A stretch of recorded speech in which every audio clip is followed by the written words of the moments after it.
right around Huntley. He reaches. Oh, that ball's out. That's live. Back the other way. Sam Hubbard, the Cincinnati Kid. Hubbard's got a convoy. Chased by Andrews. At the 30, the 20. He will score. To the end zone, down the field, and it is deflected and gone. Touchdown, A.J. Green. Over goes back to throw. Men are coming late. Looks right down the middle. There's Eddie Brown. He has it at the 35 to the 30. He may go 10-5. Touchdown. Now the Bengals Super Bowl chances rest on his right foot. The kick is up. Yeah. It is good.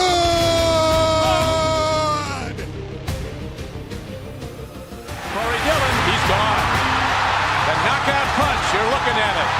65 yards. And they're back to throw as the blitz is on. Goes long, intended for Collinsworth. He has it down to the 20. Touchdown. And Chris Collinsworth. Throwing the long ball. Deep down the field. Chad Johnson's got it. Touchdown, Cincinnati. Look at Chase go. Oh my goodness, what a gear he just found. Chase for the touchdown. Wow, Chase is on the case. It is no fluke. It is a fact. The Cincinnati Bengals are headed to Super Bowl 56.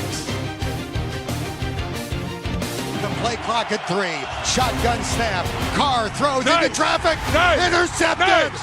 Jermaine Pratt has the football. Yeah. Coffin nails. Bam, bam, bam. How about that? Bam, bam, bam, and hopefully there's 3 bams there. Hopefully we get our 3rd win today. Week 3 here on the Chatterbox Bengals live stream. We got coverage for you all day. It's a big day here in Cincinnati. Reid Maus, Craig, Sandlin on a optimistic note, I think, today. We've ran through a gamut of emotions already this season. It was anxiousness in week 1, and then it was sadness after week 2, and here we are in week 3 just looking to win in Minnesota. Craig, how are you on this fine Sunday afternoon? I'm doing great, man. It's going to be an interesting matchup for sure. Both teams facing some key injuries that we'll talk about later on in the show, but this is an opportunity for the Bengals to go 3-0 and to get yet another win. And I think it's a matchup that actually kind of lays out kind of well for them, given the injuries on both sides. So I'm interested to watch it and see what happens. Well, I believe we've beaten the Vikings the last 2 times we've played them. The 2 times that come to mind immediately are obviously that great game a couple of years ago when Jake Browning started against the Vikings, and then dating all the way back to week 1, the year we went to the Super Bowl when Joe Burrow beat the Vikings in overtime. So we fared well against the Vikes. Obviously, we had wished for better circumstances today, but we fared well against Minnesota. Yeah, that game 2 years ago with Jake Browning was, a ton of fun. Went to overtime. We'll break it all down, but yeah, I mean, Jake kind of had that famous clip after the game or towards late in the game, I guess, that made his rounds on social media about spending his first couple of years in Minnesota and tried to get some revenge on them. And I'm sure that he would like some more revenge more today. Yeah, it's the "you should have never effing cut me" clip. Correct. I actually put out a tweet today, and I think this is absolutely true. In the ultimate grand scheme of sports, what we're trying to do is enjoy it, right? That's what it's here for. It's if you take it anything more than just enjoyment, just as a way of entertainment, then you're probably doing this whole fandom thing wrong. And I've made the case, and I'll probably make it today, that there is nothing, like there are few things more satisfying as a football fan than a backup quarterback win. And that's what we got last week. That's what happened when Jake Browning played the Vikings last time. And that's what hopefully I'm gearing for today is a backup quarterback win. Well, whoever wins this, either Vikings fans or us are going to get a backup quarterback win. But, Craig, you got a full pregame show. Let's dive right in. Yeah, let's dive in. It starts right there with Jake the Snake Browning. Last time that these two teams met, you mentioned 2023, Jake Browning, 29 of 42, Reid, for 324 yards, 2 touchdowns, 1 interception, threw a touchdown pass with 39 seconds left to send that game to overtime. And then Evan McPherson with the field goal with about 3.5 minutes left in overtime gave the Bengals a 27-24 win. Jake Browning, I mean, Reid, at this point, you've gotten to see Jake a lot. It's one of those things where you never really want to see him, but at this point, it feels like he's done enough to show that he can at least be a competitive starting quarterback in the NFL. I mean, Zach Taylor talked this week about how he doesn't even have to really adjust the game plan a whole lot because he believes in Jake Browning that much and believes that him and Joe Burrow have similar enough mindsets that allow them to play similar games. Now, Jake's not necessarily the exact same. He's not going to have the accuracy of Joe Burrow, and he's not going to have the game experience of Joe Burrow, but I'm pretty confident in Jake Browning. I think he's shown over the years that he has the capability to lead this offense. And, you know, if the defense can play like it has the first 2 weeks, I think it gives them a chance to win this game. When it comes to Jake, I maybe am a little harder on Jake than other Bengals fans are. And I think in part of it is, I think if I'm being honest, if I'm being 100% transparent, I'm such a Joe Burrow fan that I understand that if Jake Browning plays well, that takes away from number 9. I think I've even gone on record in the past, and I take this back. Sometimes you say things that are just completely ignorant, and this is one of them. I said, like, man, when Joe Burrow went down in 2023, I hope they lose the rest of it so people understand and just how great Joe is. Understand fully how dumb that is and how bad of a take that is. I was going back and watching some of the throws he made against the Vikings 2 years ago. And, man, it impressed me. Because I'll be honest, when I watch Jake, and it's a complete it's comparing him to Joe. And I go, man, he doesn't have the same arm strength. Man, he doesn't have the same accuracy, obviously. And even athletically, they're about the same, I think. But there's just a clear drop-off from the eliteness that is Joe to Jake. So I'm a little harder on him. But, man, I was watching some clips back from 2023. The dude can make big plays. He can. He's shown the capacity, really tight windows. I saw people tweeting all week that for whatever reason, this offense seems to click better with Jake Browning. I don't know if that's the case. I think people are negating what Joe Burrow in this offense does sometimes, or maybe your memory is working on a curve that you're like, man, that's pretty good for a backup quarterback, because it is really good for a backup quarterback. The thing is that I like about Jake is I think that they limit his options. I think that they let Joe just, hey, this is your offense. Do what you need to do. This is the play. You do what you need to do. Jake, they go, hey, get this ball to Jamar Chase. Jake, hey, we're going to run this play. Get it to T. Higgins. Throw it right here. And they limit his decision-making, which I think is where Zach Taylor can earn some flowers. I think that's where this offense can work a little quicker operationally. Like the line doesn't need to hold as long because they don't need Joe to scramble around and make a big play. It just happens a little bit quicker. And I hope that's the case of what we see today. I hope it's quick decision making. I hope it's getting the hand on the ball of playmakers like Jamar Chase, like T. Higgins, like Chase Brown early and often, and we just kind of click from there. Because that's what we've seen with Jake Brown, and I hope that's what we continue to see. Yeah, it's funny. I kind of do the opposite, right? So, like, for me, Joe Burrow is so good that I hold him to this, like, unreachable standard. I expect greatness out of him every single throw, which is unrealistic as well.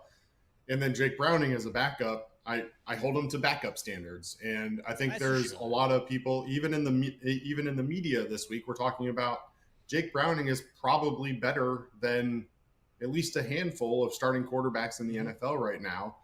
And that there's a number of teams that would love to have him as their starting quarterback. And yet here I am viewing him as the backup and kind of holding him to lower standards as if, no knock on him, Desmond Ridder was out there. Sure. And that's just not fair to either one. But, you know, there was quotes as I was preparing for the show and for the show that I put together on Friday. You know, there's quotes out there from Duke Tobin and from Dan Pitcher from the preseason and from years past and from all this time about how good Jake Browning really is. And just because, he's not the starting quarterback isn't mean that he's not good enough to start in the NFL. About how I think it was Duke Tobin said that when Jake Browning is done playing, that he's going to make a phenomenal coach because of his demeanor and because of his understanding of ball and all of these things. And I think all of those play into it. And you heard from Andre Yoshibas this week about his relationship with Jake Browning. Mike Gesicki was on record of being confident, and everybody in the locker room is confident in him. And so I'm excited for it. We take a quick look back to what happened in 2023, Reid, and we talk about when Joe Burrow went down with that unfortunate wrist injury and Jake Browning had to step in and made 7 starts. He was 4-3, but he completed over 70% of his passes for nearly 2,000 yards, 12 touchdowns, and 7 interceptions. And again, keep in mind, that was his first real opportunity to start in the NFL. And for him to put together those numbers in his first real chance speaks volumes to me. He got cut by the Vikings. He was an undrafted free agent out of college, was there for a couple of years, and then got cut and caught on with the Bengals and has stuck with the Bengals now. And now it's the conversation of, if he performs well, is he trade bait for you this offseason? Yeah, it's Jake. Well, here's the thing about a backup quarterback. You win one game, you're overpaid. We pay Joe Burrow $55 million or whatever it is a year, hoping that he wins 10 games. So you win one game, that's 5.5. I don't know what Jake Browning makes. I assume it's right around that. I listen to a lot of podcasters talking about the National Football League, and one that I listen to, obviously Colin Cowherd's one of the biggest names. He grew up a Washington fan. Then he has a guy that works for him named John Middlecoff, who's a West Coast guy. I don't know if you know John or listen to John, but he on his show this week was talking about Jake Browning. And both him and Colin were going back and forth about Jake, and they were kind of musing at the fact that when they watched him in college, remember this is a guy that played at Washington, West Coast kid, went to the college football playoff. They both thought that he wouldn't make it past opening training camp of his first season. That's how little they thought of his talent, his ability, and to be fair, that's what a lot of people in the league thought. That's what I believe Denver or Baltimore, and that's what Minnesota thought of Jake Browning. And here they are. It's clear to me, it's clear to the Cincinnati media, and it's not just that clip of "you should have never effing cut me." It is clear that he's got a sense of moxie about him that you want from a leader. It's clear that he has this sense of, man, I'm more talented than people believe in me. I am a better quarterback than anyone even comes close to thinking, and it's the ignorance of man. We all do this in different hobbies and in different aspects of life, that we have a bit of arrogance and ignorance about us, and he's got that, which fuels his ability out on the field, and he's a blast to watch. I mean, even last week, there's 3 picks. You're still like on the edge of your seat the entire game. So, man, typically when you gear up for a backup quarterback versus backup quarterback, you're in for a drudge fest or just a slow game. I don't think we're going to get that today. No, I mean, with Jake starting, obviously, and then Carson Wentz on the other side, I would expect the playbooks to be full. It's interesting. What if I told you that Jake Browning's contract was 2 years and less than $2 million total? There you go. He's already earned his contract. It's also funny, like that one run in 2023 from Jake Browning makes him a 15-year veteran in this league. Like, right. All it takes is that one trip, that one time of, I got to start, I played pretty well. He will be on a roster until he's 35, 36, 37 years old. I don't know how old he is right now, but he will be on a roster for 10 years to come. 29. Okay, so 29. he'll be playing in the National Football League till he's in his mid-30s at the minimum. Yeah, making just over $1 million this year, Reid. One final note for you that I'm sure you'll be interested in. College teammates with Drew Sample at Washington. That's right. I went back and watched some tape. I tried to get, I think last year or 2 years ago, I tried to get a clip of them scoring touchdowns together, believe it or not, even in college, Drew Sample didn't score all that much. Maybe we shouldn't have used a second-round pick on old Drubert. But, yeah, I'm a big Drew Sample guy. Love his Who Dey tweet every single Sunday at like 7 a.m. I wonder if it's scheduled or if he actually like whips out his phone and goes, Who Dey? It's always like 3 exclamation points. It's just the same tweet every single week. It's the only tweet he ever makes. Like if you look at his Twitter feed, it's just Who Dey every Sunday. But he's awesome. He's struggled this year. We might be overpaying Drew Sample too. Well, what is Drew Sample making? I think he's making like $5 million. No. You're kidding. I think we extended him in 2023 for like 2 years, $10 million. He signed a 3-year, $10 million contract. Okay. He's making 2.5 this year, but still. Okay. Yeah. Look, obviously, we both have a lot of confidence in Jake Browning, but the truth of the matter is even if the playbook is open, if we want this team to be successful, Chase Brown is going to have a little bit more success today in the running game than he has had through the first 2 weeks so far this year, averaging just 2.4 yards per carry.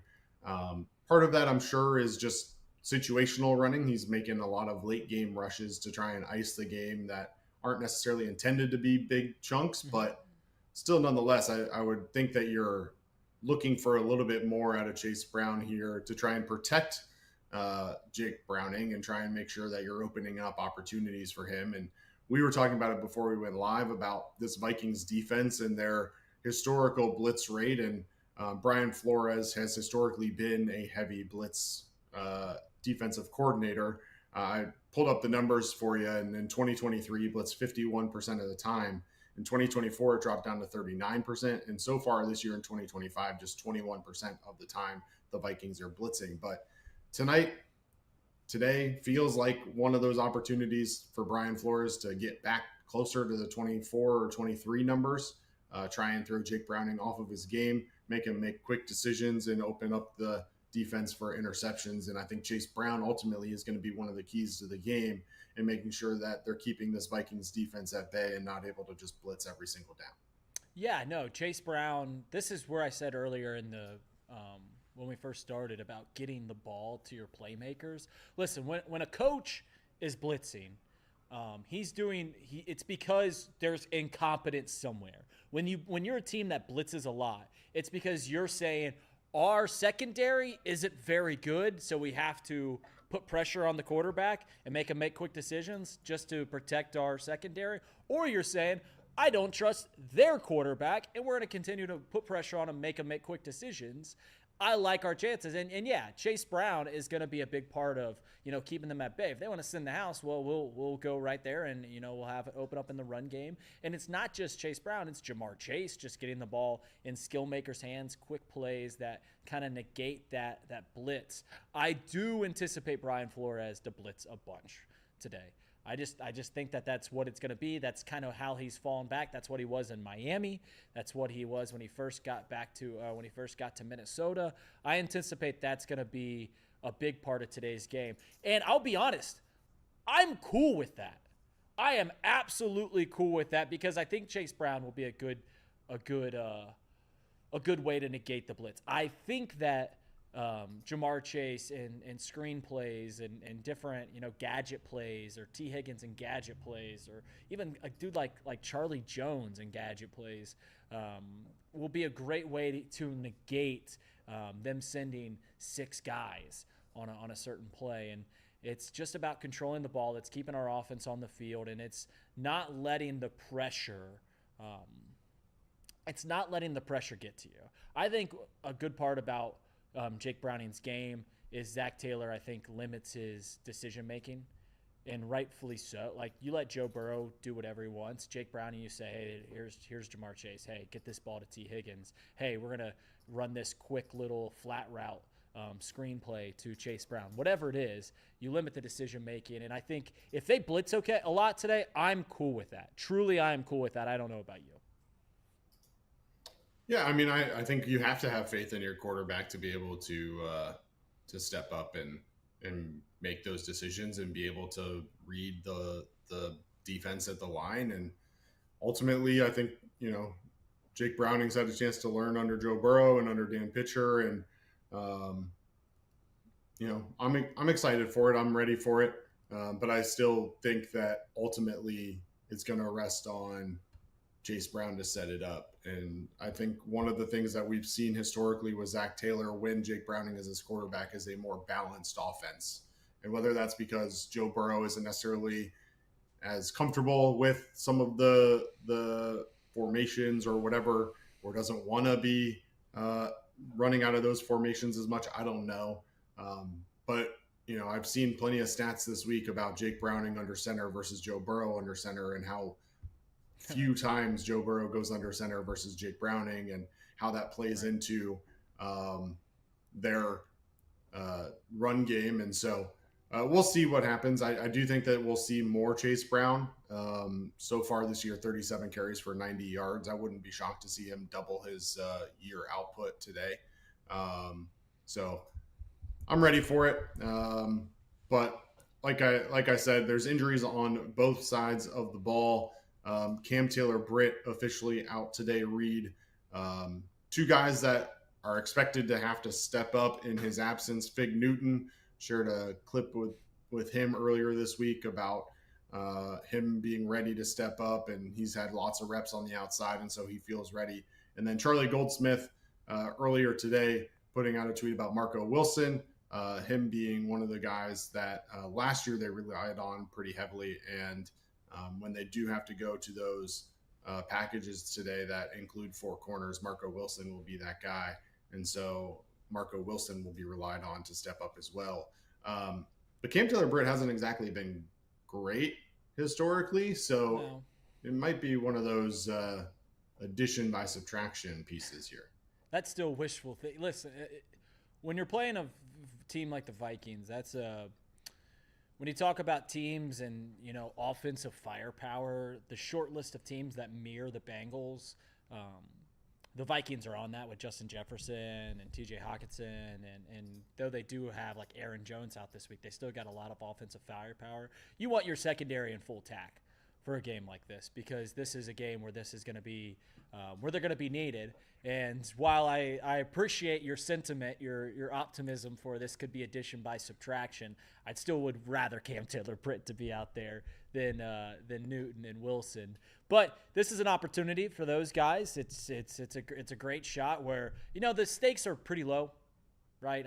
Even though we are 3-point underdogs, even though we're 2-0 and everything like that, I think if you walk away losing this game, unless you get blown out by 30 points, there's not going to be a whole lot of takeaways and harsh decisions or harsh takes that you can make about this secondary or this defense or this team and anything like that. So the stakes are relatively low. It's a tough place to play.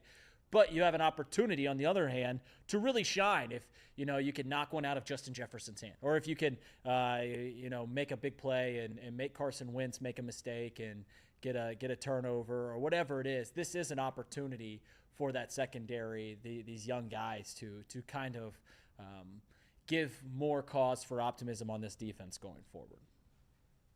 Yeah, I mean, I don't want to say that the Bengals are lucky per se, but this Vikings offense can be a lot more dynamic than it's going to be today. You mentioned Aaron Jones is out today. He goes on the IR this week. Jordan Addison is suspended. Rondale Moore is on the IR. And so from a weapons perspective, they still have a lot of guys who can make plays. Obviously, Justin Jefferson, one of the top wide receivers in the league. They bring back Adam Thielen this offseason to be one of those slot guys for them. Jalen Naylor is a young guy who I think they have a lot of faith in. And obviously, TJ Hawkinson hasn't necessarily been to the level this year that he has been in years past, but there's still optimism around him. But behind those four, there's not a whole lot. Ty Feld and Miles Price are their last two wide receivers. But those four can still burn you, and they can burn you a lot. If I remember correctly, that 2023 game, TJ Hawkinson kind of went off against us. But imagine that. Yeah, shocker. A tight end. Right. Never. This Bengals team allowing a lot of yards to a tight end? Never. Right. But, between Cam Taylor-Britt being down with Marco Wilson and Fig Newton stepping up, and then also the linebacking core, they're going to need to stand up because I'm sure that they'll be in coverage a lot against TJ Hawkinson this week. They're still going to have their hands full. J.J. McCarthy is out, but Carson Wentz is still a proven NFL quarterback. Super Bowl winning quarterback. So they're going to have their hands full across the entire field for sure. And even with Aaron Jones out, Jordan Mason looked really good for the Niners last year when CMC was down. They bring back Cam Akers as a backup running back who is familiar with this offense. So even though they're down a couple of guys, I still feel like they're close enough to full strength that they'll still open up the playbook. Now, the other guy that's out this week is their center, Ryan Kelly. Yep. Christian Darrisaw making his first start back from the IR after tearing his ACL last year. Their backup tackle, though, Justin School, is out. So if Darrisaw wasn't able to finish this game for whatever reason, they would have to go to third-string tackle Walter Rouse. But this Vikings offensive line has not been good this year so far. A lot of pressure on the quarterback, but Shamar Stewart is out for the Bengals, so the Bengals have to look elsewhere for pressure. I would imagine, Reid, that they're going to be honing in on Trey Hendrickson. So who are you looking for to step up in the absence of Shamar Stewart to try and get that pressure and to stop the run? Well, I mean, first off, one thing is, am I kind of a fool for thinking that we might be pretty good in the run game today, considering they don't have Aaron Jones? I know he splits time with Mason and whatnot, but they don't have their center, and they kind of have a hobbled left tackle. Like, am I kind of a fool for thinking that we can sell out on the run, or we don't have to worry about the run gashing us today? Am I kind of a fool for that? I don't know. Yeah. Okay, fair enough. I don't know if I'll call you a fool, but I'm not ready to go that far. Okay, fair enough. We'll you can address it at halftime. I won't be on the halftime show. All Craig right. will be We'll by himself. But in terms of how we're going to get pressure, yeah, they're going to hone in on Trey Hendrickson. He leads the league in quarterback pressures. So with Shamar Stewart being out, you're going to need guys like Joseph Asai. I assume Miles Murphy's going to get a lot more snaps today. You're going to need those guys that we once had high hopes for, and those hopes are pretty much gone the wind now because of the way they've played over the last few years. But this is an opportunity for those guys to, get after the quarterback. And, Carson Wentz, I think they're going to be pretty quick on their pass plays as well. Kevin O'Connell's a really good schemer. Similar to how I said that we're going to be quick in the pass game, I think they are too.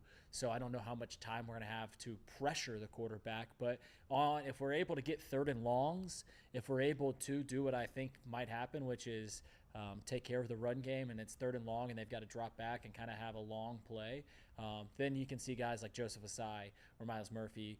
Maybe you can get a sack. I think Joseph Asai was like plus, if you're a better, plus like 300 to get a sack today. That might be worth taking a gander at. But I don't know who you have keyed as guys that got to get back there. Yeah. Again, with the Vikings center out, Ryan Kelly, the question for me becomes, can they get pressure up the middle? And that's not necessarily where they've gotten pressure in the past. Ever, really. So I actually am going to go a little bit different, and I'm going to be looking for guys like BJ Hill to be stepping up and getting some pressure in the passing game this week. I know that he hasn't necessarily been a huge pass rusher, but that's kind of what he's here for. And then TJ Slayton, the addition from this offseason, again, was known for more of a run stuffer, but he showed the capability in the preseason to get after the quarterback as well. So I'm actually going to look towards the middle of the field and see if Slayton or BJ Hill can get home this week and try and put some pressure on Carson Wentz up the middle, try to make him have to flush out of the pocket, and then that way be running right into Trey or Osai or whoever's coming in off the edge. There is nothing on the defensive side of the football that can disrupt plays better than interior pass rusher. That's why a dude like Chris Jones gets paid the way he does. That's why a dude like Aaron Donald gave us fits in that Super Bowl game. If you can get a guy in the middle of the field that can get after the quarterback, push that center of the line so it doesn't break out like a horseshoe like it typically does, and you're really pushing it back and making because that's right in the eye line of Carson Wentz today. So he's going to see that breakdown, and he's taking his eyes off of the field ahead. So if you're able to do that, that puts you so far ahead of the 8 ball in this league, in this sport, if you're able to do that. So Craig, if there was any speculation that I'd hope you're right on, I hope it's right there. All right, well, let's see. BJ Hill, career 30 sacks, so it's not like he's incapable of getting home. He did pick up 1 against Cleveland in week 1, so it's definitely possible. I'm not going to sit here and act like he can't get home. It just will the defense lend itself to doing that? TJ Slaton, on the other hand, only 3 career sacks, so it'll be interesting. Will they put BJ Hill in and cut him loose and see if we can't get some pressure up the middle with Ryan Kelly out? I guess we'll wait and see. Got just a couple minutes left before kickoff here, Reid. So we'll do as we do always. We'll end this one with your key to today's game. If the Bengals want to come away with a victory, what is your number 1 key that they need to accomplish? Oh man, there's so many. You ask me this question every single week, and this is the first time that I haven't been geared up for it. When I think about if we're going to win this game, I guess I'll take the most diplomatic and the most basic answer ever, which is the same reason that we've won the first 2 games, which you can look and say it was luck, which it kind of was. But the big key was we were able to take the ball away from them. I know we turned the ball over 3 times last Sunday against the Jags, but that pick in the red zone early in the second quarter where Trey Hendrickson hit Trevor Lawrence, that was the biggest play of the game. If they score that touchdown right there, we don't win. Point blank, we don't win. So if we're able to take the ball away from this Vikings offense a few times and give us just a few more times to score, that is huge. Also, I think last week I talked about how I think I told everyone on the show, like, hey, watch out for Jamar Chase. I think Jamar Chase is gonna go off a little bit, and he did, had 150 yards and a touchdown. I think we're gonna have a similar notion. I think they're gonna key Jamar Chase, but I think he's too talented. I think he's just gonna have a big game today. So getting Jamar Chase a part of the offense, and obviously the basic answer of we got to get a few more turnovers, which is gonna be a key a lot of the games with this defense, point blank. Yeah, I'm actually going to go the opposite way. I'm going to say ball security is the most important part. Okay. On the Vikings defense, a couple of guys we haven't necessarily talked about, Andrew Van Ginkel, Harrison Smith, Byron Murphy Jr., all guys that are able to take the ball away at any given moment. We've seen some phenomenal plays from Van Ginkel and Harrison Smith in terms of interceptions. Jake Browning's got to control the football and make sure that they keep possession as much as they can.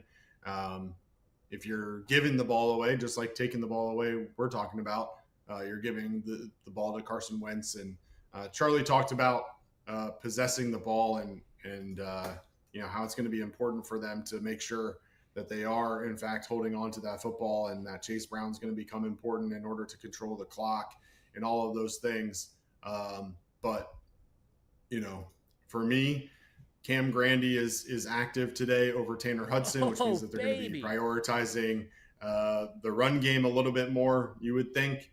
Some more 12 personnel. So certainly something to keep your eye on and making sure that this Bengals offense is keeping the ball and controlling the time of possession in this one. So with that, we are just about a couple seconds away from kickoff. The Bengals will be kicking to the Vikings. Yep, there we go. And Reid Maus will be taking you through all of the action. We're going to switch over layouts real quick, and Reid will be right back. All right.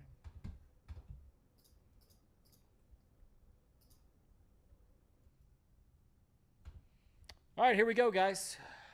Vikings with the ball first. Reid Maus here. Thank you so much for being here today.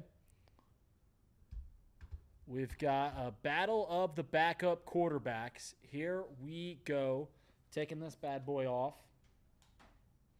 I don't know what the heck was going on with the CBS pregame show. They were doing a throwback thing, but while we were doing the pregame show here, it was so distracting to just see all those fake haircuts that they were doing. So the first play is a handoff, and I asked Craig, I was like, hey, is the run game, am I a fool for thinking that the Bengals run game is going to be great today? They hand it off to Jordan Mason. He gets a gain of 8, but it looks like there's a flag on the play. We'll see if it's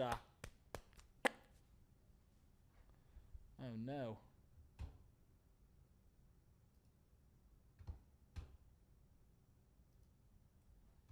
There we go. So there's Ron Torbert for all the Bengals fans that love him.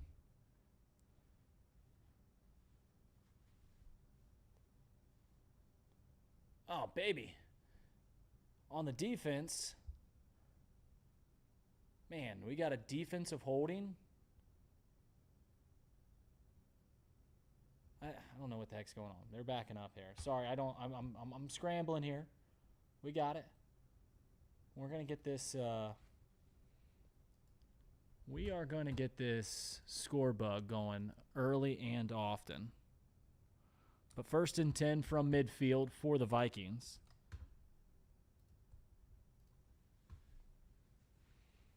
Or across midfield, so they're already on our territory after the penalty.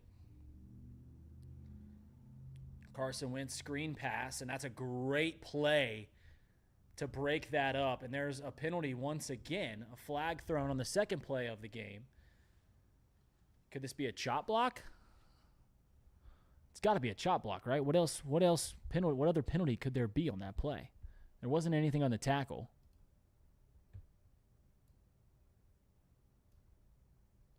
Sorry, I'm getting the score bug here, and then we're going to lock the heck in. Personal foul. It's on us?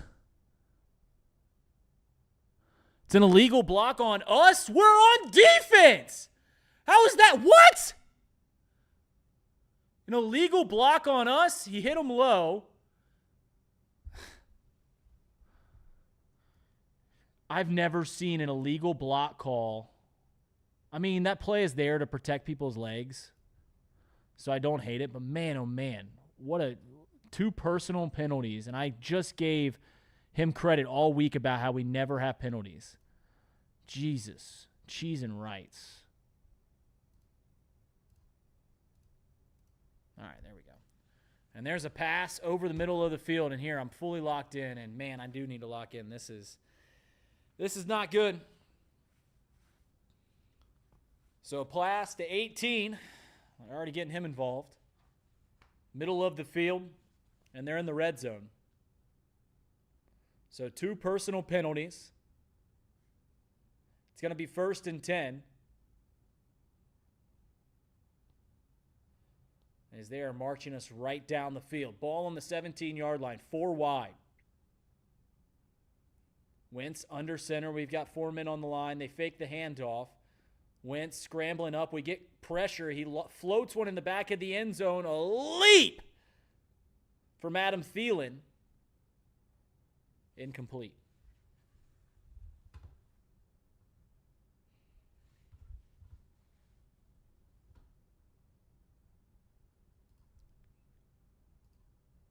Man, what a just crappy start.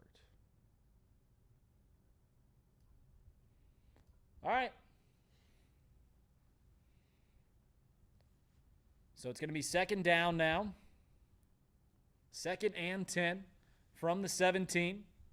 Got to hold them to 3. Got to figure out a way. They hand the ball off to Jordan Mason. Gets a gain of 5. They're out to the 12. So 3rd and 5, kind of have the whole lot of the playbook to play with.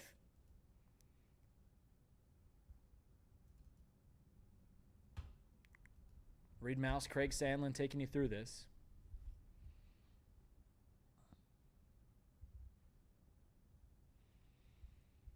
As for the people that are asking about Smoke Justice, there was a scheduling error with Smoke Justice, and we're going to be out there in a couple weeks. 3rd and 5, big play, quick snap. Wentz looking over to the right, now to the middle of the field, and that's a touchdown. I mean, a quick score. Oliver on the touchdown. Josh Oliver, tight end. Took them 2 minutes and 3 seconds to find the end zone off the back of 2 huge penalties. And it's already 6-0.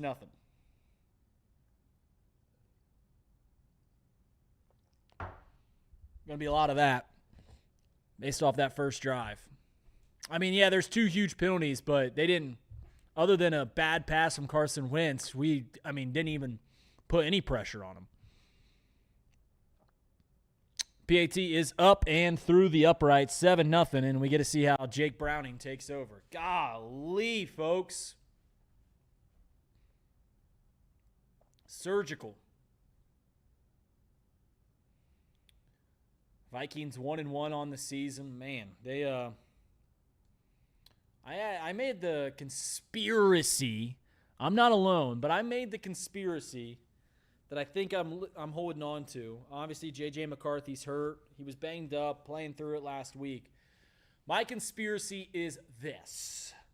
I think Kevin O'Connell looked at J.J., saw that he was too sped up, saw that he was playing too quick, and they told him, hey, you're still our guy. We still believe in you. I see the flashes of talent. I mean, he's played 8 quarters, and he's looked terrible, absolutely atrocious in 7 of the 8. But I see the talent. I see the arm talent. I see the athletic ability, his scramble ability, even the decision-making at time. He's just not very good right now. But they told him, hey, we're gonna play you. We're gonna give you some rest. You heal up that leg, and we'll come back in about 3 weeks. So we'll see. Carson Wentz marches the Vikings right down the field, and it's 7-0.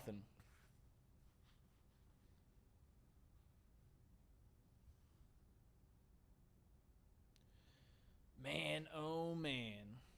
All right, well, I guess we're going to have to reload.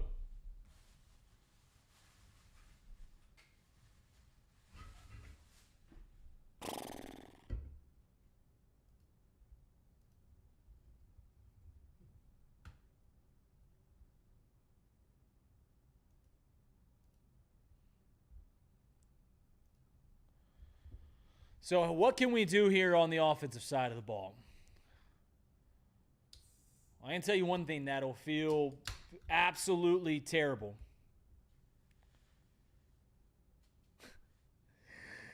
Love you too, Captain Buckeye. Hey, can you guys do me a favor? There's a very important baseball game on today in town. Can you not give me updates too often? I mean, I know you guys want to chat about it, and you guys can make fun of me for the way that team that I root for is playing against a team that you guys root for. But, man, oh, man. Just don't give too many updates there. Here we go. Jake Brown. I mean, if it's a 3-and-out, I mean, you cannot imagine a worse start. We've got to get a first down. I need at least, I mean, I don't necessarily need to see points on the board, but actually, you know what? Sure, I need to see points on the board. Vikings kickoff. We field it out at the 12. Samaje Perine is brought down at the 26-yard line. I don't know what your guys' opinion is on the kickoff, but I love the new return. Adore it even.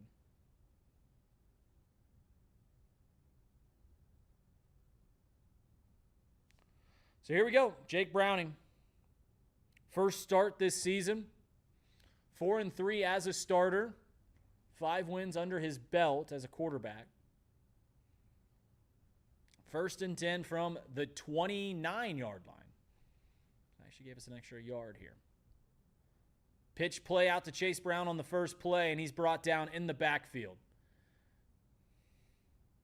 A pitch play to the wide side of the field on the first play.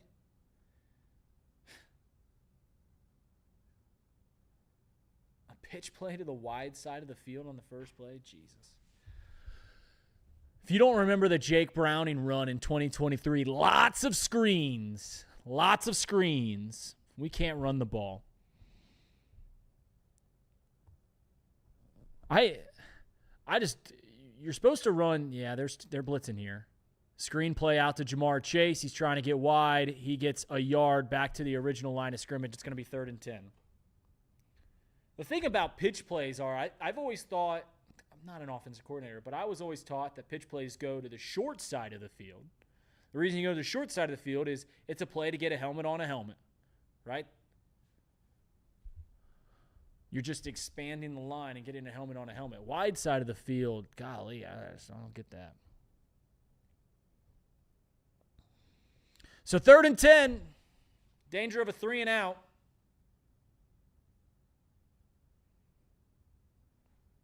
And the first 2 times, it looks like they're going to blitz again. And if they blitz again, their first 2 times are dropping back. Yep, they're sending the house. He's got to get rid of it quick. They do. Gets it to Jamar Chase, who drops it, incomplete pass. And it's going to be 4th and 10, 3 and out. We don't gain a yard. So I talked about Brian Flores. When he first took over the job in Minnesota, they blitzed a shit ton. Last year, they didn't blitz as much. This year, they're blitzing less. I think they're going to bring the house early and often. And the problem is on 3rd and 10, that's actually a pretty good play because it's got to happen quick. When you blitz, you got to get rid of the ball quick, as we did right there, and it's just you're not going to be able to get 10 yards. So we're out punting. Tell you what, folks, 3.5 minutes into this one, and it's not looking good. We're already going backwards half.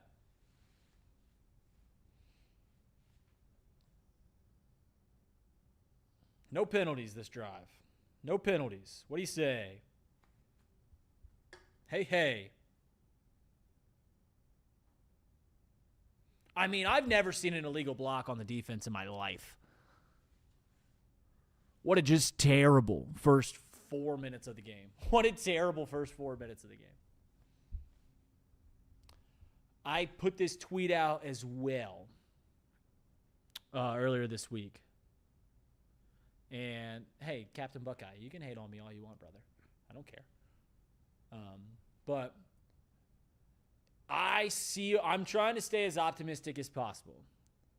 They're telling us Joe Burrow can be back in 3 months, while everyone that has half a brain understands he's probably not coming back at all. I'm just going to choose to believe it. He's probably not going to come back at all. But I'm just going to choose to believe that he's going to come back in the middle of December. I think it's a different story if we're like if we're looking good, looking as a good team. I can see if we don't win one of these next 2 games, either here in Minnesota, where we're already down 7-0, and it's not looking good, either here in Minnesota or next Monday night in Denver. If we don't win one of those games, I can see how this season gets ugly in a hurry. After that, we play the Lions and the Packers, who I think we not only are much worse than, we also match up terribly with those 2 teams. Then we play the Steelers. I'm still not convinced on what the Steelers are, but they are the Steelers. Then we got a good little 2-week stretch against the Bears and the Jets, who don't look very good. But what I'm saying is we lose each of these next 2 games. We're now 2-2 with 3 really tough games ahead of that, and now you're staring down the barrel of 2-5, and you're like, man, we got to get rid of Trey. Like, it's just done at that point. So we've got to win today or next Monday. Prefer today. Hard to run behind a poor O-line. We ran 1 run play, and it was a pitch play to the open side of the field. So, I mean, I know it's the NFL and their field's shortened. They keep it wide more often than not. But that play didn't make sense from the get-go. And then when they negate the screenplay, we were going to run those first 2 plays regardless, first 3 plays regardless.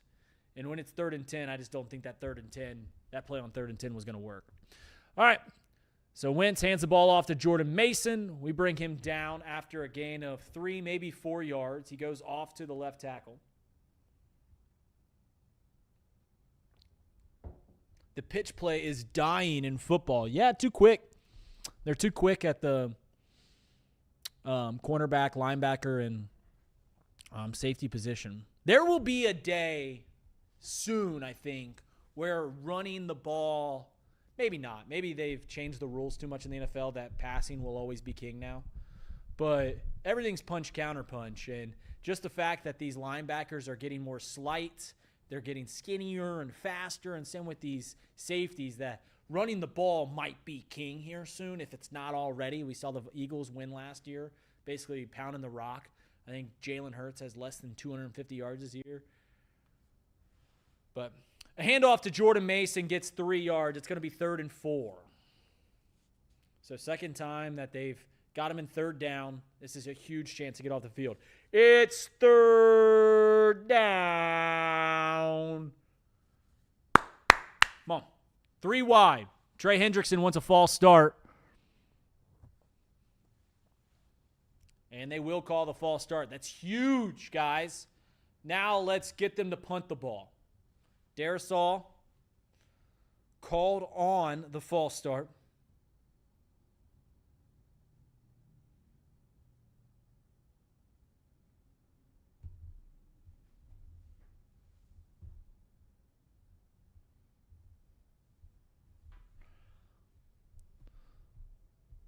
So here's 3rd and 9. 4 wide receivers out. Bunched, equal to both sides. We send 4. Carson Wentz scrambling out to the left of his pocket. He's in trouble, and he's brought down. The man with the sack, I think they're going to give is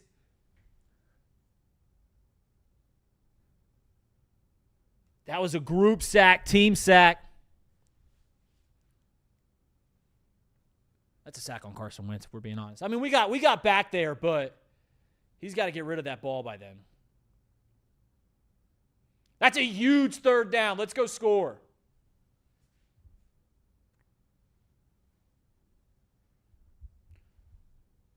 This offensive line struggled last week against Atlanta. 6 sacks.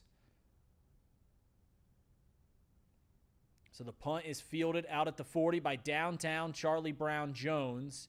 He's reversing the traffic, working upfield, can get to midfield. That's a good return by Charlie Jones. I always want to call him Charlie Brown.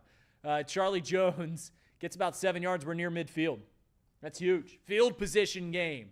Come on, Jake. They going to timeout? Golly. TV timeout, 8:45 to play here.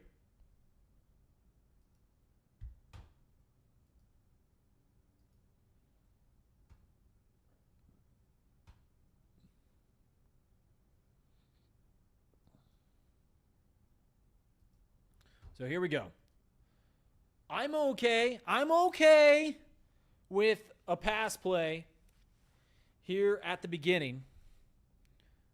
Something to get the ball to Jamar Chase, similar to what we did on 2nd and 10. I'm okay with another screen play.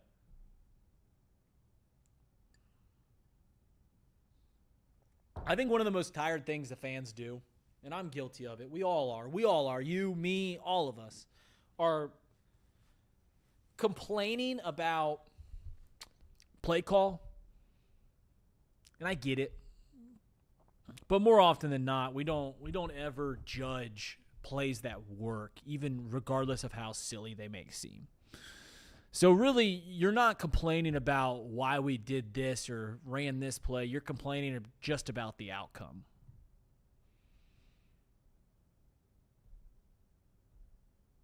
But 8:59 to play here. Thank you all so much. Give us likes. Give us likes here. We've had fun a lot of the last 2 weeks. Our week 1 stream of this got up to 30K. It was the most viewed stream we've ever had. Hopefully we get another exciting game. And we had one last week. We had one each of the first 2 weeks, really.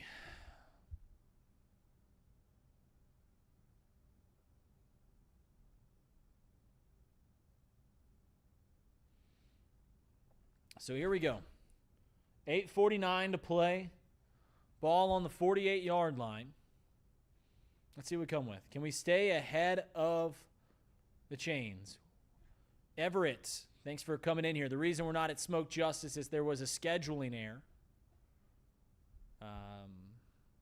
So there was a scheduling error, and we're going to have to come back in a couple weeks. But here we are.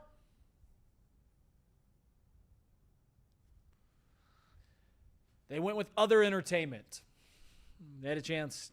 They went with other entertainment. That's all I'll say. 1st and 10 from the 48. Hand the ball off on an end around for Jamar Chase. This is what I'm talking about. This is what I'm talking about. We got to get the ball to him early, often.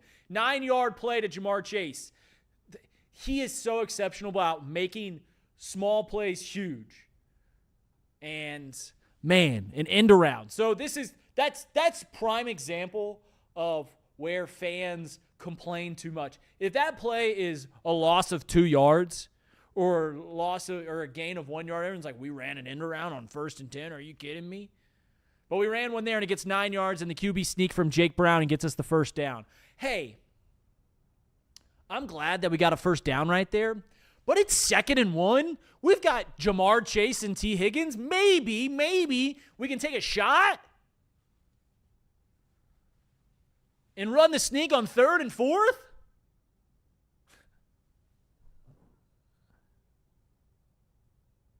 Jesus. 1st and 10 from the 41. Fake handoff to Chase Brown. Looking over to the left. It's a bad pass to Noah Fant, but he catches it and works to first. Gets 11 yards on the catch.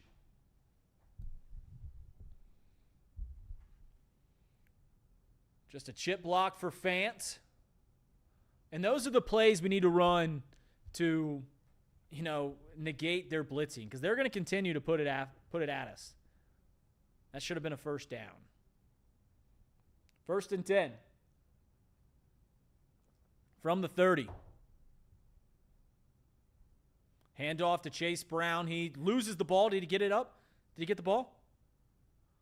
Looks like he lost the ball, but he got it.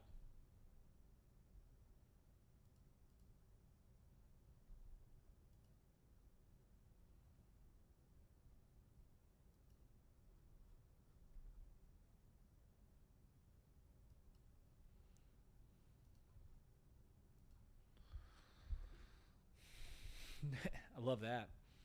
Teams to start 2-0 with less than 50 rushing yards a game. Go Who Days. 2nd and 9. Drew Sample in the backfield with Jake Browning. 2 to the open side of the field. Browning surveys. Stepping up in the pocket. He's got to get rid of it. Pitches it, and it's intercepted. And it's going to be a big return. It's going to go all the way to the house, isn't it? It's a pick 6. Pocket collapse. Jake Browning steps up. And it's a pick 6 to Isaiah Rodgers.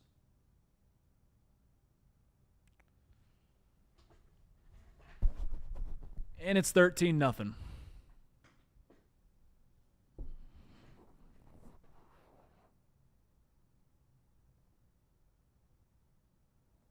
I mean, are you kidding me? Steps up. Who is he? Chase Brown just keeps floating and he threw it past him over time. It's just a really bad pass. That's all it is. Just a really freaking bad pass.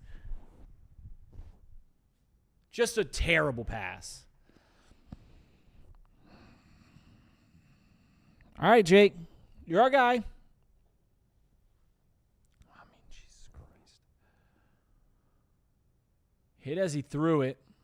He made 2 really bad passes there. The interception for a pick 6, and then, honestly, the first down to Noah Fant was terrible. 14-0. This might get ugly, folks. All the optimism that we had after 2-0 goes in about 9 minutes in the first quarter in Minnesota. I've always said Minneapolis is where dreams go to die. Maybe the building's in St. Paul. I don't know. It was tipped, Reid. Okay.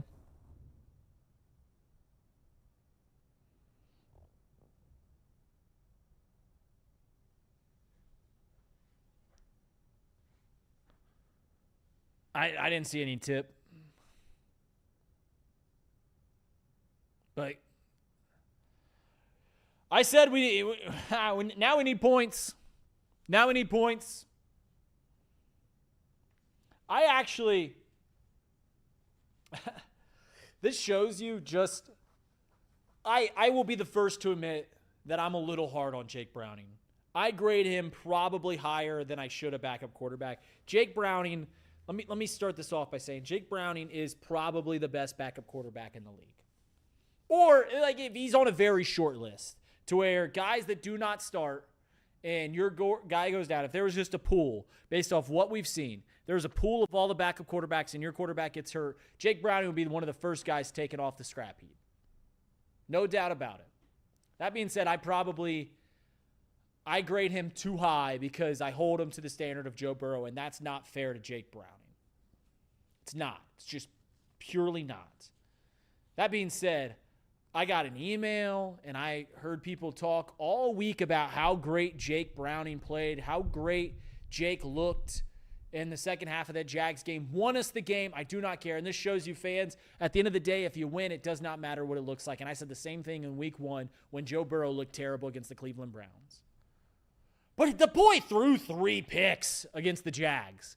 And now he's thrown 1, a pick 6 against the Vikings, and we're down 14-0 on the road with a backup quarterback. I don't need NFL stats or the Elias Sports Bureau. I don't even know if they do do football. I don't need them to bring some stat out to be like, no backup quarterbacks ever won down 14-0 in the first 9 minutes on the road. Like, I know the chances of winning this game now are practically nothing. When you go down 14-0 with a pick 6 in the first 9 minutes of a game. But I feel like we just had a pink rose tinted remembering of what happened last week.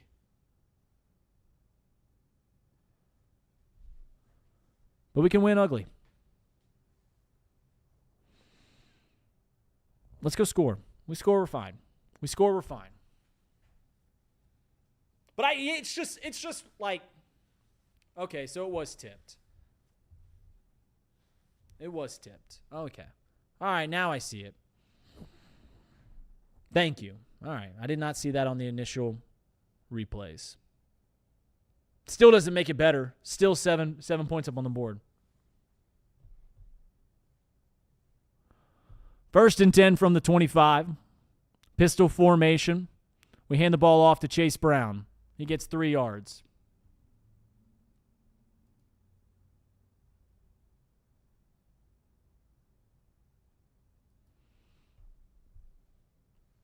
Second and 8.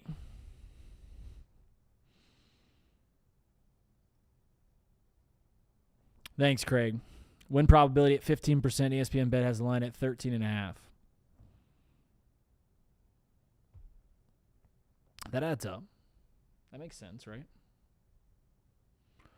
Second and 8. I just looked at the score bug above my head and see that this doesn't work. So, yeah, there it is. Run play. Nothing. 3rd and 8.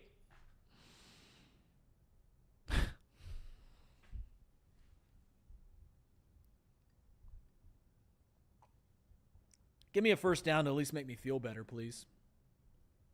Man, I was riding so high after that sack.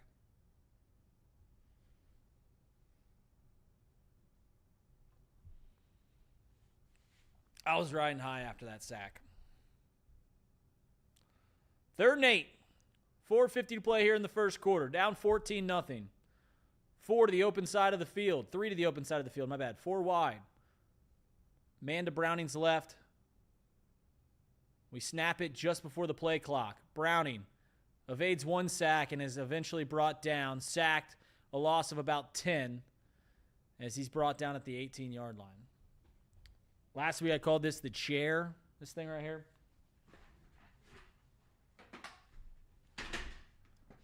The chair of despair. It's going to get used early and often, isn't it? I mean, this is a nightmare. This is an effing nightmare.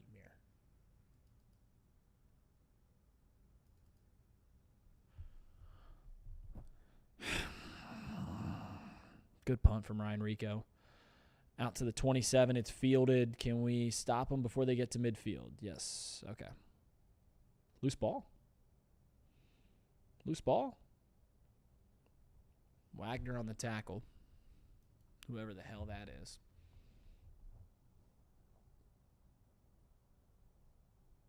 So 1st and 10, 3:46. I feel like I know there's been 2 touchdowns and not a sustained drive. But it feels like there has been an abnormal amount of ads here for the, I don't even know what the C stands for in CBS. No, what BS stands for.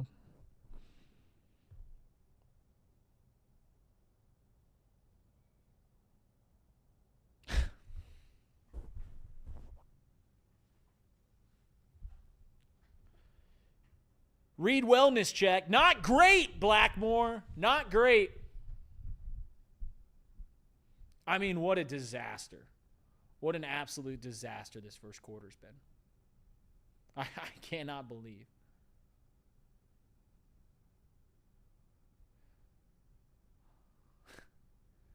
Bengals offensive line sucks big time. Yeah, I mean, it does, but they're also blitzing. And here's the thing, guys. They're going to blitz. I know they hadn't last year, but 2 years ago they blitzed a lot. So if we are 3rd and 9, 3rd and 10, it's never good in those situations. But with Jake back there and they're going to send 6 guys, it's not gonna work. It's just not. Like, we've got to stay ahead of the chains. And can I bitch about something else? I'm gonna mess with this mic so many dang times this game because I'm already frustrated. This is a small thing in this game, and it's not why we're down 14-0. But I want to take you back to the drive when we were moving the ball before the pick 6. We get a pass. We have the end around to Ja'Marr Chase, first play of the drive. Goes 9 yards. 2nd and 1 on their side of the field. What do we do on the next play? We don't. A 2nd and 1 is a head coach's dream. You can call anything. You can go deep. You can go mid. You can run the ball. You can do anything. And what do we do on 2nd and 1? We run a QB sneak to get the first down. We get a yard and a half. That doesn't make any damn sense. Not a lick of it. And it wouldn't even be, if it would have been 3rd and 1, it wouldn't have even mattered because we still would have gone for it. Carson Wentz gets sacked by Trey Hendrickson, just holds on to the ball too long. This broadcast is depressing. I'm sorry. I'm just...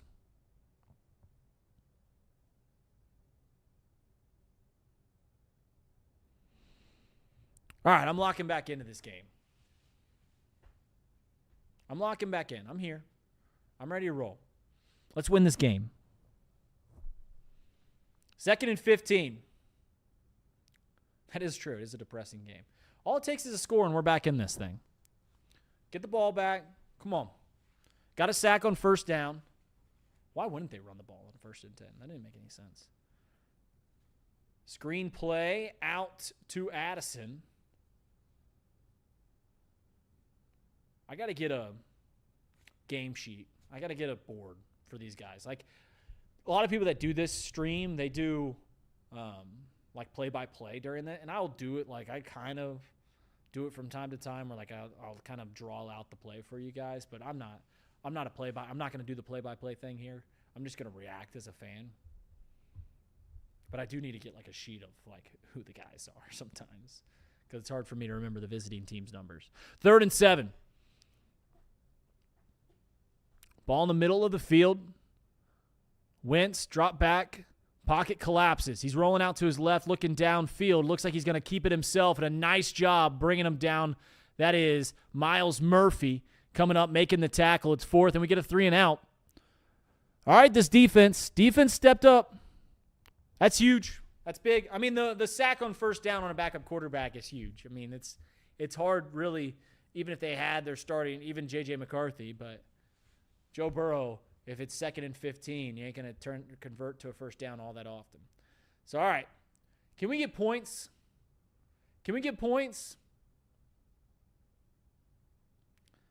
Snap is good. Punt is up. Charlie Brown Jones is fair catching it at the 6. This ought to end well. I'm becoming the very thing I seek to destroy, which is a negative fan. But man, how do you be positive after the first 13 minutes of this one?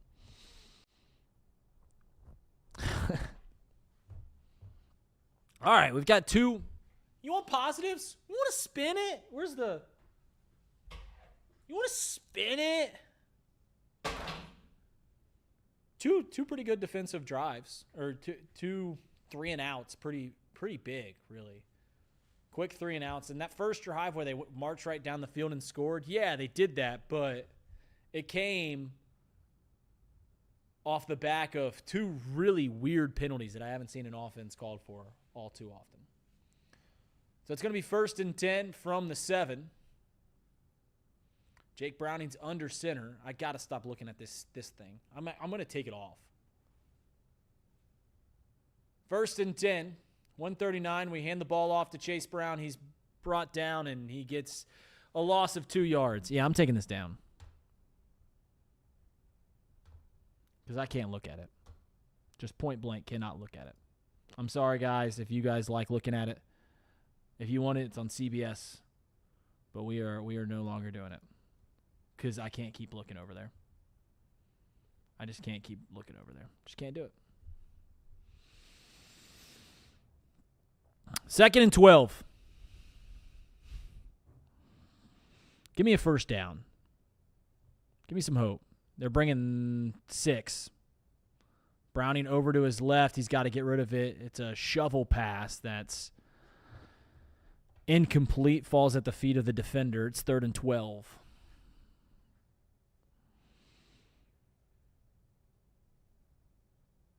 Chase Brown is not holding up to expectations. Not all of his fault, though. There's something wrong with this offense right now. Just period. 3rd and 12.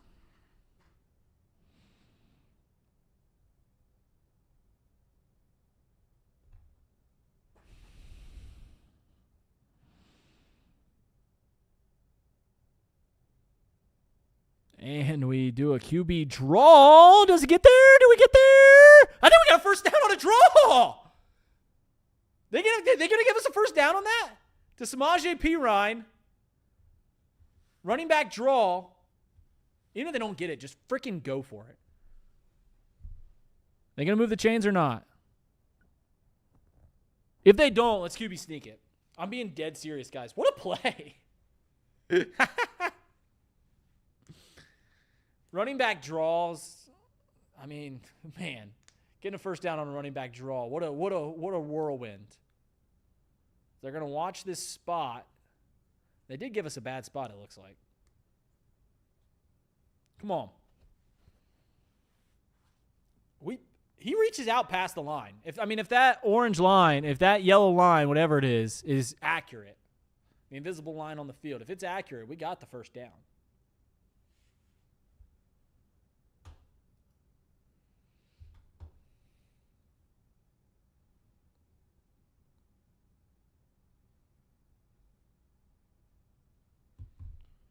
Is that our first large gain on a run play this year? I'm being dead serious. They're not going to give it to us. Let's go for it. I don't care. We're already giving them a pick 6. I'll give them more points right now. You feel confident with a Jake Browning sneak.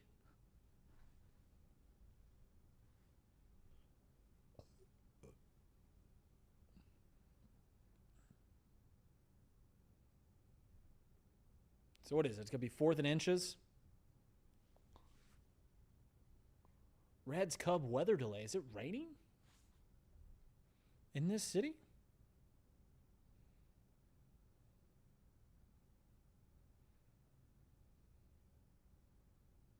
I guess it is downtown. All right, 33 seconds to go here in the first quarter. Go for it. I don't know what's happening either. I can't hear. But I can't hear. So they just talking about it? Or are they doing a booth review? Kevin O'Connell is tall. We'll give him that.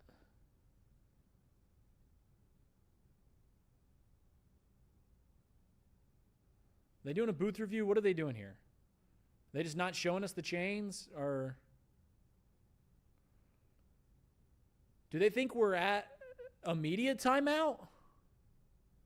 I don't know what the hell is going on.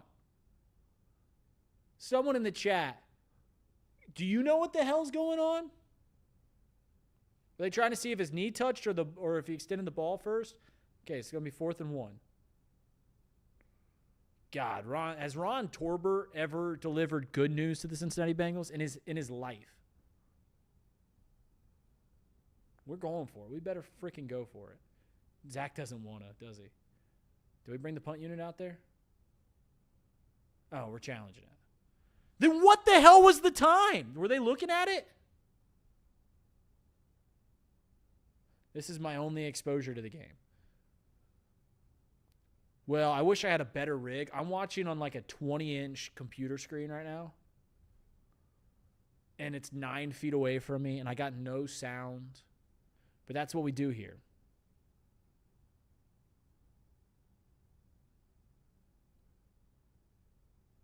It was a digital measurement, whatever that is.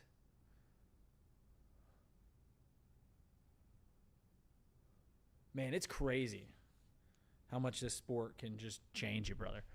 I mean, I think he got it too if that yellow line's accurate. I'm going to nerd out right here, but guess how we get that? Guess how we got that little yellow line? So while they're doing this replay, if you guys don't know this, about 30 years ago on nationally televised hockey games, they used to do this thing called glow puck because the puck is really hard to see. If you've ever watched a hockey game, it's really hard to see. They did this thing called glow puck on national television. They created this system for, basically just watch the puck and it glue so you could always see where the puck was. Hockey fans hated it. If you're watching hockey, you can see what's going on. You know where the puck's at. But that same invention allowed for the first down line. Learn something new every day. And I believe the Bengals game was the first time the first down line was ever brought in a game. I only got 6 of these, so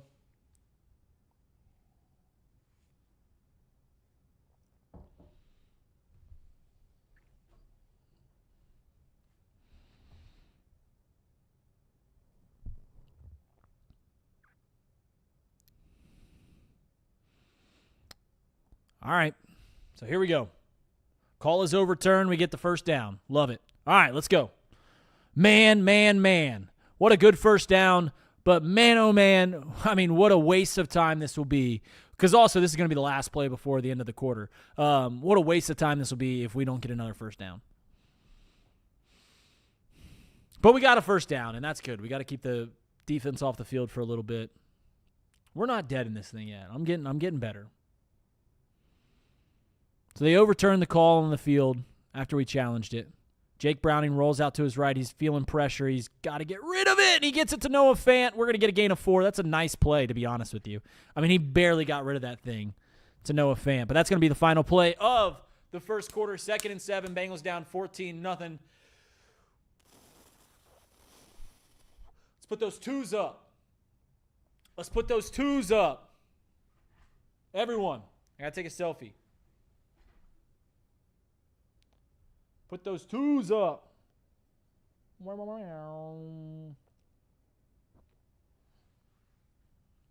So a pick 6 and a drive makes it 14-0. Oh,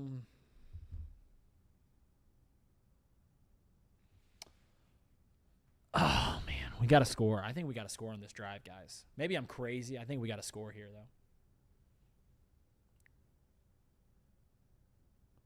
You wearing your Carson Palmer jersey today, Reid? No. I need to get another Bengals jersey.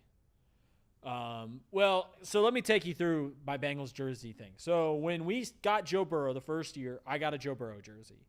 The next year, second year, the first year we went to the Super Bowl, or the year we went to the Super Bowl, they redid all the jerseys and they got these. And I bought one of these to go with the new jersey. So I've had this ever since that year. A couple years ago, 2 years ago, if you guys remember Fanatics Sportsbook, no ads, but they did a promo for the sign-up that if you bet like $5, you get a free jersey on Fanatics, which was a sweet deal. And it was during football season when that came out, and I was like, all right, well, if they're going to do that, then okay, I was going to get a Logan Wilson jersey. He's my favorite defensive player. I played linebacker when I was in youth football. So I was like, all right, Logan Wilson. But then I thought about it before I got the jersey, and I was just sitting there thinking, I was like, in what scenario am I going to pick, like, look at my jerseys for the day and be like, all right, I'm taking my Logan Wilson jersey out over the Joe Burrow jersey. While that methodology is right, I've realized the scenario in which I picked the Logan Wilson jersey, and that is I'm sorry to say it, Bengals fans, it's when Joe Burrow's hurt. This was back then when I didn't know this was going to happen every single year. But now I wish I had a second jersey because Joe Burrow's hurt all the time. So there you go. That's the methodology of where I got to this.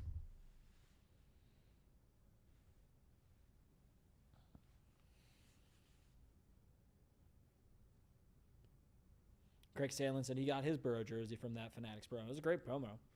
I went and got a jersey for my baseball team instead. So, 2nd and 7. Start of the second quarter. Here we go. Hooray. Come on. It's our ball at half.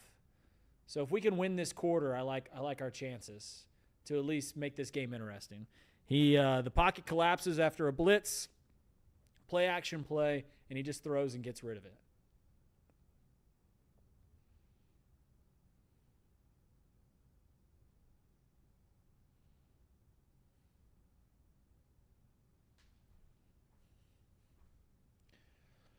Come on.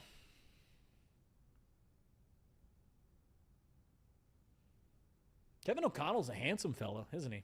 I mean, I knew he's tall. That's a handsome guy. 3rd and 7. Come on, let's get a first down here. We've gotten the defense some reprieve, but we need to put some points on the board. Jake Browning drops back to pass. Looking downfield, finds Jamar Chase. Jake Browning completes pass to Jamar Chase for another Cincinnati Bengals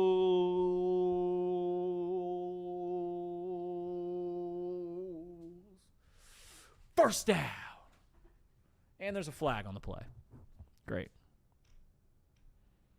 We're bringing it down now that I don't have the score bug. Holding. Love it. 3rd and 17. Baby! Dylan Fairchild. Hell yeah.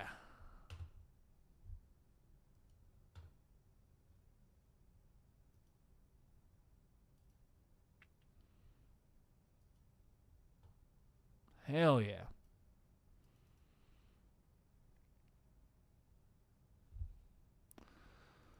So 3rd and 17 is going to be. Do we got another screen? Halfback draw for 17 yards this time. And we literally run a halfback draw to Samaje P. Ryan, and it gets nothing.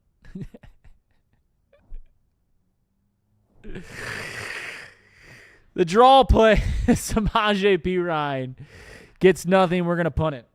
So we wasted a lot of time, kept the defense off the field, but it's all for naught. We get a big play on a pass from Jake Browning to Jamar Chase, our first big offensive play of the game, and it's brought back.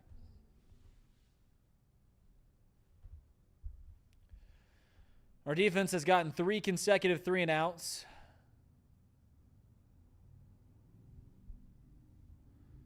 P. Ryan had a hold, a cutback, Craig Sandlin said. Well, I mean, he wasn't getting 17 yards, guys. I mean, I guess he could have helped our defense out a little bit, but the ball lands right around midfield and goes out of play. That's where the Vikings are going to take over. I mean, we can't allow points here, guys. We can't go down 3 scores. We cannot go down 3 scores.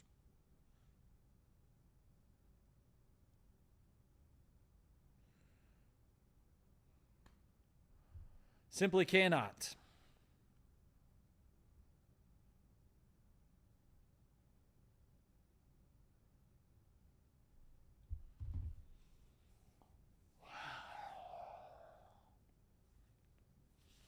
Am I just agitated right now? Because we're at a commercial break once again. Am I just overly agitated about all these commercials? Like, or is this game have the pace of a effing college game or something? I mean, it's the start of the second quarter and we're an hour into this game. We're not going to get shut out. Ryan Rico missed that punt drastically. Where did they put it? 44-yard line. All right. 43-yard lines. That's where it went out. Terrible punt. Running play to Jordan Mason. He's got a huge hole that goes for 10 yards. Leans forward. It was a push, a stretch, pitch play. It was a stretch play, but it was on a pitch. If they go off guard,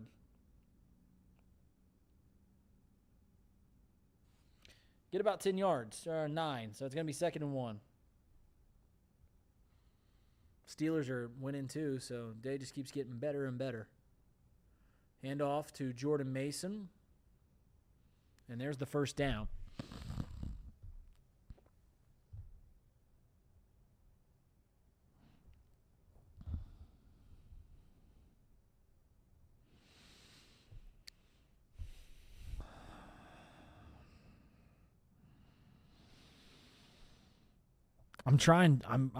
Listen, my brain, the synapses in my brain are firing as quick as they can to figure out how we get into this game or something.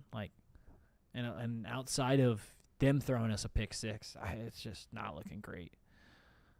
Carson Wentz goes to the flats, and they get another 11-yard gain, this time on a pass, and there's a flag.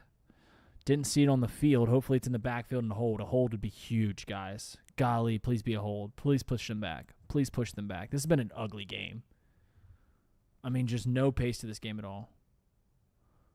Block in the back. That's huge. Illegal block.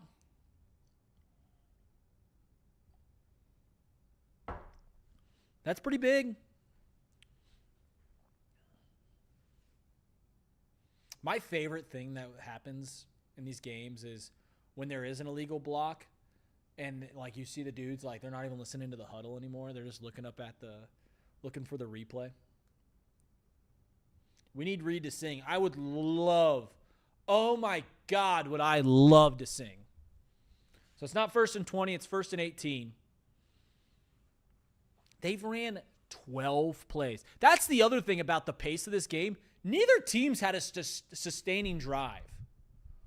Maybe that's actually why the pace. I talked myself into that one. But it's actually been kind of miserable.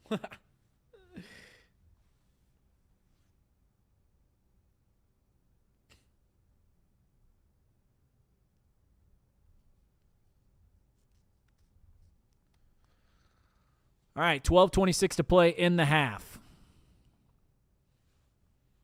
Carson Wentz over the middle of the field finds T.J. Hockenson. We're not trying to tackle him. We're instead trying to strip the ball, and he gets about a gain of 14 yards.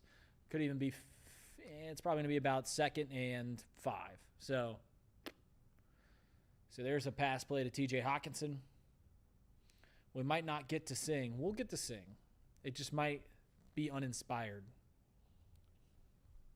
when we finally do. We're not getting shut out. And we're going to score a touchdown at some point today. Just like I said, it might just be uninspired. Might not be the most fun song I've ever sang in my life. 2nd and 4, so it was a gain of 14 on 1st and 18. They hand the ball off to Jordan Mason. He cuts to the left. Gang tackle brings him down after a gain of 2. All right, 3rd and 2. Can we hold him to 3?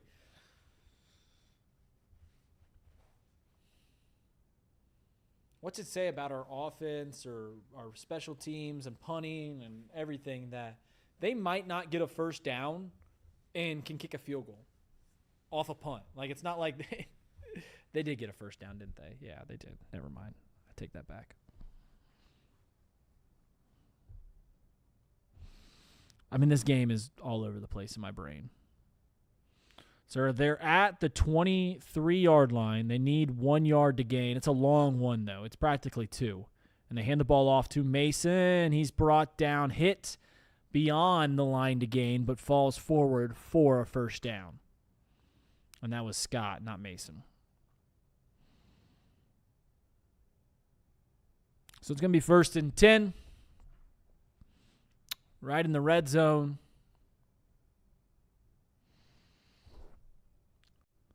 Oh, I slept funny, so I can't look to my left today. Let me look at this. I can't go past that. I ran this morning, and it was uncomfortable. 1st and 10, 21-yard line. 10 minutes to go in the half. Fakes the handoff. Carson Wentz looking downfield, floats one out of play. He's looking for T.J. Hockenson on a wheel route. Wisely, we're getting pressure on them. I will admit that. I mean, if you want to spin zone, if you want some positive, We are getting pressure on Carson Wentz. Like, we are going to continue to get pressure on him.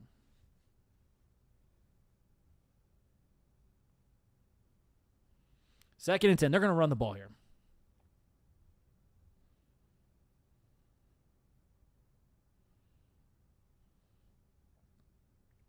Wentz, under center, sends Hockenson in motion to the right side of the line. 4 seconds to snap. They hand the ball off, this time to Jordan Mason. He goes inside the guard and tackle, gets a gain of 4 yards.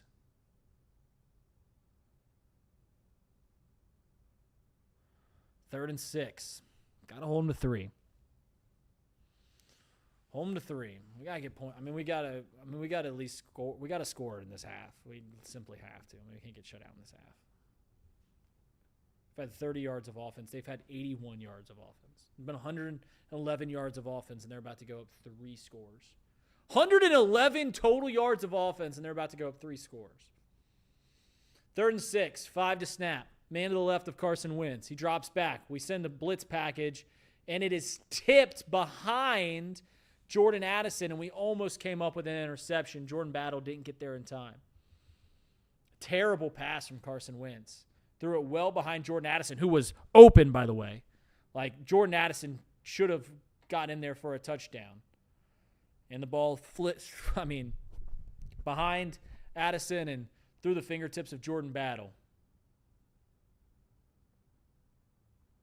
So here's a 35-yard attempt to go up 3 scores is one of the best kickers in the league, Will Reichard. Snap's good. Kick is up and through the uprights. All right, well, let's bring this thing on down. I assume they're going to go to commercial. 9:20 to play. And you see my little TV there. I need to sit down. We're down 17-0. 17-0, 9:20. We need to put some points on the board. It is our ball to start the second half. I said we've got to win this quarter. Win this quarter, and I'll keep some hope.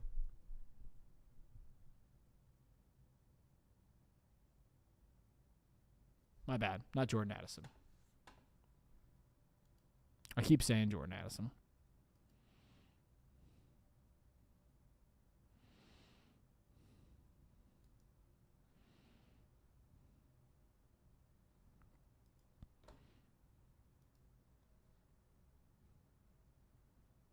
That's Jalen Naylor.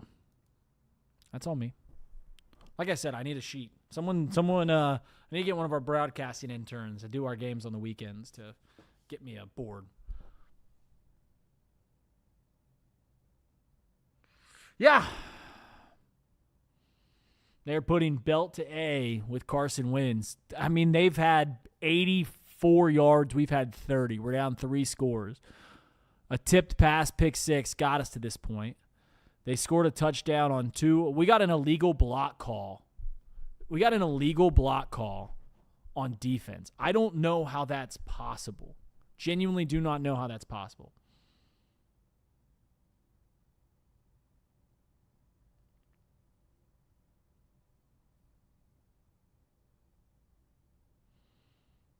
Defense has only given up 10 points. That's the positive spin we need. Nate Johnson.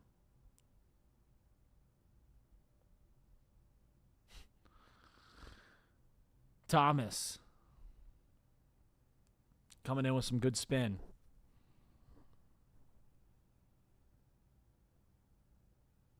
Yeah, I don't know.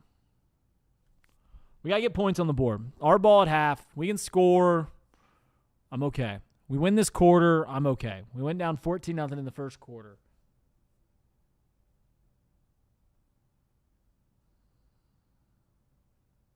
Did we hit Carson Wentz pretty good? Oh, they're wondering if we should have gotten called for.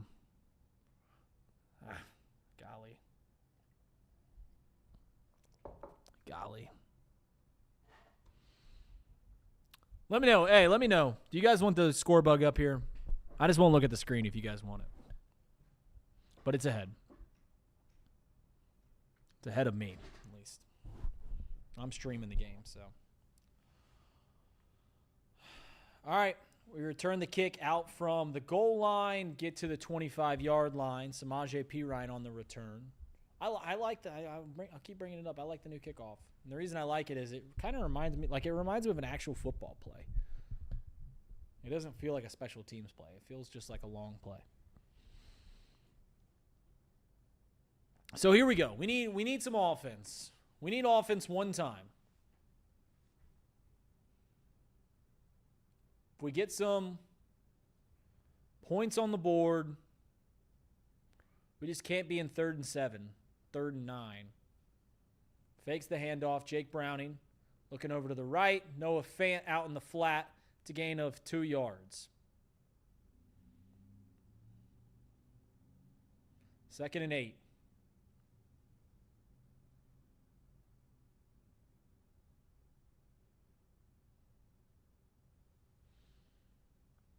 We got to win one of these next 2 games. 10,000 noodles. We got to win one of them, or else it gets dark in a hurry.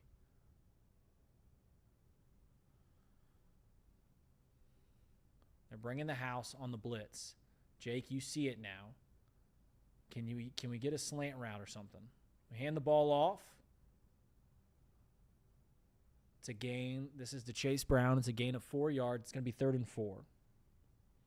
Okay, can we convert? Can we convert?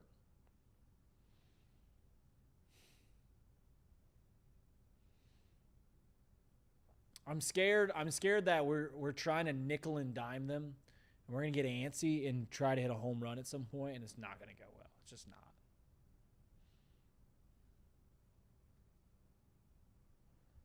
Stick with the game plan, whatever it was. Whatever you felt comfortable about winning, keep doing it. Jake drops back to pass. 3rd and 4, looking over the middle of the field. Finds a man. It's T. Higgins. Jake Browning completes a pass to T. Higgins for another Cincinnati Bengals first down. And there's a flag on the play. Ivan Pace Jr., Chatterbox alum, was on one of our first ever streams.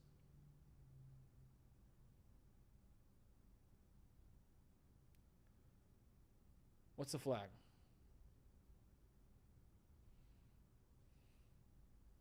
Personal foul on the defense. Nice. Nice. Okay. Oh my God, that's felonious. They're killing our boys. Oh my gosh. Makes me squeamish to watch. He lowered the crown of his helmet. Listen, I get that everyone hates these targeting penalties. He lowered the crown of his helmet into the guy. That is a deliberate call.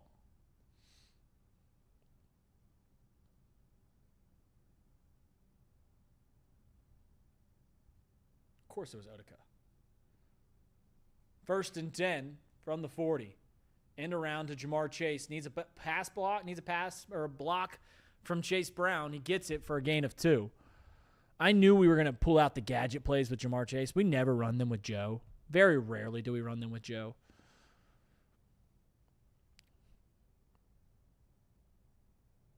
Blackmore, I agree. That was target. I mean, that play was why they make the rule. That play is literally why the rule exists. God, I knew Cleveland was going to compete with Green Bay. I don't know why I knew that, but they're playing right now. 2nd and 8. Browning, screen pass out to Chase Brown. He's got a hole, and it's a first down. So we're out beyond the 30-yard line, and we're moving the ball. Screen play out to Chase Brown. The 2 blockers being Mike Gesicki. I didn't see who the other one was. Is it Yoshi? Yeah, Gesicki and Yoshi.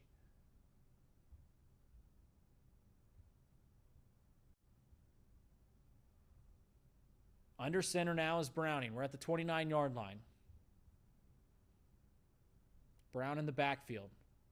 We hand it off to him on a cutback. It's a counter play, and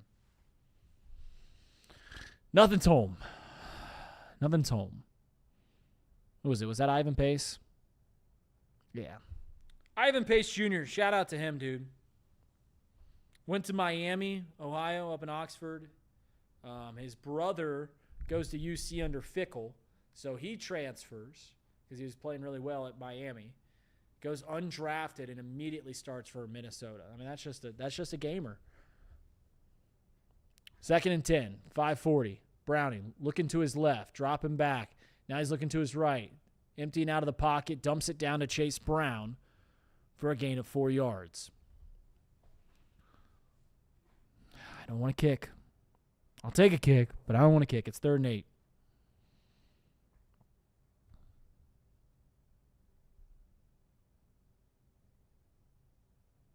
$5:15 to play in the half.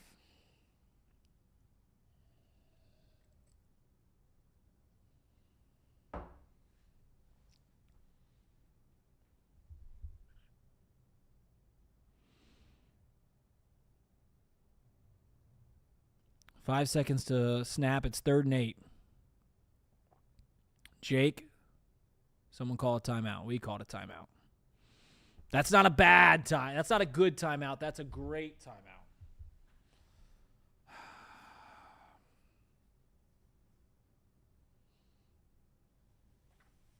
AJ saying the Bengals could have drafted Ivan Pace Jr. in the 7th round or signed him, but we decided to pass. I mean, to be fair, AJ, to the Cincinnati Bengals, 32 teams, all 32 teams decided not to draft Ivan Pace. He was undrafted. I mean, yeah, that happens sometimes. I mean, you can't kick yourself because you didn't sign Kurt Warner because you just didn't go to the right grocery store. You know what I'm saying? Like you can't do that.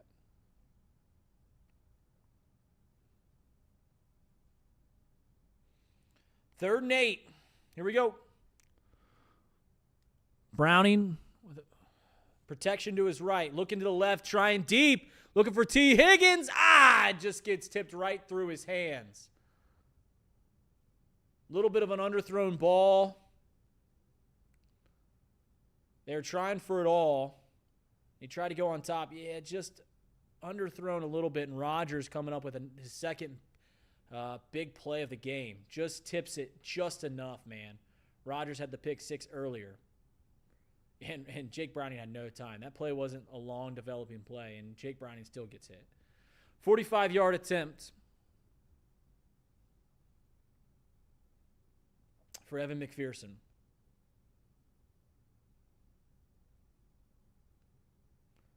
Kick is up, and it's through the uprights. All right, we're not getting shut out today. 17-3, and I like how people are already in there saying, all right, defense. Defense has played well. I mean, I know we've given up 17 points and a half, but really, I mean, they haven't, shoved it down our throat. Even that drive where they scored, there was 2 major personal penalties that led to that. And then the 3 points they just gave up, we gave them the ball at the 45-yard line. So can't hate on the defense too much. Roughing should have been called. Still got a lot of football left. CWT. Yeah, that's right. A lot of skin left. A lot of pig skin.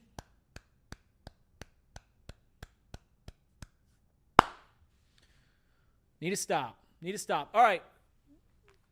First 3 messages. Do you guys want the scoreboard right here? Had it earlier.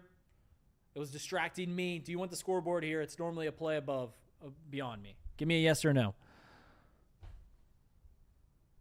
It's normally a play ahead. I'll show you what it looks like for those that are new. Boom. Do you want that? You want the game cast right here? I'm going with the first answer. Yes. All right, Gerald, you got it. Blackmore says no. All right, 1-1. Yes, all right. It's staying. It's a play ahead, so that's where it was distracting me.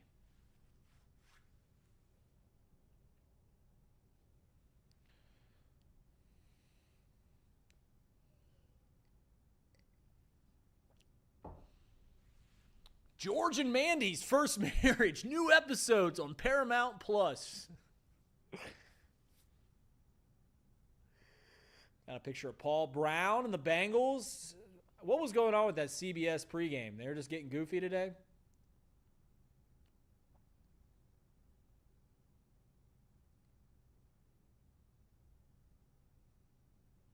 I'm feeling a comeback in the second half. Golly, random guy, official too.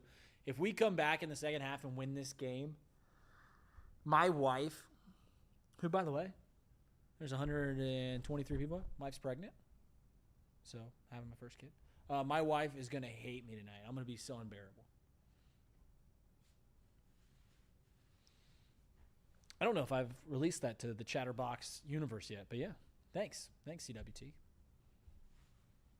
Due in February. Valentine's Day. Pumped for it. 50-year anniversary of CBS football. Got it. Thank you. Thank you, Blackmore.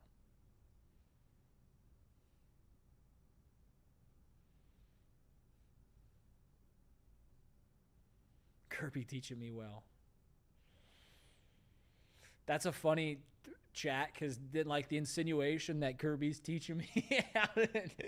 It's just a really funny thing to think about. Getting pointers.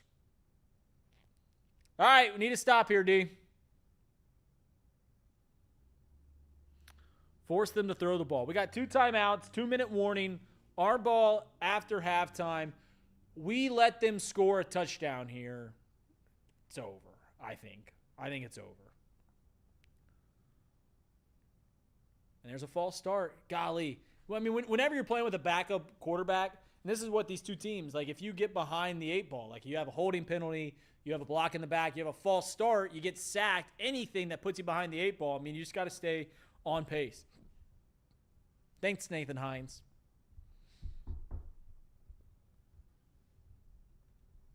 Very excited. Wasn't planning for one, but like when I say not planning for one, I was wanted to have kids eventually. Just weren't trying or anything like that. Just happening. Super excited. 1st and 15. Carson Wentz looking to pass. Incomplete. Drawed up and a good job defending the slant route.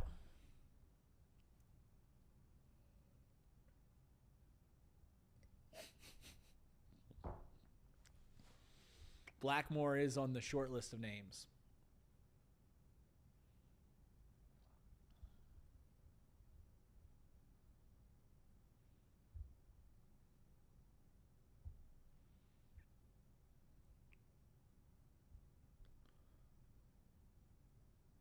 So here's Wentz on 2nd and 15. The screenplay, Justin Jefferson lowers his shoulder. We try to strip him. They get a gain of 7-8 yards. It's going to be 3rd and 8. Got to stop him here.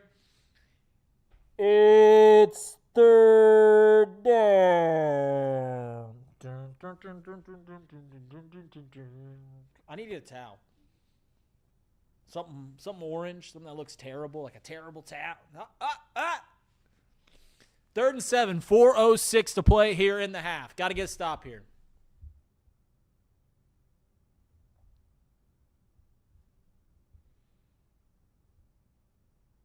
False start. Love it. Someone on the interior line with the false start. No. Yeah, there we go. Logan Wilson's on the sideline?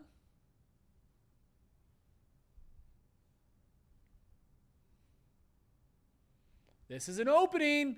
It's an opportunity. How's their schedule look? They got to win in 2 weeks. I don't know how good Pittsburgh is, but after that bye, that's pretty tough. If they win next week, it's in Pittsburgh, they're fine. But they're not winning today. 3rd and 12. Carson Wentz is brought down with the sack. Let's go.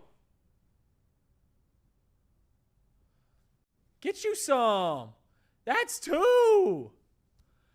That's 2. Let's go.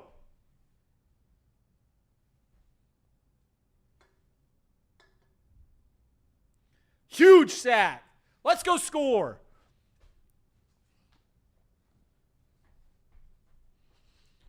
Chris Jenkins. That's our 3rd sack? We've had 3? Oh, yeah, we have had 3. Chris Jenkins with 2. Charlie Jones gets hit as he returns it. Yep, that's going to be a flag, or did he get pushed into him? What happened there? He called a fair catch. Yeah. Okay, there's going to be a flag. He called a fair catch. That's huge. Yeah, he called it. That dude hit him. He just lost his footing. Yep, he tried to get out of there. Yep. That's huge. That's big. Let's go. Is it too early? Oh, this thing hasn't been updated yet. All right. I got to take this off. No one told me that this hasn't been updated.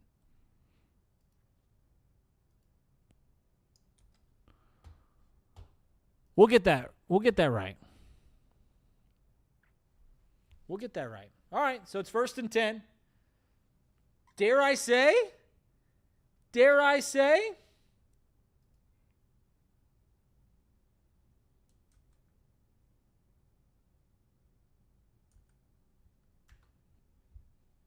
Little 2-4-1. Little 2-4-1. Our ball at half. Let's go score. Got great field position. Let's get them in there, baby. So we're taking over past midfield. You guys want the live game cast. I'll get it in here. I don't know why it wasn't updated earlier, but I'll get it right as rain. Boom. We need a score here, folks. 2:52 to play. We're getting this game cast in here.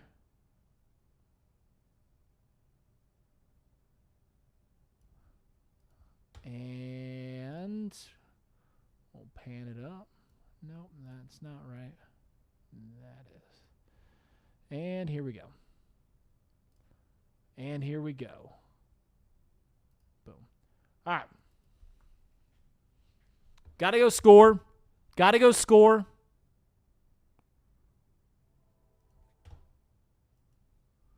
Need it here. Reid, it's a TV timeout. Catch up. All right, I'm here. 2-4-1. A little 2-4-1. We got 2 timeouts. They have them all. I don't know if they're necessarily going to push it. I need to reload.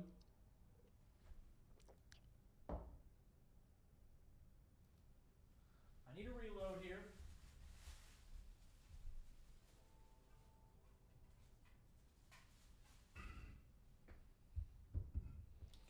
We got to go score. Got to get points. I want to get in the end zone. Need it.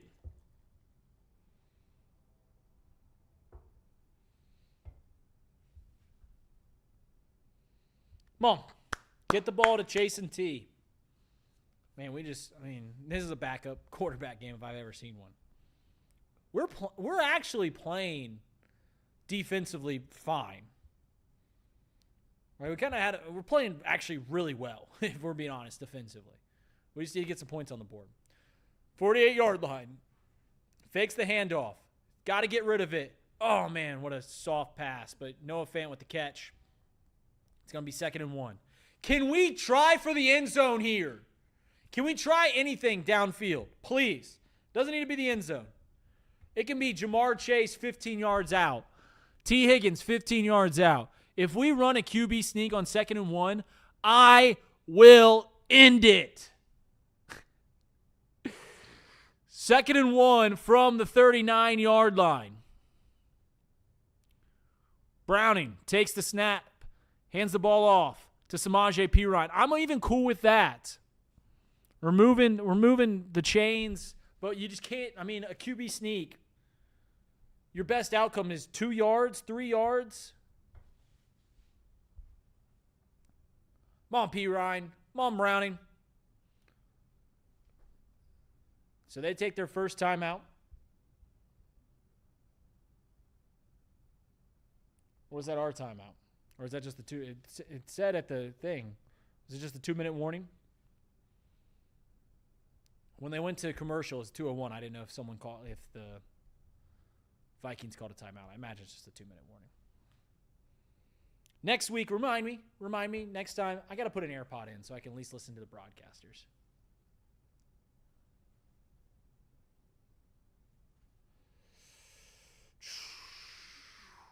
All right. Got to get in the end zone. I think we have to. It's our ball at half. And even let me put it this way. We don't need to get in. We got to get 10 points in these 2 possessions. I don't care what that looks like. We don't have to tie the game up because we're down 14. We got to get 10 points in the next 2 possessions. The one after halftime and this one right here. Got great field position. Would love to tie it up. But we've just got to get 10 points at the minimum.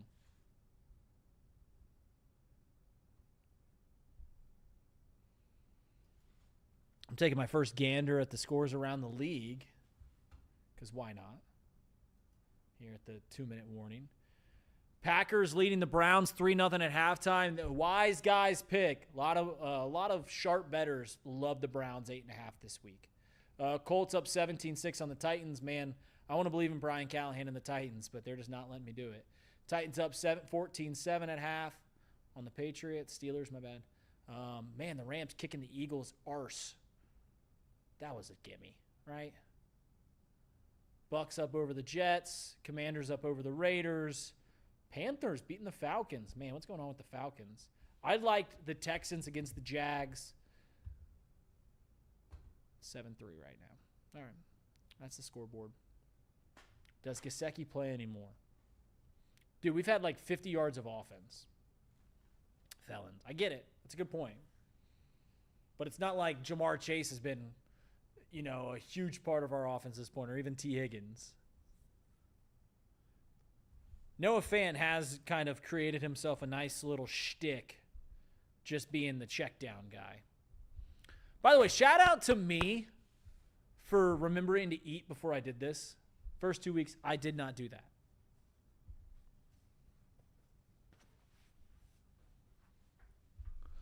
First and 10 from the 36-yard line.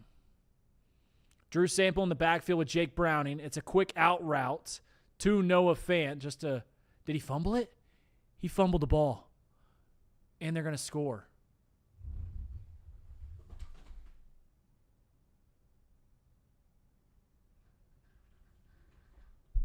A scoop and score, and it's Isaiah Rodgers again. It's Isaiah Rodgers for his second defensive score of the game.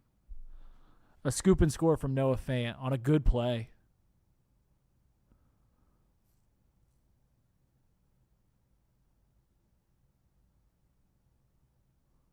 He just punched it right out.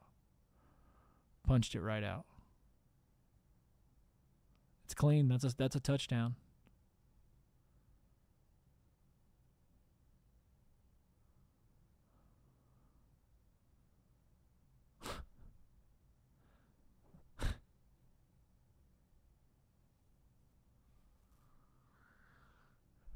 Noah Fant fumbles it, and they score to make it 24-3.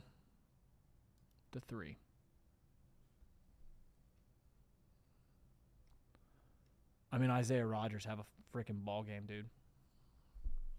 2 touchdowns.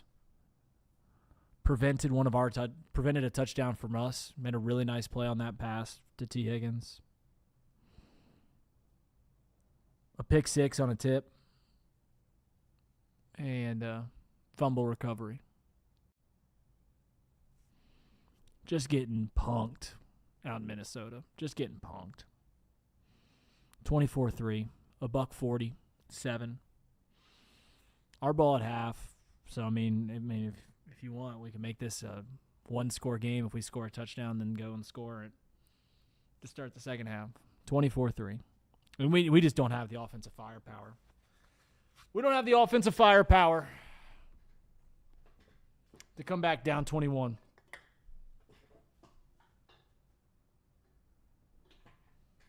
Zach, it's time to resign. See, I disagree, dude. I guess I'm not going to disagree that maybe Zach Taylor shouldn't lose his job, but resign? What about today makes you think that this is Zach Taylor's doing? His elite quarterback is hurt, and his backup has thrown a pick 6, and their tight end just fumbled. P. Ryan returns it out to the 27-yard line. I'm going to sit down. This is my chair for when I'm sitting down. How is Fant fumbling Zach's fault? That's a good point. 10,000 noodles. That's what I'm wondering. Both defensive touchdowns are a touch of lucky, says Nate Johnson. To be fair, all defensive touchdowns are a touch of lucky. Almost all of them.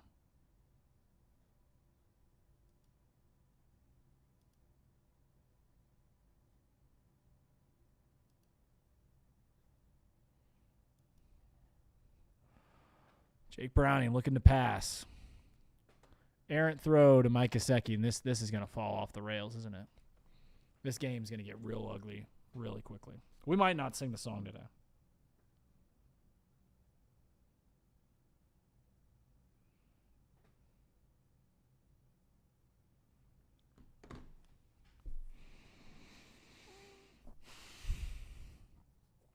Second and 10. Sure, I'll do my play-by-play. That's how we'll just second and 10 from the 27-yard line. 1:38 to play. Bengals with all 3 timeouts. Jake Browning snaps, looks over the center of the field, finds Mike Gesicki for a gain of 9 yards, brought down by the linebacking crew of the Minnesota Vikings. A flag is out on the field,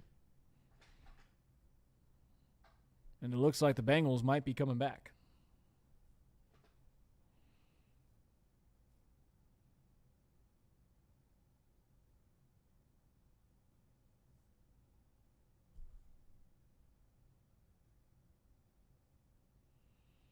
Waiting on the flag. Offsides on the defense. They'll take 2nd and 1 as they decline the penalty.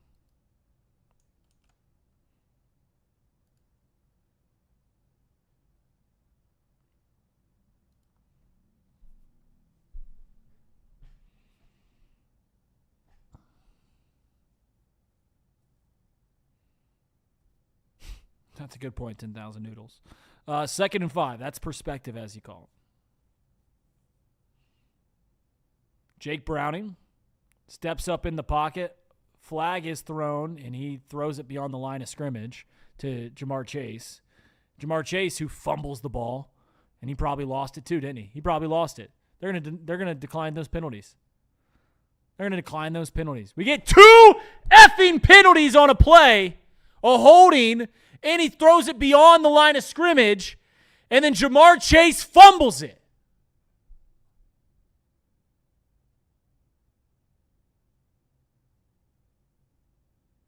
Please tell me he didn't fumble it.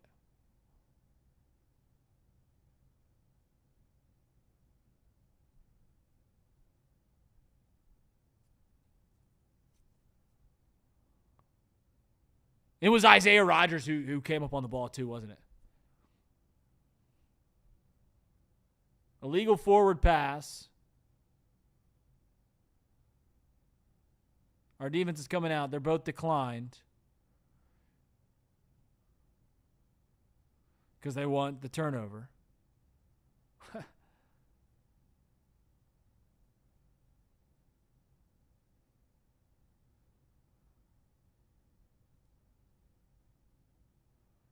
I mean, what a disaster this offense has been.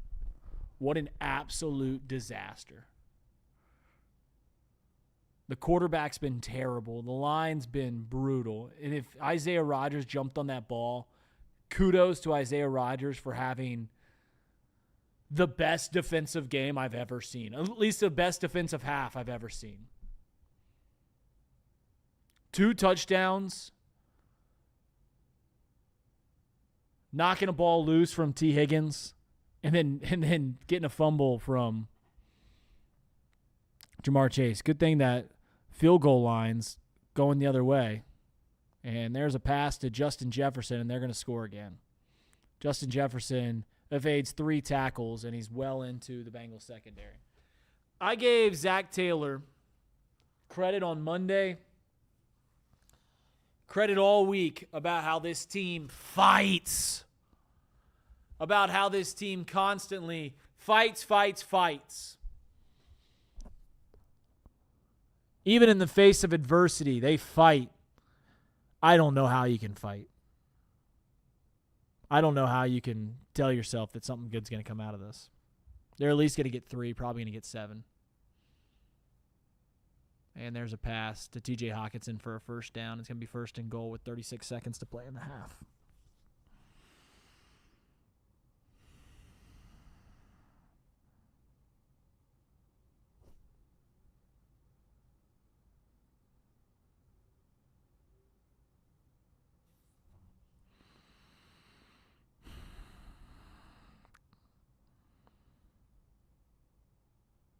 First and goal. Clock is stopped. Vikings have all 3 timeouts. I mean, I guess the sicko in me wants to hold them to 3, keep this a 3-score game, but they don't because they hand the ball right off and they score.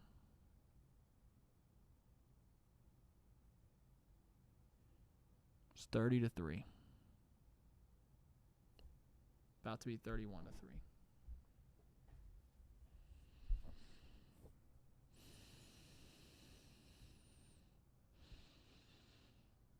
One of the worst halves of football I've ever seen. Genuinely.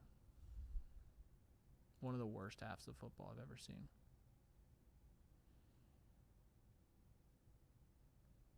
You guys want some team stats? I'll give you some team stats, even though we are down. I'll leave it. I'll do one because I think Craig's going to do a lot of team stats here. I'll give you one. I'll give you two. 2 stats because the score is a stat.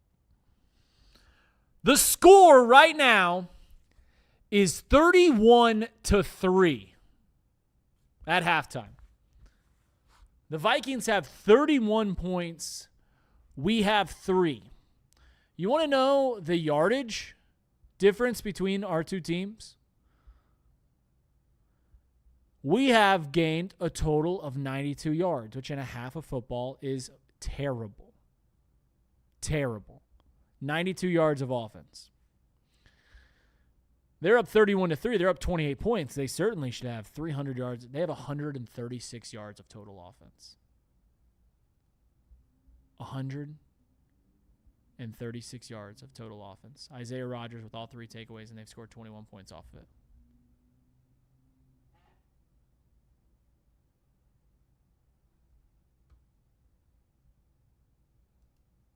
I'm down bad, folks. I'm down as bad as it gets. I cannot wait to get off this stream and let Craig take you through the halftime. Craig is going up to the slaughter. He's going to the slaughter right now. We're going to need Al, right? We better. Yeah, poor Craig. I mean, he's doing it solo. He's got no one to talk to. We'll come back after the half. That's right, Faux King. I will say this,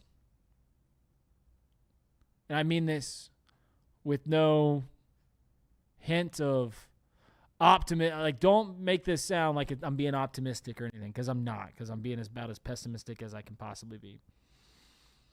If the Cincinnati Bengals win this game, they're down 31-3. They're not going to win this game. If they win this game with a backup quarterback down 28 points, it'll be the greatest win that I've ever watched this team win. Seriously. And it's not going to happen.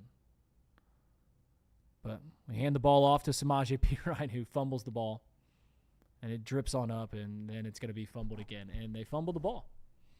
Samaje Perine loses it, and the Vikings have it. And if Isaiah Rodgers is on that ball, I'm going to shoot.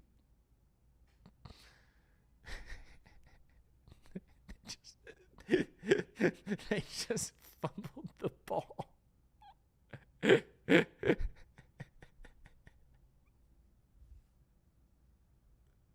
We were trying to bleed the clock out. We were literally trying to just bleed the clock out, guys. Why not kneel it? Why run it? Why not kneel it?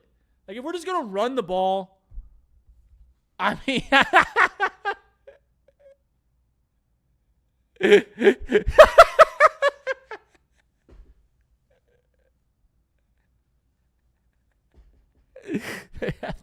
kick a field goal, guys. They have 3 timeouts. They need like 15 yards. A screenplay. It's a double pass. And it goes to who catches that? Scott. It doesn't even matter if he's down or not. There's a flag. Did he go illegal man downfield? Please let it be so that we can at least go to just into the end zone, go into halftime.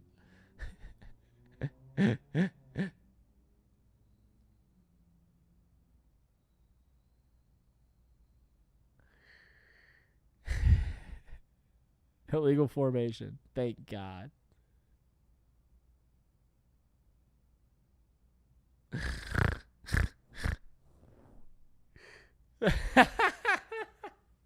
We do get the ball at half. Let's spin it positively. Get the ball at half. Dude, they better. If I'm the Vikings, I drop Carson Wentz back because he's still got a good arm. He's still got a cannon. That's part of the reason he was the second overall pick. And just heave it down to Justin Jefferson. I mean, just chuck that thing as far as you can throw it. I'm opening this bottle. This is hilarious. And yeah, they're going downfield. Middle of the field, incomplete pass. Flag? They want it. They want it. Give it to them. They've earned it. You know what? Let's go down 38. 38-3. I can't wait to get on Twitter and see the reaction. I haven't been on, like, when I do these things, I can't check the reactions. But I can't wait.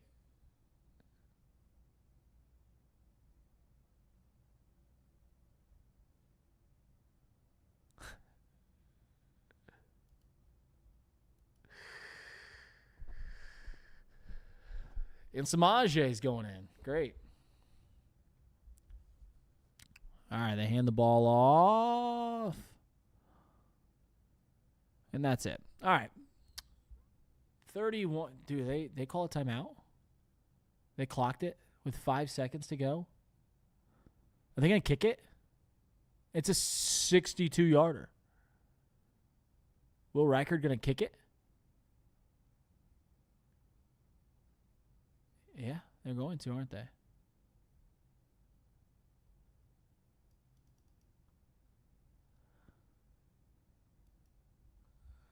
Six seconds.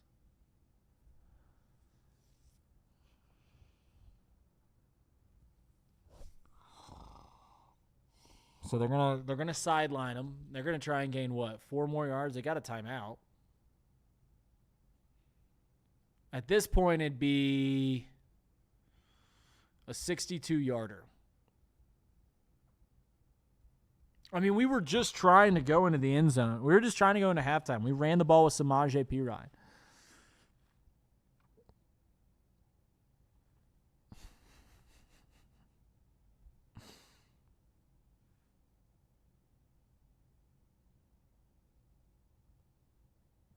What's Tony Romo saying TJ Hawkinson should do? We're calling a timeout? Hell yeah, Zach. Let's let Al Golden cook, baby. Let's let Al Golden cook. Thank you guys all for being here because this is effing miserable for me.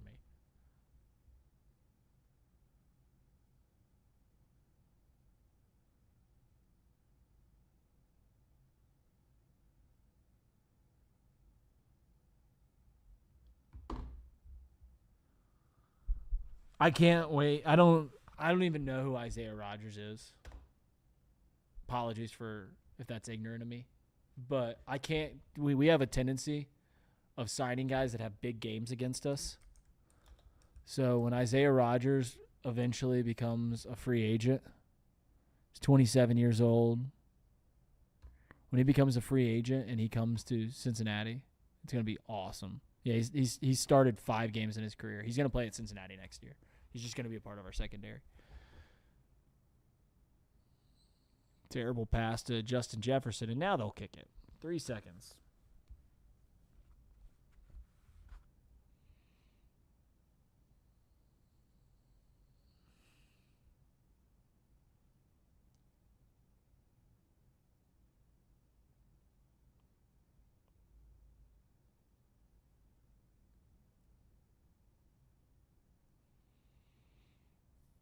4th and 7. Will Reichard. How far is it? A 62-yarder. You're going to get this voice right here. And there's a timeout. Let's ice him. Let's ice him, baby. Down 4 scores. Let's ice him. Yeah. Oh, yeah.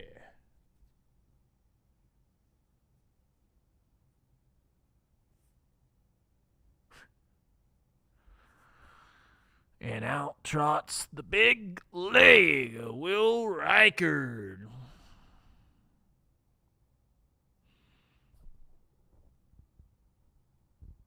Third time we've seen him in the last minute. It's the third Reichard. 62-yard attempt. From the right hash. Snap is good. Kick is up. And it's good, baby. Through the uprights. 3 more points for the Minnesota Vikings. As they make it a 5-score game. No, I guess it's still a 4-score game. 32-8. We get a chance to return the kickoff. Uh-oh. Don't let us take it to the house. Don't let it take it to the house. Oh, it's the final play. All right. All right, Craig, if you're ready, go ahead and give me a thumbs up. You can go ahead and put that thing up. I'm taking a leave. Here you go.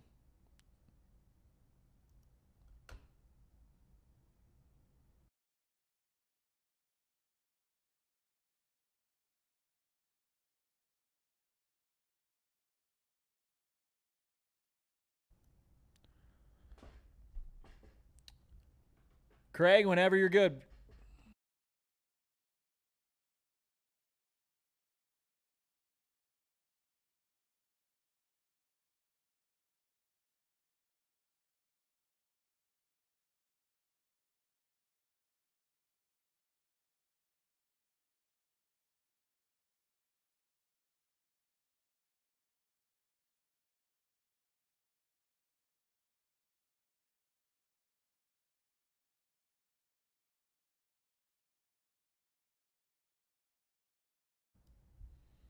Craig, your mic's muted on your end.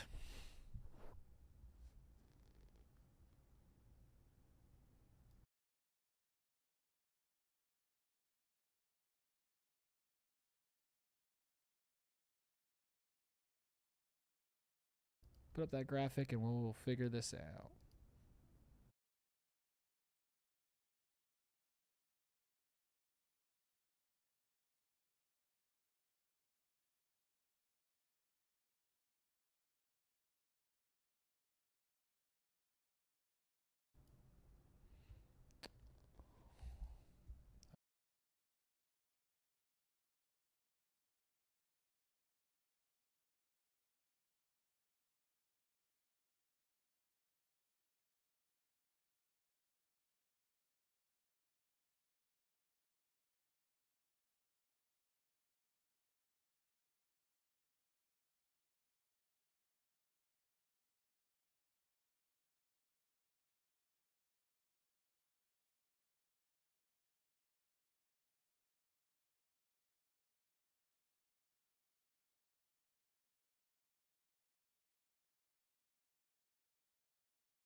All right, let's try this again.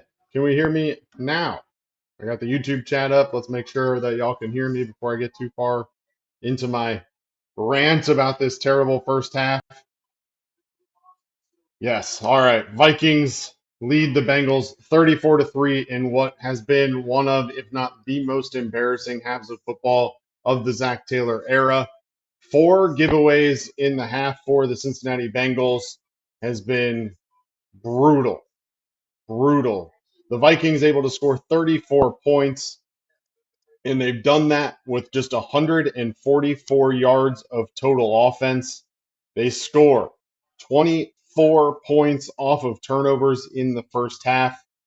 And it's not just been Jake Browning, it's been everybody. We talked in the pregame show. My key to today's game was containing the ball, holding on to the ball and not giving it away.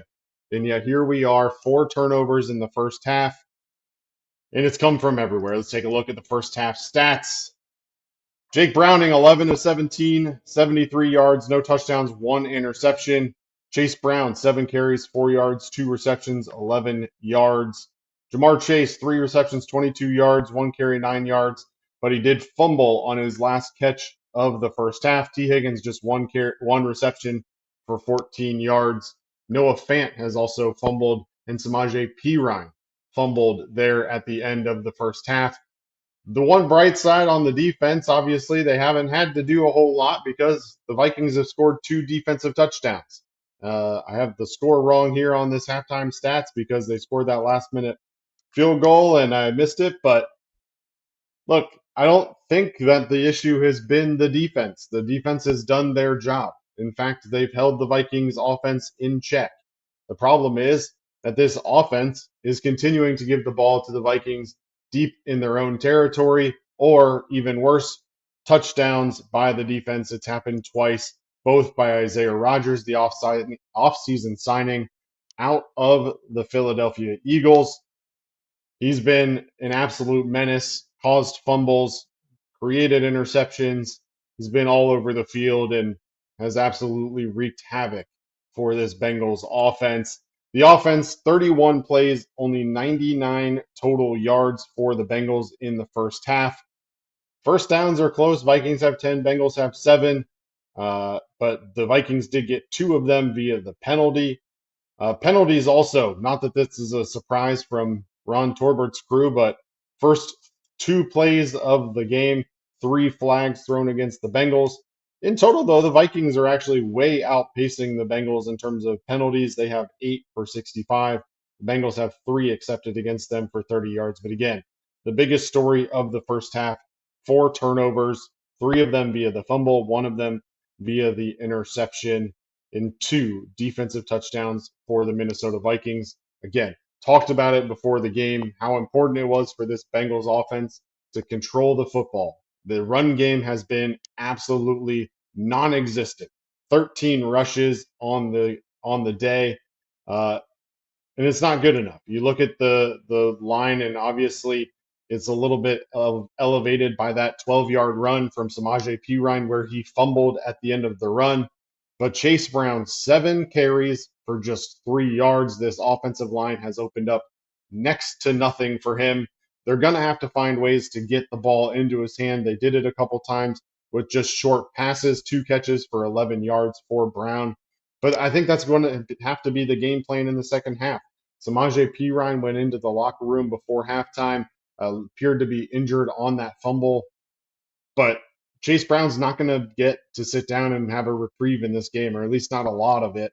And so he's going to have to be able to eat some clock because at 34-3, Zach Taylor is going to turn to the run game. He's not going to be throwing the ball 100 times to try and get back into this game. He's going to punt, and that's just what he's going to do. I can only imagine the conversation that's happening in the locker room right now as Zach Taylor tears apart this offense. I'm sure he's congratulating the defense on the job well done so far. Realistically, this should be a 10-3 ball game, if we're being honest, if not even better for the Bengals. At worst, it should be 10-3. This is the 3rd straight game now that this Bengals defense has allowed an opening drive touchdown. But after each of those touchdowns, the defense has solidified. And yet here we are, Vikings lead 34-3. Carson Wentz, 8 for 14, 105 yards and 1 touchdown. Jordan Mason, 8 carries, 41 yards and a touchdown. Xavier Scott, 4 carries, 16 yards. Justin Jefferson has 4 catches for 61 yards. TJ Hawkinson, 2 for 24. Josh Oliver, 1 for 12. Jalen Naylor, 1 for 8. But again, the big story here, Isaiah Rodgers, 2 defensive touchdowns. And it's been a brutal half for the Cincinnati Bengals. We'll take a second and we'll look around the league. The Packers and Browns locked in a defensive struggle here, but Green Bay is driving deep into Cleveland territory. Packers lead in this one 3-0. That is late in the third quarter, already under 4 minutes to go in the third quarter on that one. And we'll keep an eye there to see if the Packers can close it in on this drive. In Nashville, the Colts just absolutely demolishing the Tennessee Titans 27-6. I say that. The Vikings are absolutely demolishing the Cincinnati Bengals. In Nashville, Daniel Jones, 14 of 20, 1 passing touchdown to Michael Pittman Jr. Jonathan Taylor, 11 carries, 38 yards, and a touchdown. And similar to the Vikings game, the Tennessee Titans also have a defensive touchdown that went to Kenny Moore. Elsewhere, the Steelers lead the Patriots. Aaron Rodgers, yet another touchdown pass to DK Metcalf. That passes Brett Favre for number 4 all time for the touchdown passing list in the NFL. That game, about 10 minutes left in the third quarter, Steelers ball, 14-7 Steelers lead. The game of the week, or at least one of the games of the week, the LA Rams against the Philadelphia Eagles in Philadelphia. Rams up in that one, 26-14. Matt Stafford, 10 of 19 for 119 yards and 2 touchdowns. Kyren Williams, 15 carries for 77 yards in that one. Devontae Adams with a deep touchdown catch, a 44-yarder. Kyren Williams also found the end zone in the passing game. The New York Jets trail the Tampa Bay Buccaneers. That one's 20-6. Baker Mayfield, 13 of 16, 135 yards and a touchdown. Emeka Egbuka, 4 catches for 46 yards for the rookie sensation out of Ohio State. Raiders and Commanders underway in the third quarter as well. Commanders have a 20-10 lead. Again, Jaden Daniels not playing in this one. Jeremy McNichols broke a long touchdown run for the Commanders, a 60-yarder. Marcus Mariota, 4 carries for 41 yards and a touchdown as well. Mariota in this one, 9 of 14 for 85 yards in the relief position. Geno Smith, 7 of 11 for 100 yards and a touchdown to Trey Tucker for the Raiders. The Falcons and Panthers. Panthers, 17-0 lead over the Falcons. Michael Penix Jr. threw an interception in this one. And Tet McMillan, again, the rookie out of Arizona, looking like a solid wide receiver for the Panthers. He has 3 catches for 48 yards. And finally, the Jaguars and Texans, another low-scoring affair there. Jaguars lead 7-3 in that one. The touchdown coming from Basil Tootin, 3 carries, 12 yards, and the touchdown. Trevor Lawrence, 15 of 26 for 131 yards. As my YouTube goes out to make sure that we are watching for the comeback of the second half. 7-3. The Jaguars lead that one, in case I didn't say it already. Cool. Final thoughts heading into the second half. I said it already a little bit, but look, this Bengals offense is probably going to go pretty vanilla here. They're going to probably lean into the run game and just try to eat as much clock as possible. This is a tough day, and it doesn't get any easier for the Bengals as they move forward with the schedule. They wrap up here with Minnesota. They go on the road next week to face the Denver Broncos on Monday Night Football. I'm sure ESPN is thrilled to have that matchup on Monday Night Football. Then they host the Lions, and all of a sudden, next thing you know, this Bengals team could have a losing record if they don't clean things up. Bengals then go to Green Bay. Tells you the gauntlet doesn't get easier. Then they host the Pittsburgh Steelers. The Bengals, if they're not careful, could be easily looking at a 2-5 record by the time they get into mid-October and their bye week. Looks like the teams are coming back out onto the field for the second half kickoff. So we'll send it back to Reid Maus for your second half update and the watch along. I'll be back after the game to break down this thrilling second half that I can only imagine is going to be coming up. But until then, I hope that you all enjoy the second half. Hang out with Reid, keep him company, because I promise you, this is not an easy job having to talk nonstop about a football game that has not gone your way at all. So, with that said, I'll put the graphic back up, and Reid Maus will be right back with you in just a couple minutes.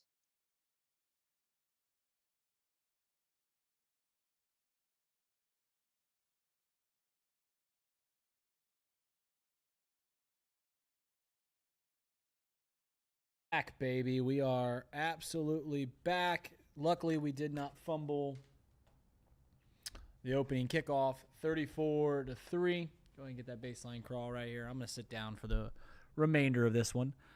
I was just taking a gander because things happen so quick in an NFL game. Like, you can kind of forget how things happen. We had the ball with less than 2 minutes to go in their territory, and it was 17-3. Like, we were about to score to make it a one-score game. And they score 17 points in the final minute and 30 seconds because of a scoop and score, another fumble, and another fumble. It's crazy. Absolutely crazy. All right, so we hand the ball off to Chase Brown, and Craig said this on the stream in the halftime show that he doesn't anticipate a whole lot of offense. Yeah, we're gonna try and get out of this game as quickly as possible. We lost this game. It would take us to do to them for us to even consider. Like, we'd have to go score here, and then we'd have to get a pick six or something along those lines to even consider trying to compete in this game. Thank you all for being here. I got my chance to scroll around Twitter and see the responses, and yeah, it's been pretty atrocious. It doesn't change my outlook on the season. Nah, maybe it should. Maybe it should.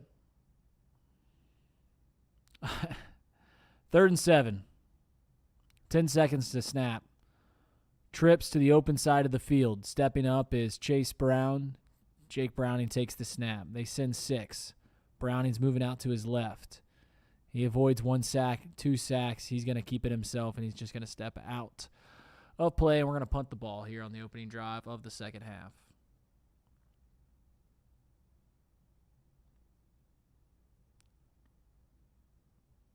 So a 3 and out to start play here, inspiring possession. Yeah, they bring 6, and I knew they were going to blitz. That's what the Vikings do. They just blitz. Backup quarterback. It's perfect time to blitz. At least we look good in our white unis. Deion Stewart, thanks for joining, baby. Love it. So the punt is off. It's fielded out at the 8-yard line.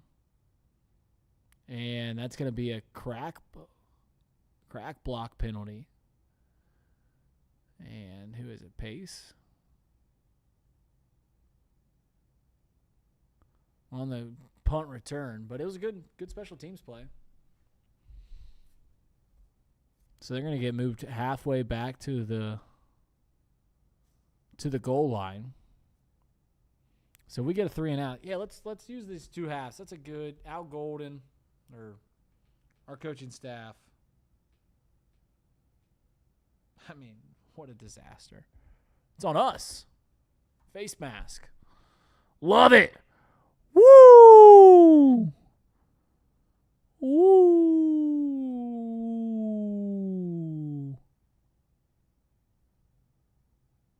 Face mask on us. Who did we face mask? Felton? Yeah. Yeah, he pretty much did, didn't he? I mean, he did pretty deliberately, too. Wasn't even like an accidental face mask. Just a disaster. What an effing disaster.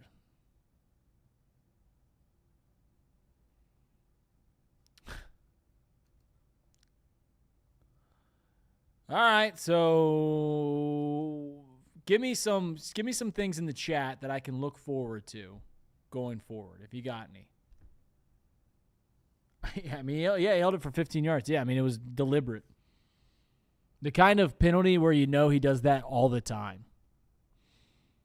He's just being a punk. Give me some positive spins here. We score a touchdown on the next drive. Anyone got any bets on this game that I can at least root for? Like, you got Jamar Chase anytime touchdown, or like anything that we can reasonably hit? Chase Brown anytime touchdown, something like that. Next week we got 8 days. Zach gets an extra day to coach. We can immediately get home and start working on Denver. Let's do some investigating, huh? Let's say you live in Cincinnati and you want to go out to Monday Night Football next week in the Rocky Mountains. Yeah, well, that's not going to be cheap. Tickets cost.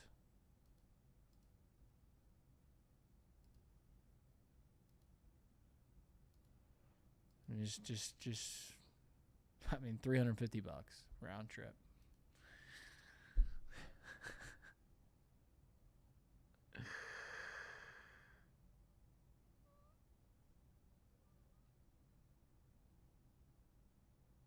Oh, man. All right, 1st and 10 for the Vikes.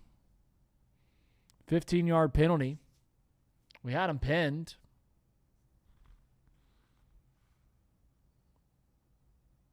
Man, that's a hell of a stat. We're 0-6 all time in Minnesota.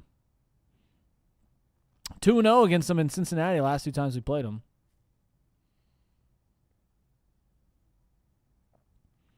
So they'll start at the 26-yard line. They hand the ball off to Jordan Mason. Please tell me he breaks it free. About a 17-yard gain from Jordan Mason.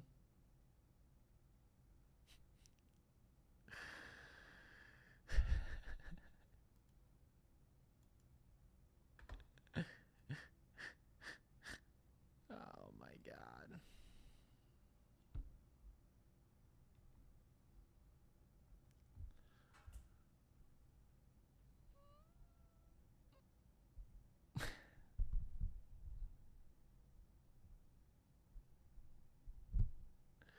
First and 10 from the 45-yard line.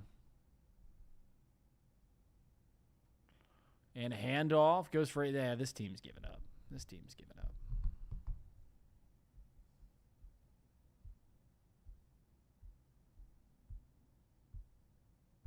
Full-blown giving up.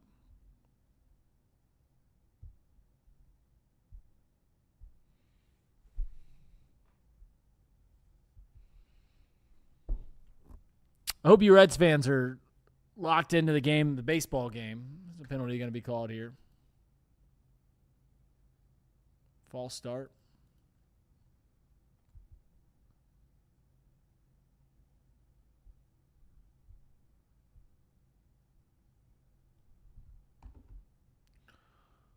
Guess I'm just going to keep tabs on other games around the league.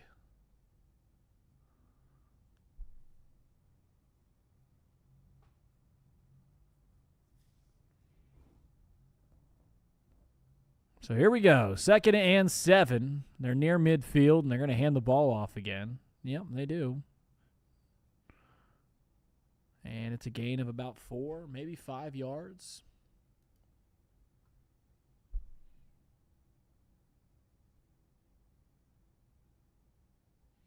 I don't blame them, right? Like, this team is clearly done. They're it's over, right? They've given up. They don't got to fight in them today. They were trying to get to the end of this game, and I don't blame them. It's 34-3. It's just crazy that it was 17-3, our ball on their side of the field with $1:30 to go. We were talking about a 2-for-1, and then it was a fumble recovery as there's a pass completed. to Naylor. For a first down.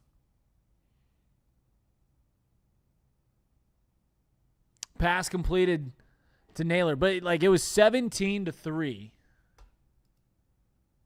And where did we have the ball on their side of the field? Like we were deep, or at least we were across midfield with a $1:40 to play. And it's just insane how badly it got. We were on their 36-yard line. Like we were going to score with a $1:47 to either make it a 17-3 game or 17-6 game or a 17-10 game. And Noah Fant fumbles for touchdown. We then run 2 plays, and Jamar Chase gets like a 20-yard play, and he fumbles it. They score. It's just insane. It's just insane how quickly that spiraled. They have 130 yards of offense too.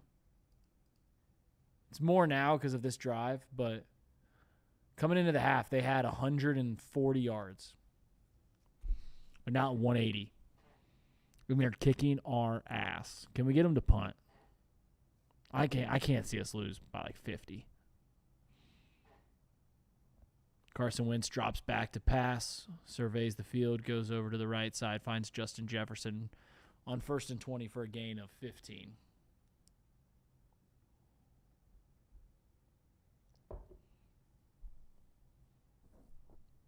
Our defense was playing good. I mean, I don't know if they're going to play well for the rest of this game, but they were playing well.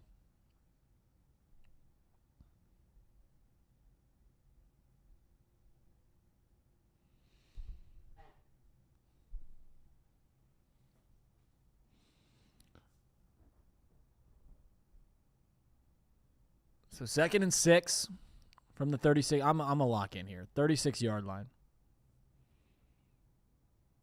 Pitch play for a first down and more from Scott.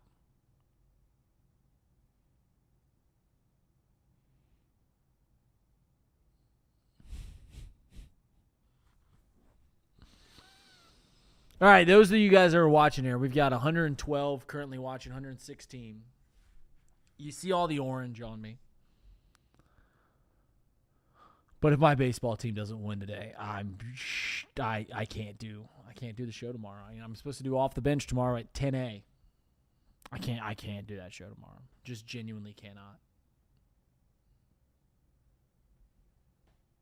I can't.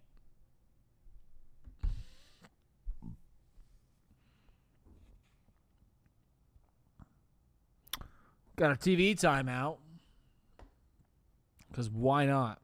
Me and Craig going to break this thing down post-game. A lot of good insight there. A lot of good stuff. Some good stuff.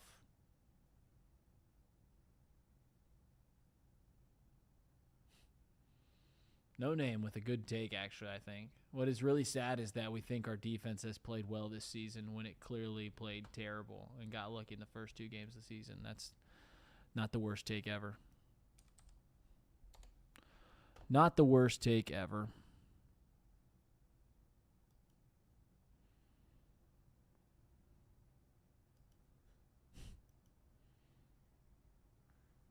Am I a Reds fan? I am not. I'm not, Gerald.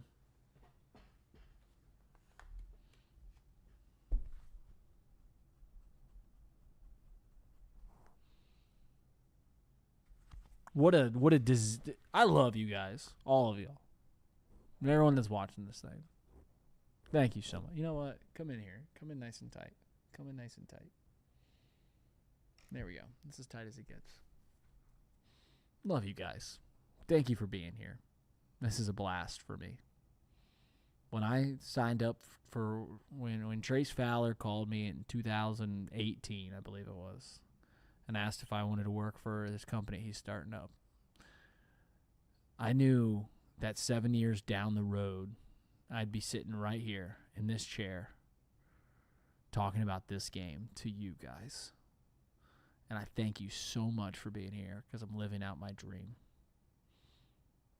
Talking about the Bengals losing 34-3 to the Minnesota Vikings, who are on their backup quarterback. We've turned the ball over 4 times, 2 of them for scores.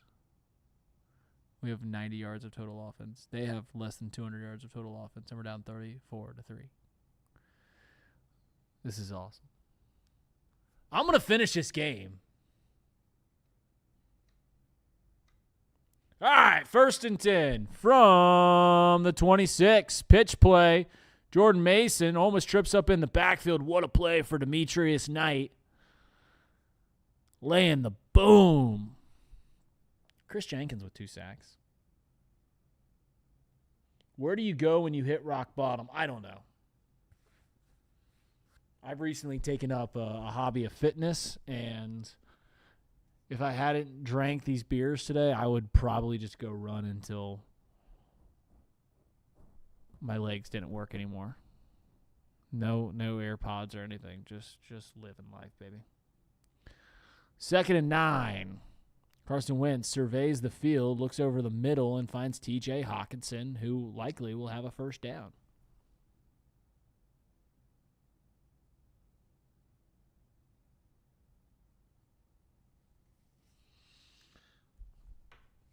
Teresa asks, who's my favorite baseball team? They're playing in Cincinnati today.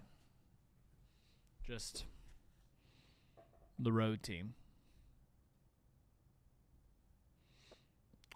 They get to play playoff games here in a week, so that gives me something to look forward to. All right. Good spin. Good spin. So 1st and 10 from the 15. It's T.J. Hawkinson, who's going to have a first down. Go ahead and get in that end zone, T.J. Who cares? Who cares? Who the F cares?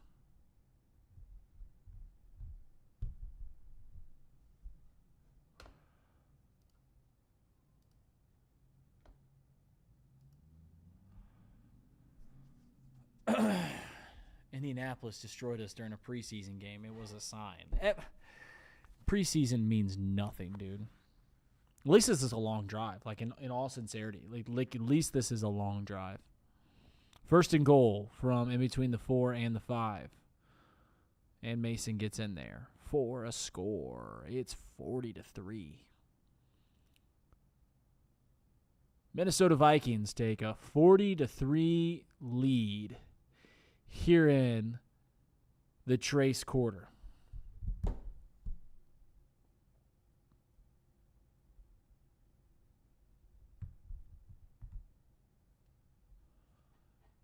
Oh, man. Man. I am a man, up in the air.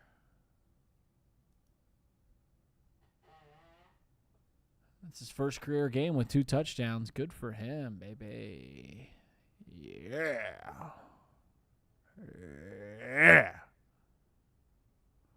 Woo. At least the Texans are sucking.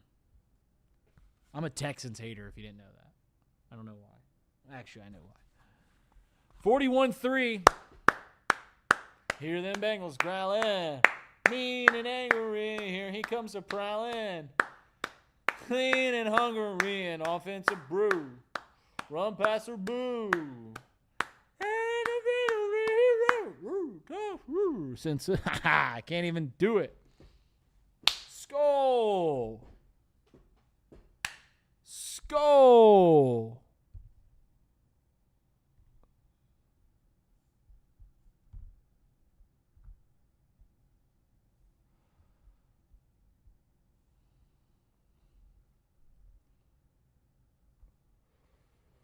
Oh, man. Reid might be going insane. So enthusiastic. I mean, what do you want me to do? I'm losing it over here.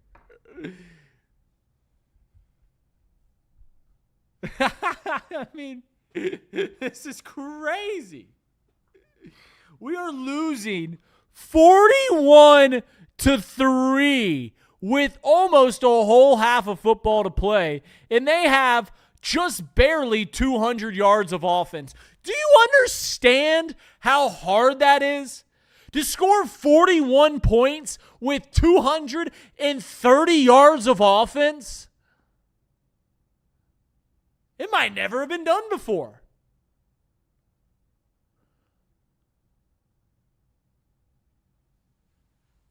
This game was going to be a one. We had the ball on their 33-yard line with 1:30 to play in the half.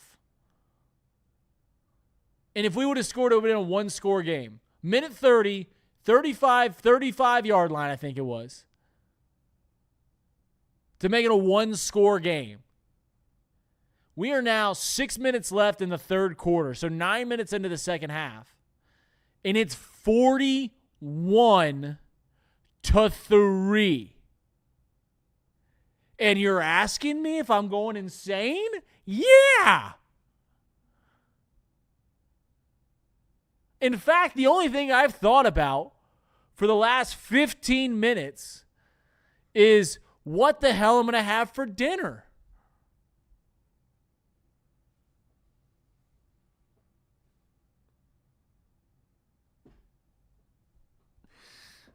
This sport rocks. This sport rocks. Truthfully, it does.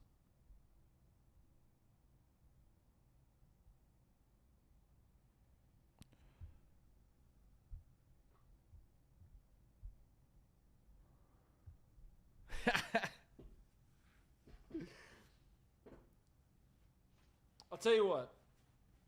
Here's what we're gonna do, chat. You're for the next 21 minutes of this game, you're gonna see me go bananas if we score. I want a touchdown as Jake Browning passes it off to Jamar Chase for a gain 5 yards. 5 yards for our Cincinnati Bungies.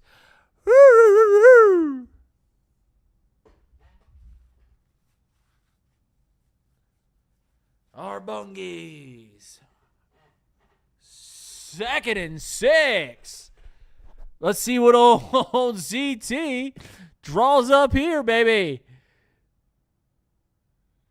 Got something that gets us 38 points. Jake Browning dropping back to pass. Now he's escaping a sack, rolling out to the right. Get rid of it, baby.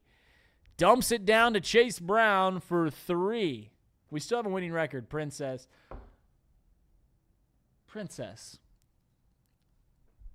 That's a great message. We still have a winning record. Is your picture a swastika? What? Delete this guy. We gotta. I'm sorry. You're removed. In fact, I'm gonna ban you if you send another text. Chat. 3rd and 2.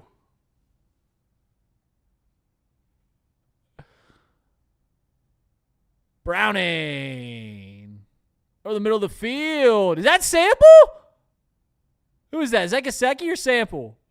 That's Sample. Did you see that boy cover that ball the entire time? Yeah, I'm going to ban. I mean, we can't have that in here. We can't have that.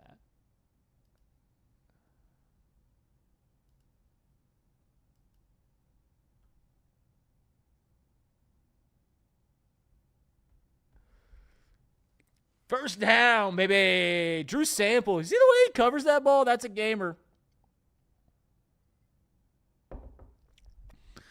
Browning fakes the play action play. What a good play action, too. No one would have saw us running the ball. I mean, yeah, they're selling out for the run. Throw that thing away. Uno fumble today. He sure did.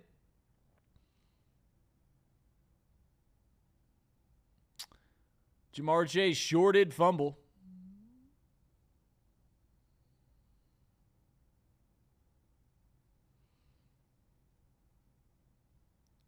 10,000 noodles with a great chat. We'll see where the game goes. 3:55 to play. The third. The middle of the picked off. Jake Browning threw it behind Mike Gesicki. 4 interception.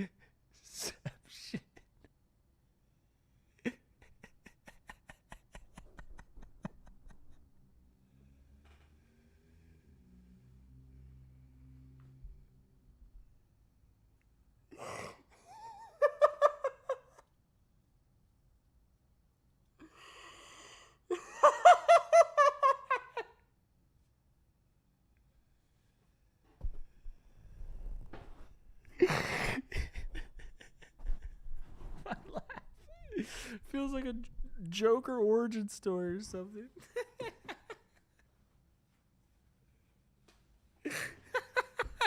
Interception for Jake.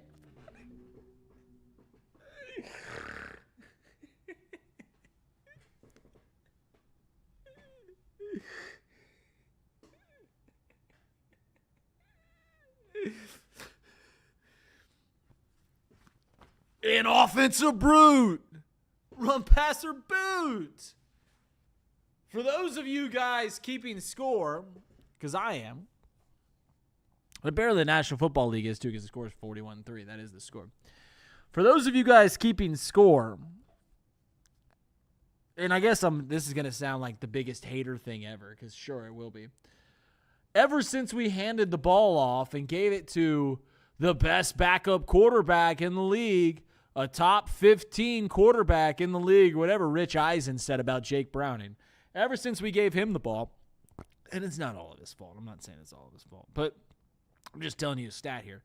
Since we gave Jake Browning the ball at 8 minutes to go in the second quarter, we have now turned the ball over 8 times. 8 times in about, I don't know, 7 quarters? No, less than that. 6 quarters. 2.5. 2.5 last week. And 2.5 this week. It's 5 quarters. A little over 5 quarters. We've turned the ball over 8 times. 5 interceptions for Jake Browning. 3 fumbles.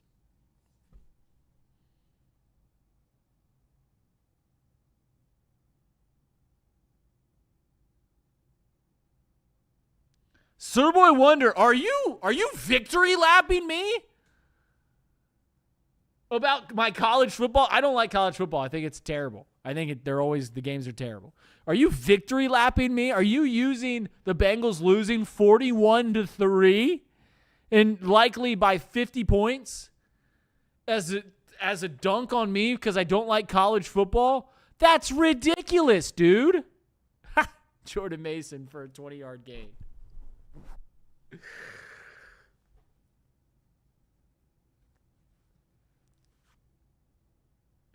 Jordan Mason for a 20-yard gain. Let's have some fun, baby. These chats. Let's have some fun in these chats.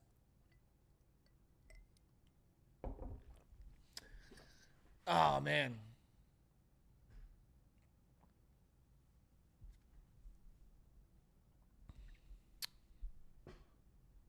Tick, tick, tick, tick, tick. I think don't let us get a turnover here. Don't let us get a turnover here. That's all I'm saying. Carson Wentz looking downfield. Completed pass to Naylor.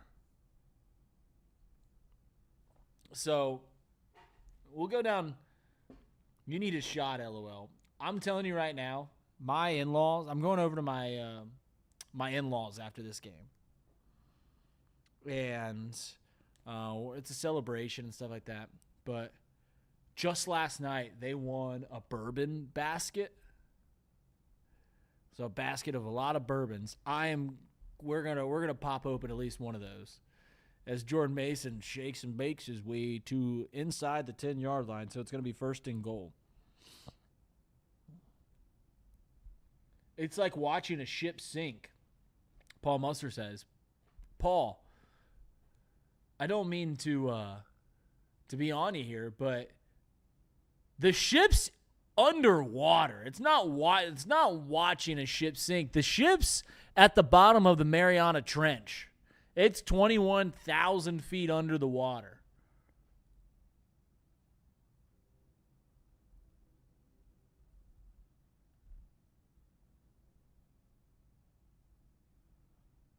Good tackle, baby. They hand it off again on 1st and goal, and they get 2 yards. Good tackle. That's what I'm talking about.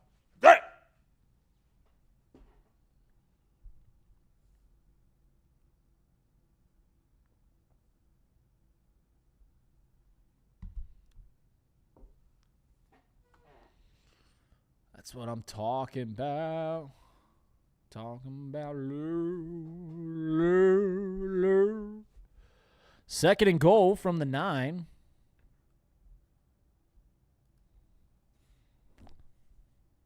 Fakes the handoff, wins, tucks it, and falls forward for a gain of 3. We might get a high pick in the draft.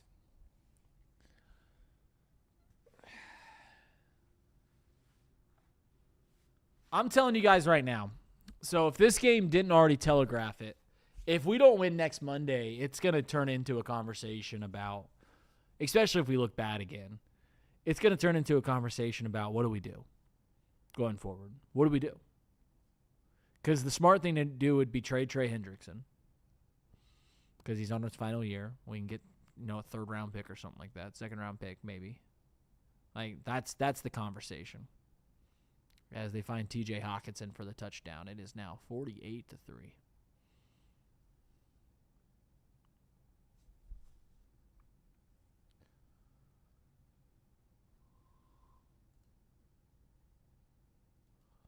Well, it's going to be 48-3.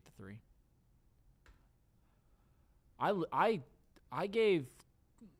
See, this is where certain people get entrenched in opinions, I think. You can't get too entrenched in opinions. 48-3. I'll make the PAT.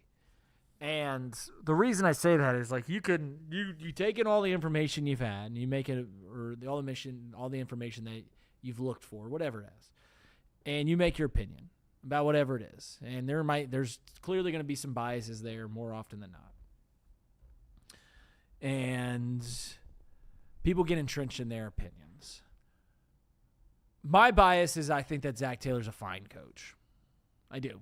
Everyone wants to hate on him, everything like that. I think he's fine. I don't think he's great, but I think we went to the Super Bowl and went to the AFC Championship with him. Like, you don't do that, even with a great Joe Burrow and everything like that. Like, you don't do that without being at least a somewhat competent coach.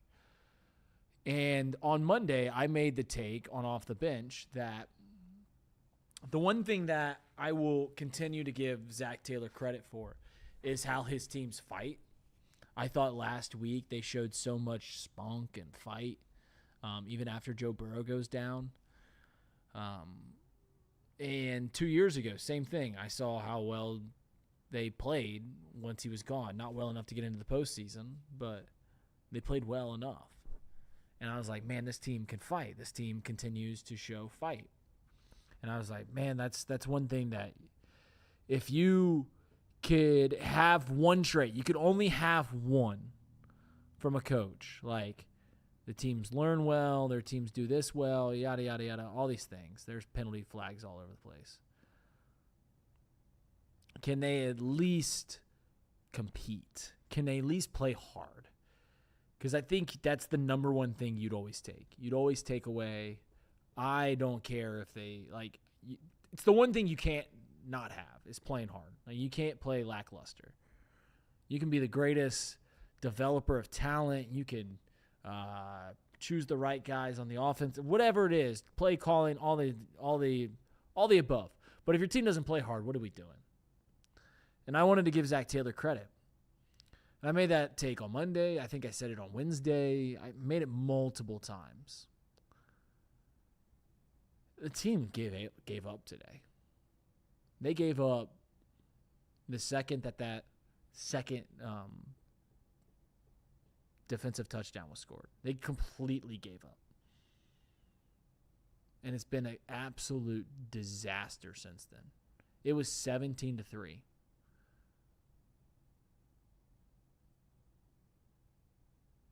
They've scored 31 points. Is that math right? Yeah. 4 touchdowns and a field goal since then. So what I'm saying is I can't make that point anymore. Like, when I made that take, it was a genuine belief that I thought that this team had, man, if you want to talk about how crazy I'm getting, I there's a black squirrel outside this window. I didn't know black squirrels lived in southwestern Ohio. But are they going to re-kick it? Offsetting penalties, they're going to re-kick this thing? Yeah, let's do it again. Who cares? I can't. I mean, this team, this is going to get bad. I also said Zach Taylor's job is secure. Like, everyone said, if the Bengals don't make the postseason this year, Zach Taylor's fired. And here's the thing. I gave a 95% chance that he'd come back. If this team continues to look like they did today, if they continue to look like they have today for the rest of the year, just completely non-competitive, then he will get fired before the season ends. Like, if they play like 2 more games like this, like, I don't know if they'd fire him there, but like it'd get bad in a hurry. And when it gets bad, I don't want to scare you, but it can get really bad. Like, if we lose next week to Denver and then start losing to the Lions and the Packers and the Steelers, and all of a sudden it's 2-5, and we got to trade Trey, there's going to be conversations about not just Trey. Like, Trey's a given. Trey's going to get traded. There's going to be conversations about what we do. I'm just telling you right now. Like, if we lose next week and we don't get that win, I don't think we're going to beat the Lions or Packers. So we would be 2-4. We will have conversations about what we're going to do with Joe Burrow. Like, are we going to strip it all down? I mean, we can't rebuild a roster while we have a hobbled quarterback. And I'm just telling you, that's just, I don't know if it'll be. It seems unlikely that Mike Brown will get rid of Joe Burrow, but I'm just telling you that's where conversations will be if we get there, if we get to that point.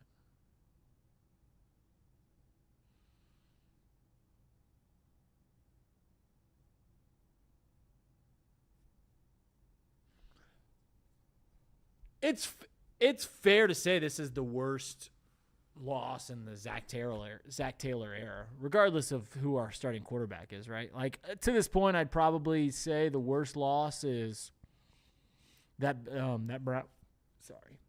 Browns game that we had on Halloween, Thursday Night Football, I think it was. Which, side note, I like to talk about my personal life at times. That game rings in my fandom true because my buddy just bought a house and had us over and wanted to like show his house and have us over for that Thursday night game, and then that happened. And we're like, we can't watch a Bengals game ever at your house again. So, might have been Monday night. It might statistically be the worst loss in the history of the Bengals.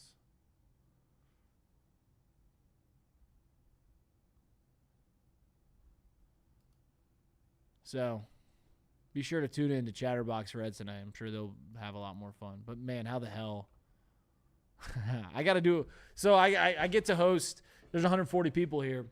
Tune in tomorrow to Off the Bench at 10 a.m. We do a show called Off the Bench. It's kind of like we call it our flagship show. It's our sports talk show. It's not got really a theme to it that we do from 9 to 10 every day, Monday through Friday. And I'm going to be hosting this week. And based off the way that football is currently going and sports is currently going, what the hell am I going to talk about tomorrow, dude? Oh, my God. But thank you all for being here. They've lost by 37 points 4 times, never more. So, yeah, this might be, I mean, we're currently on pace for 45.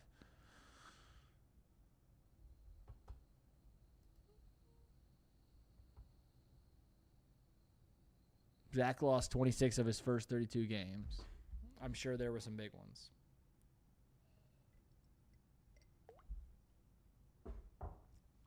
Reds tied for the wild card. Yeah, that's the point. That's what I'd lead the show off of. But no one wants to hear me talk about that because people that watch Chatterbox content know who I root for baseball-wise. And I do a bit. I'm not going to lie about it. I do a bit where I talk crud about the Reds because I root for another team. It's fun for me. I like to troll. Jake the Snake Browning. Let's hiss, baby. Jamar Chase. Threw it behind Jamar a little bit, but Jamar comes up with the catch for a first down. It's a gain of about 25.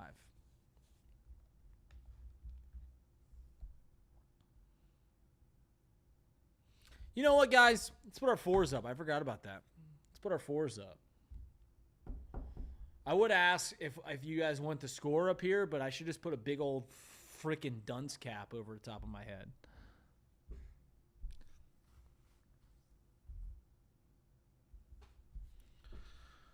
We send Jamar Chase in motion. And we hand the ball off to Taj Brooks.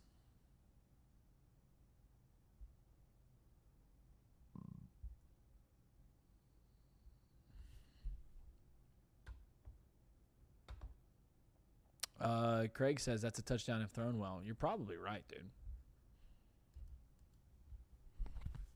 And that's the thing. Like I feel like I'm being a hater about Jake Browning. He's just a backup quarterback, and he's a good one at that. But I watch him all the time, and I'm just like, dude, I get that this offense has played well at certain times, and there's a fumble.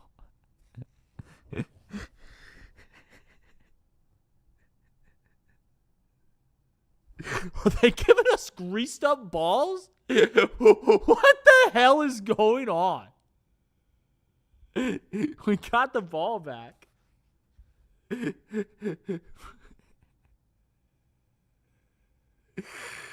Oh my God.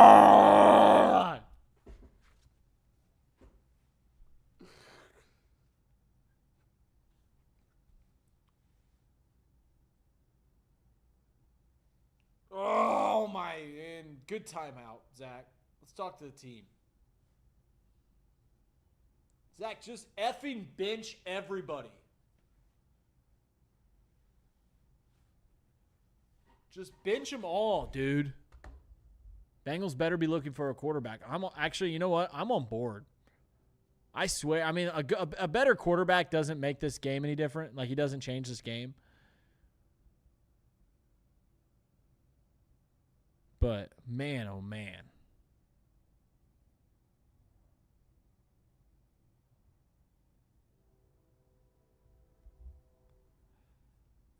And I mean that. Like, if we had a better quarterback, this game, we're still getting our tail whipped. But I can't. I mean, Jake Brown is going to be our quarterback. What am I talking about? They're going to be short of the line to gain. Quick pass to Chase Brown coming out of the backfield. We're going to be 4th and 1. We kicking? I swear to God, if we kick. I don't even want to see us kick. Like, what's the point of getting 3 points? Like, getting 7 points doesn't matter either, but, like, just go for it. Like, why even change the personnel? And then we're not. All right, we're going to go for it. Yep, QB sneak, and we got it. Jake Browning's kind of good at the QB sneak. Why does Joe stink at it? Burrow does protect the ball. Yeah, Jake Browning's turn. We've had 8 turnovers since Jake Browning's been our quarterback. 8. A lot of them fumbles. 3 of them, to be exact. But 5 interceptions.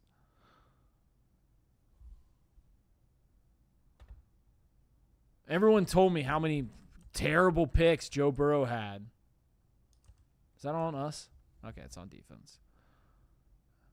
Everyone told me how many terrible picks Joe Burrow had last year.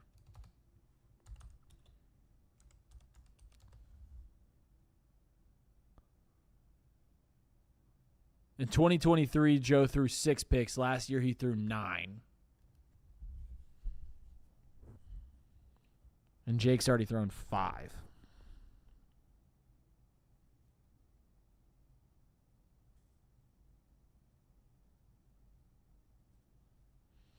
Just throw it to Uno 3 times.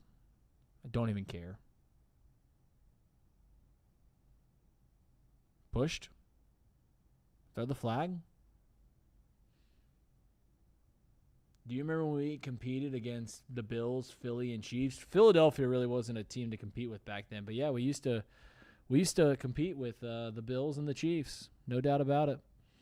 Yeah, there's the flag. We're gonna score a touchdown. You guys ready? Turn up those vocals.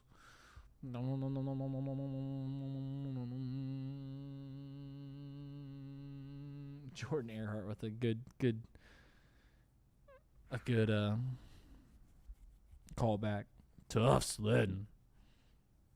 That was that first game that we played against the Steelers under Jake Browning. Oh, tough sledding.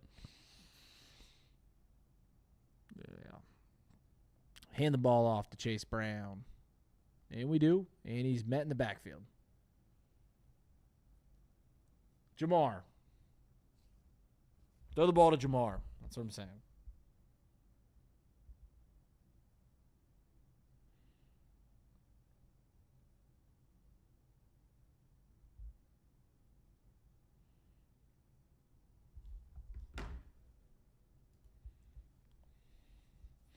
Dude, the Browns are about to tie the Packers, who I think look like the best team in the league. God, what a sharp pick. I knew the Browns were going to cover 8.5. All right. Get it to Jamar Chase. Clearly was looking that way. Now they're going to dump it over to Drew Sample to score a touchdown. Drew Sample in there, baby. What's the penalty? What's the flag? When it's thrown that early, it's normally a holding call. See what it is. Drew Sample, get in there. Good for Drew. All right, good. Good for Drew.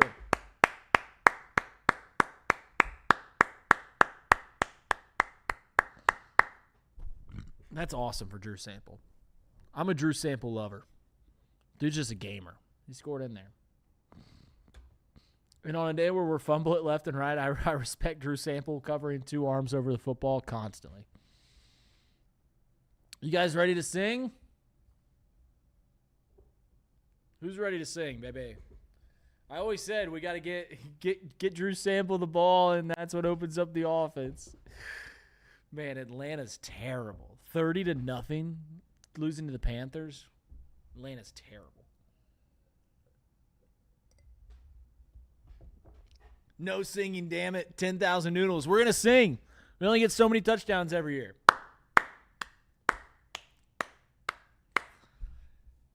Hear them Bengals growling, mean and angry. Here he comes a-prowling, lean and hungry. An offensive brute, run, pass, or boot. And defensively, he's rough, tough. Cincinnati Bengals. That's the team we're going to cheer to victory. Touchdown Bengals. Put some points up on that board and win a game for Cincinnati.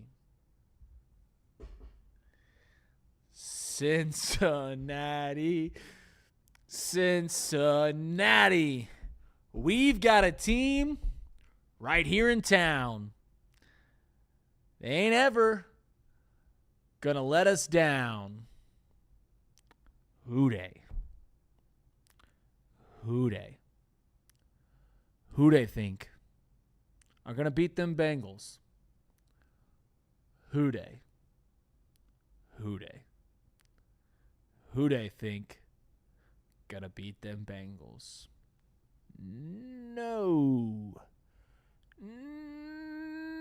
Nobody.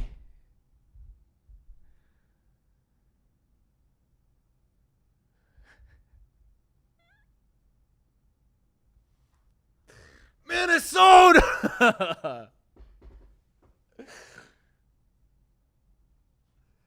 Oh, man. We still got a post-game show, too. Stay tuned for that. Stay tuned for that. You know what? We actually might just put out the Bengals suck, and that's our post-game. That's the post-game.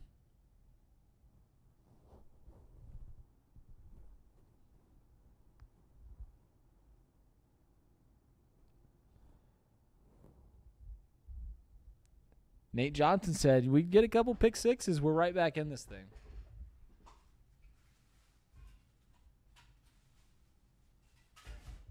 So me and my dad, we used to talk about like, hey, we got to go to a visiting Bengals game every year. I've been to Tennessee a few times. I went to Kansas City for the AFC Championship game. And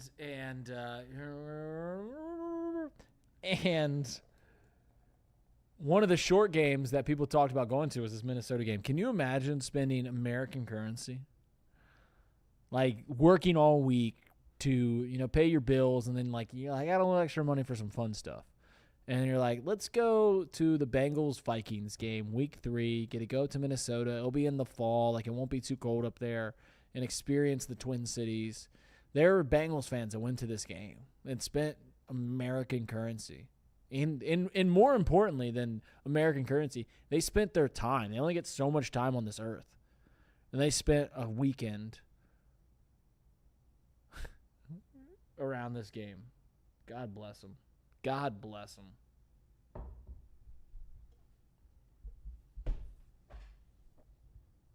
Our ball? Ball? They're giving us the ball. Bengals ball? Oh no. I saw our linebacker pop up there. I need a strong drink, says Lolita Cunningham. I'm pouring myself one right now because we're having fun. We're having a blast, baby.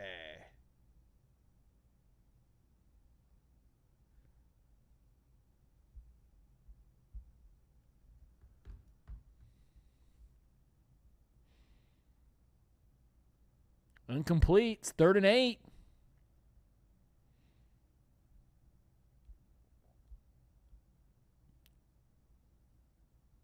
Third and 8. There's some good skin going around.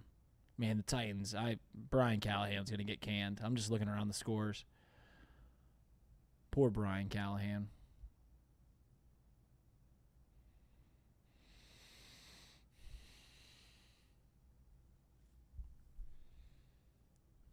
CWT says, I need a tall glass of arsenic. Incomplete. What a good 3 and out. Let's go score. Let's go score.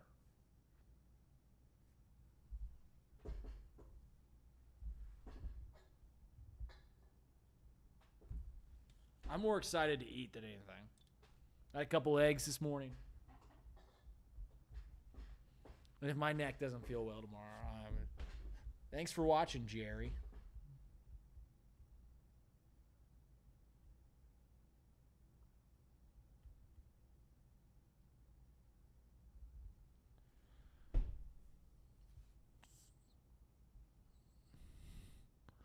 Jerry, we already kicked a couple Jerrys out of here earlier. Is downtown Charlie Brown Jones trying to create a new thing where he calls late fair catches so that he gets hit? Is that what he's pulling? I mean, it is 48-10. 48-10.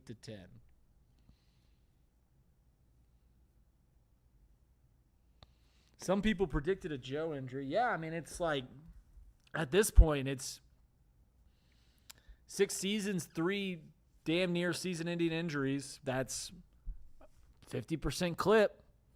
So, if you were to bet that, if that was betting odds, it'd be around even money. Minus 110. Come on, Reid. Give us some goodness. You want some goodness?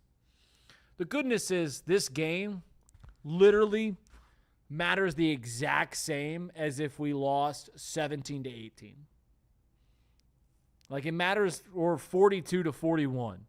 You remember that great game, that first Sunday Night Football game, where the Ravens looked like they were kicking the Bills' arse for 3.5 quarters, then lost the game? This game counts the exact same as that.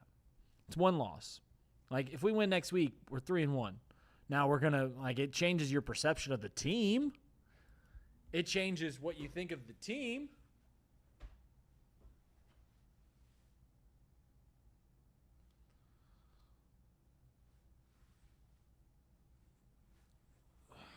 But, man, good for McDonald's. $8 Big Mac meal. But here's the problem. We're going to be 2-5. No, we won't. We'll look into one win. I mean, like, I think the Packers look like the best team in the league, and they're currently tied with the worst team in the league with 2 minutes to go. And the Browns.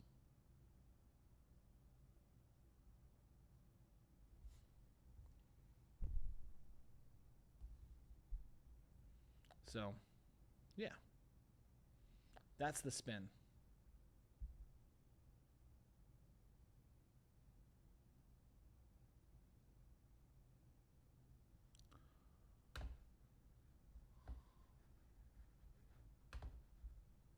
I was actually talking to someone, so they just showed the owner, and I was talking to someone about Bengals ownership group. Mike Brown, obviously everyone wants him to sell and everything like that.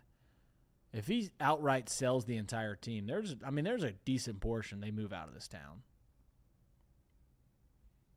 Although, I don't know, like, we sell out every game.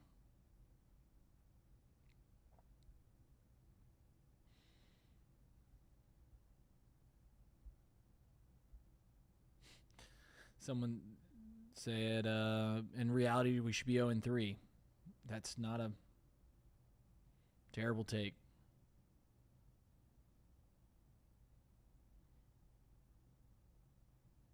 Handoff to Taj Brooks on 2nd and 4. Man, there's still 10 minutes to play in this game. Are you kidding me?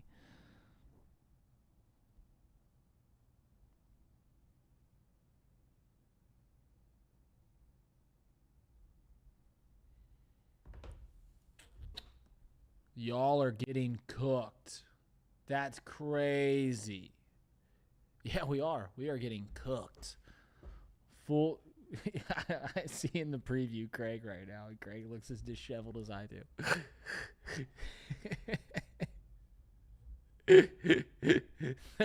3:48.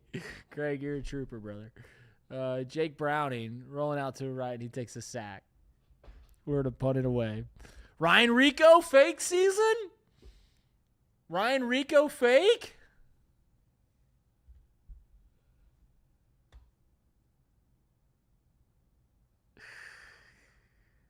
Oh, man. Defenses tee off on our Band-Aid offensive line. See, Band-Aid is a little generous because that's a brand name. Like, we are definitely like Equate or Kroger brand or whatever, just normal, like, adhesive, whatever the name of a Band-Aid is. What is it called? It's an adhesive bandage? Yeah. It's got to be a penalty, right? What a blessing it is to be on this earth. Return it for 6. Man, we would have gotten really silly if they took that punt return back for 6. I mean, we would have gotten. Teresa, thank you for watching from West Virginia. We appreciate it. We'll be back next Monday, and we'll have fun. Let's just hope that it gets better. Browning is a loser. I don't know. He's doing all right in the fiance department.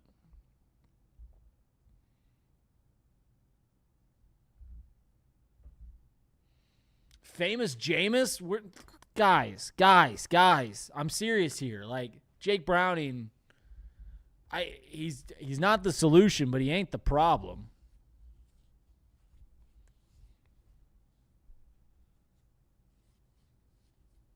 I wonder how the hell you don't lose a team here. How the hell you bring a team back. Like, I don't know what this spread's going to be in Denver, but If they play bad again, he's lost it.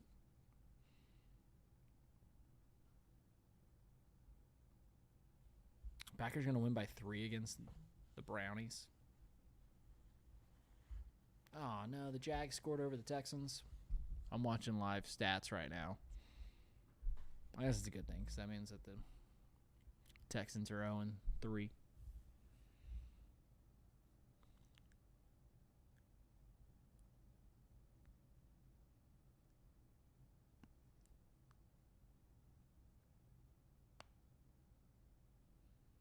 Your boyfriend's a Steelers fan, Teresa? Gotta get a new boyfriend. You can't have that. I mean, I guess you're out in West Virginia, and that's just probably the prevailing team.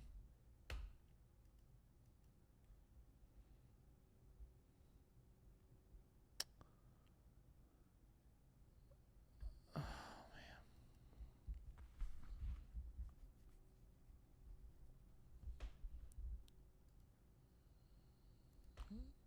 I'm looking around. How's the other?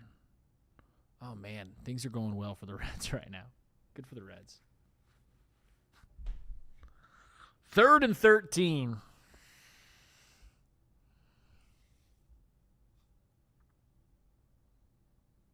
Slant route, completed pass, and it's going to be short of the line to gain. So Vikings are going to punt. 6 minutes left to play here.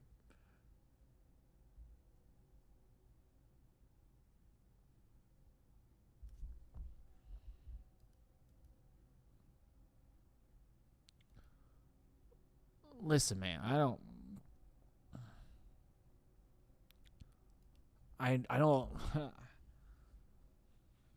Jake Browning didn't help our cause today. There's absolutely no doubt about it. But I don't know what you're seeing about this team, what you've seen through the first 3 weeks that makes you think, and maybe it's a small price point, but makes you think that we should spend any of our reservoirs, whether it be draft picks or whatever, to go and grab a quarterback from another team to save this roster from like this. Like what are we wanting to accomplish here? I want to play in the postseason. There's no doubt about it. But if it's like if I guess it's just to be okay and have Joe come back. You're right. But it's just like I don't see what you can see in this roster and be like this team's gonna win 11 games, 10 games with another quarterback. A marginally better quarterback. Like, we can win 10, 11 games with Joe, but we can't win 10 or 11 games with Jameis or Jake or whatever. And here's the handoff. As I'm looking over in our preview window, I see Craig again, and the only thing that's probably going through his mind, he's like, why the hell do I do this shit? Why do I help out old Chatterbox Sports and do this stuff? He's a trooper. Oh man. 2-5 coming fast, Readeroo. Yeah, probably less. 2-5 seems it's not like if you're saying 2 or 5 or better, the betting odds would be on better. Like you luck into a win here. But if you like did the itemized like 2-5 or 3-4 or 4-3 after 7 games or 5-2 or 6-1, the lowest odds would be 2-5. Like the most likely outcome out of all of those is 2-5.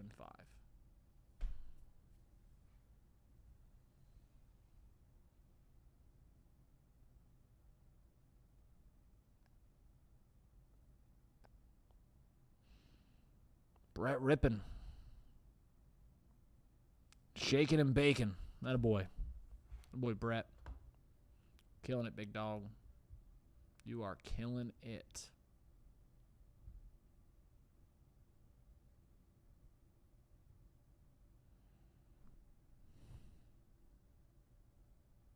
Oh man, the Packers missed that field goal. Are the Browns gonna beat the Packers?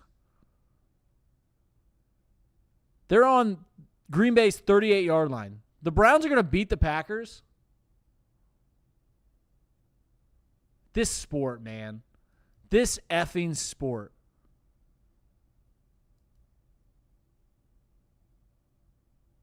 Dare I say worse loss than us? Is that my spin zone? This is the word. Dude, the Packers. The Browns beat the Packers? Oh my God. I have a bunch of Packers friends. And I have a bunch of Browns fans. Man, the Browns beat the Packers. That is insane. The Packers look like the best team in football. That is insane.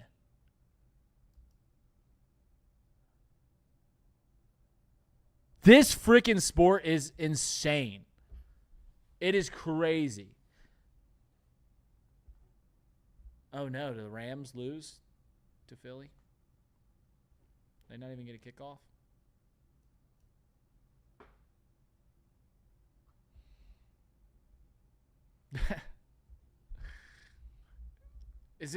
Am I being too optimistic when I say this isn't the worst loss in the NFL this week? Is that too much to say that the Browns losing to Browns beating the Packers is worse?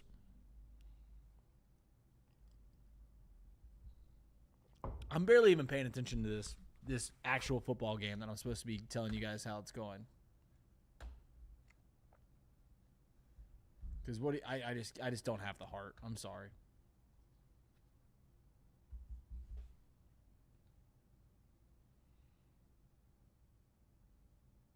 There's a handoff. They're deep in our territory. That's not worse than this. I think it might be 10,000 noodles. I think it might be. I think it's a worse loss. In fact, that's my spin zone. That's my spin zone. The Packers' loss is worse. Man, that was a long field goal, too. Now they're just showing it. That's awesome. That is awesome. Nate Johnson's right. He said, I'm shocked we had no answer for this Vikings blitz package. They blitz more than any team, and we had zero answers. You're right. They blitz a lot and always have. That's what they're known for. That's what Brian Flores has done. That's what made them win 14 games and had a great defense last year. They blitz, and we had no answer for it. No answer.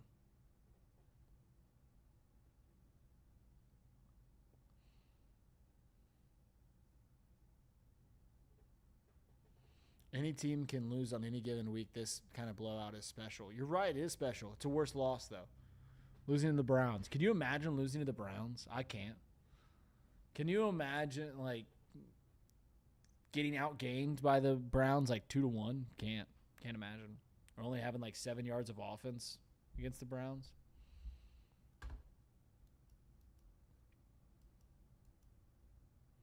We got 100 people watching here as I'm just rambling about nothing. Appreciate you guys so much.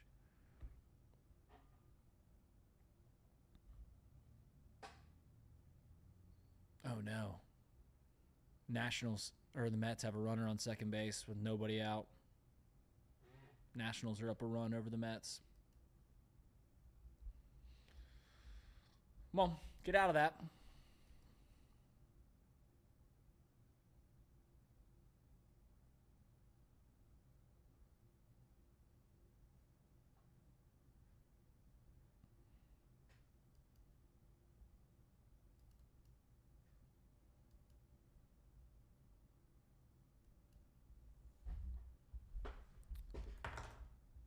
At least this game wasn't long.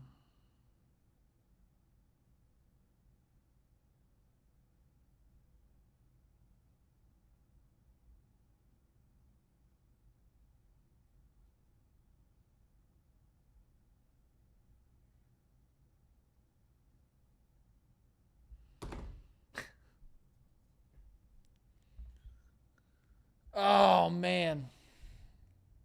I'm worn out, guys.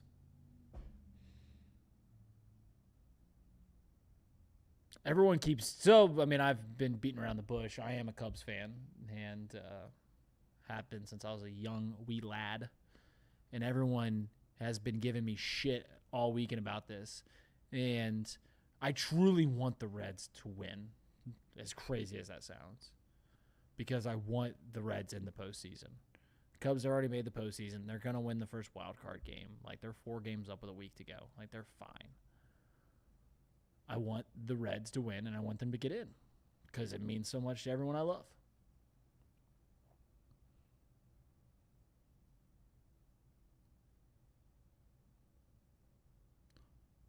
But it is funny how people keep like, man, did you see that Cubs game? I haven't been able to watch the Cubs game the last 2 nights because 3 of these 4 games I've not been able to watch because I've been working.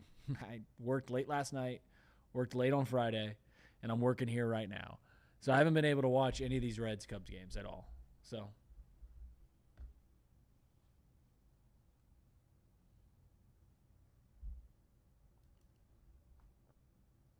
Jags beat the Texans. Texans are 0-3. Man, that's the end of them.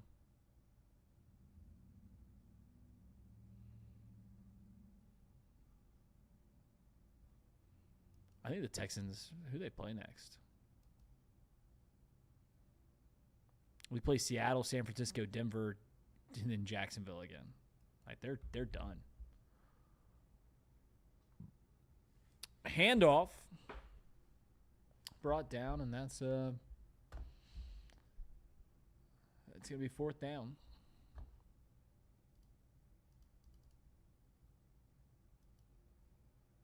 We will have a post-game show. Not sure how long it'll go or how in depth it'll go.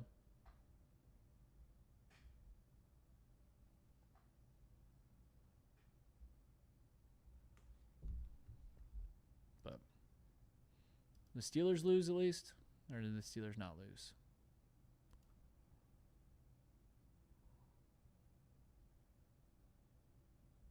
Steelers won. Gosh darn it.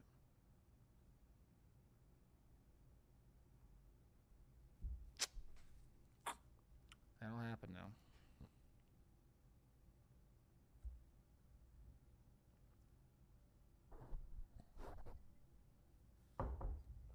Fourth and 5. 30 seconds to play.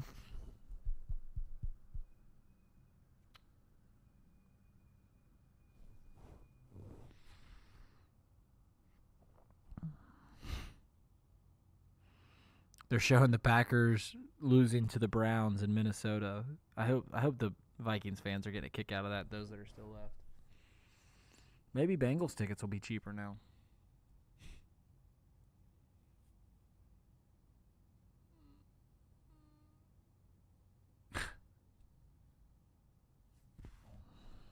They go for it on 4th and 5, and we hit them 7 yards behind the line of scrimmage, and they get it for a gain of 20. That's the end of the game. 48-10.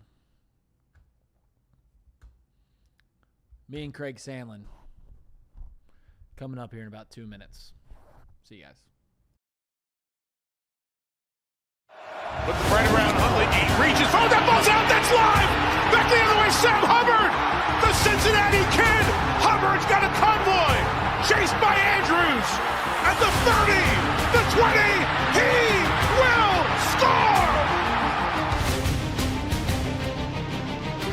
To the end zone, down the field, and it is deflected and gone. Touchdown, A.J. Green. Goes back to throw. Men are coming late. Looks right down the middle. There's Eddie Brown. He has it at the 35 to the 30. He may go 10-5. Touchdown. Now the Bengals Super Bowl chances rest on his right foot. The kick is up. It is good. Corey Dillon. He's gone. The knockout punch. You're looking at it. 65 yards. And they're back to throw as the blitz is on. Goes long, intended for Collinsworth. He has it down to the 20, touchdown. And Chris Collinsworth. Throwing the long ball. Deep down the field. Johnson's coming. Touchdown.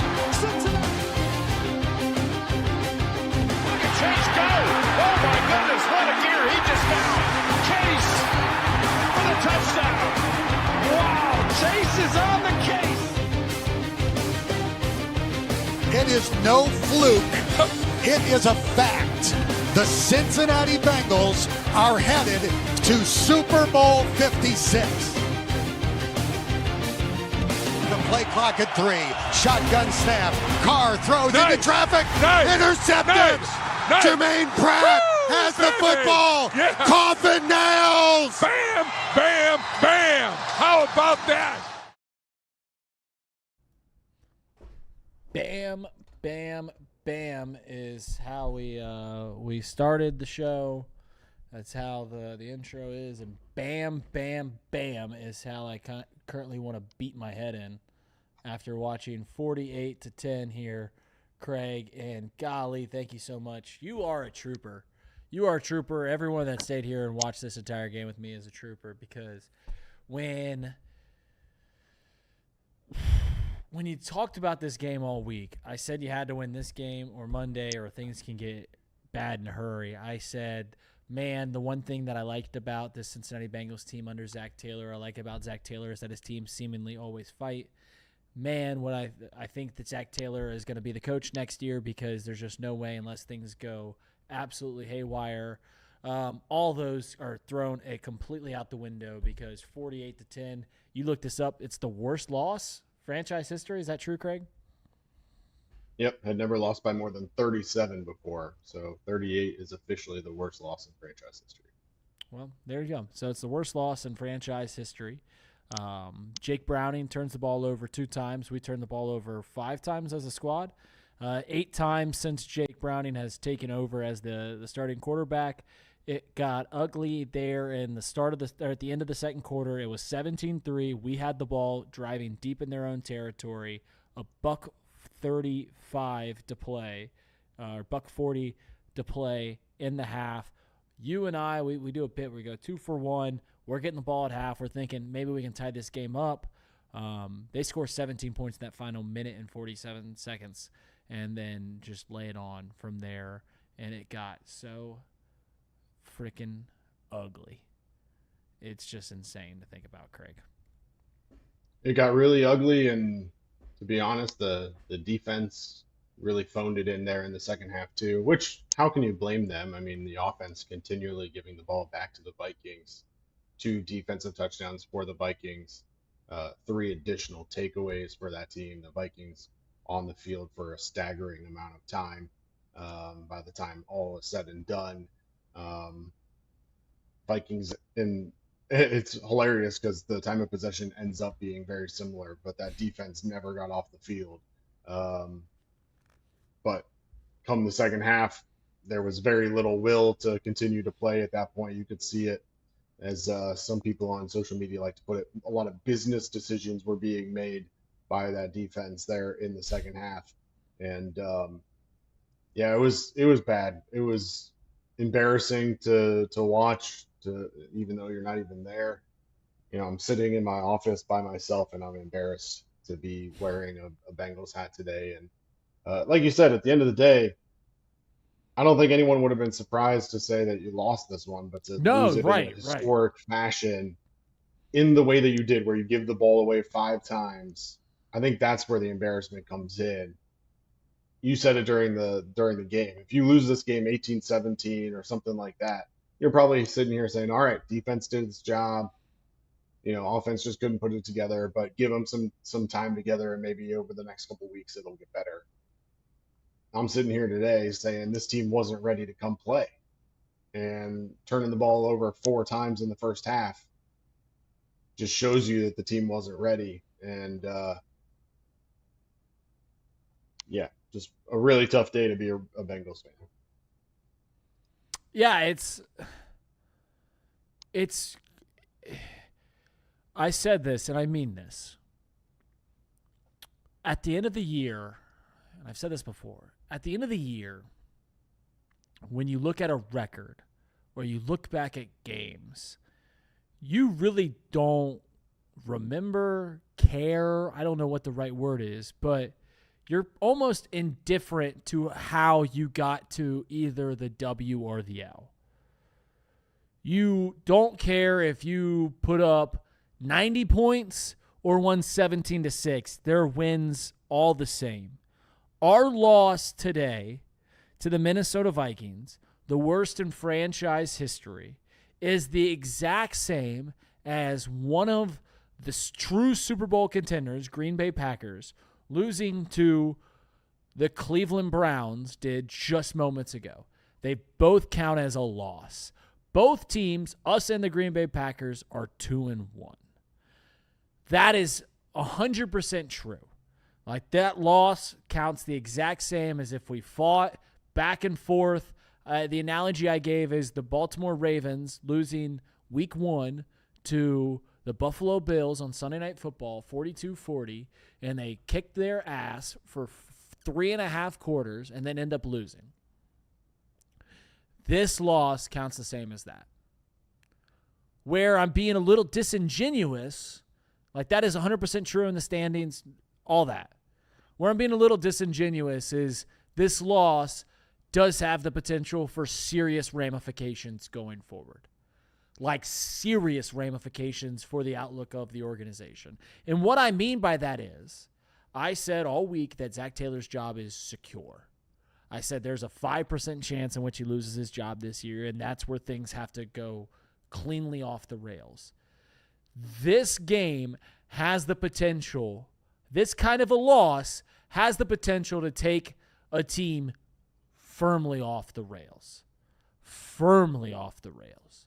You lose next week in Denver, and who knows what they look like next week in Denver. That's a tough place to play. That's a tough defense. And then you got to play the Lions and the Packers and the Steelers, and God knows what it looks like. And then you're starting thinking, like, well, we got to try Trey in. Like, things can get ugly in a hurry.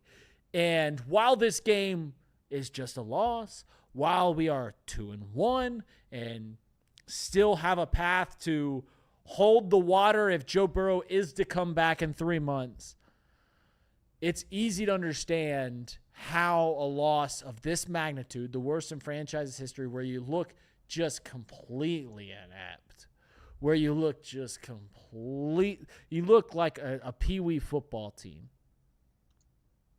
It's easy to understand how this can completely derail your season, and how this, while it only means one loss, could affect a lot more. Do you agree with that? Well, I think it's all about how you bounce back. I mean, this loss has a chance to be detrimental in many ways, but if you bounce back next week and you go and you compete against the Denver Broncos, whether you win that game or not, if you come back and actually come ready to play, it's a different story. But, you know, for a lot of the people who want Zach Taylor gone, or they want this, front office to have ramifications, I don't think this week alone does that. But I think it has the opportunity, if this team isn't mentally tough, to lead into next week. And if next week goes similarly to this week, then you have to start really thinking about what needs to be done. Because from a preparation standpoint, they clearly were not in it from the start in this one. Mm-hmm. And, they give up the opening drive, touchdown, and then turn the ball over, go 3 and out in their first drive, and then, give the interception on the next drive, and then 3 and out on the next drive. If you look at the drive chart, it's hilarious. Like, the Vikings get a 6-play, 64-yard touchdown drive to start the game, and then you come out 3 plays, 0 yards, right, punted away. 3 and out. Yep, defense bounces back. They get the 3 and out from the Vikings, and then you throw an interception your next drive, and then a punt, and then a punt. You get a field goal, a fumble to end the first half. Like, just a snowball of negativity. And those turnovers really were the difference in this game. I said it at the halftime show. Like, realistically, it should have been 10-3 at that point, if not better for the Bengals, if you don't give the ball away. But because of the turnovers, it's 10-3. Nope, it's 31-3 instead. And right. Completely unable to come back from that at that point. And that's when you see everybody completely shut down. And then, I think this defense is probably lucky to walk away with only giving up 14 points in the second half. The Vikings stopped trying on offense too, and Right. that's why you're able to get out of here with only a 38-point loss. I mean, just a terrible effort all around. Well, and that's the thing is when they scoop and score, I've brought this up multiple times about how there was a $1:47 left to play, and we are on their 35-yard line with a chance to score and make it a one-score game with the ball coming back our way. They scoop and score, knock one out of Noah Fant's hands, and they return it, which, by the way, Isaiah Rodgers, what a game. But takes it back the other way, and people in the chat, I'm watching the live chat, and they go, this game's done. This game's over. And it certainly felt like that because it was now 24-3, and you feel like that. But you hold on the best you can to a little bit of hope. You go, all right, it's 24-3, but what happens if we go down there and we score really quickly? And what happens? We get a big play to Jamar Chase, and he fumbles it up, and they go score again. And then it's done. Like any chance that you had to punch back, any pride you had to really answer back was laying on the field when Jamar Chase fumbled that ball. And it was like the game was already going to probably lose anyways, but like that's when the pride was killed. The game was killed on the fumble recovery that they took back to the house against Noah Fant. The pride was killed when Jamar Chase fumbled it.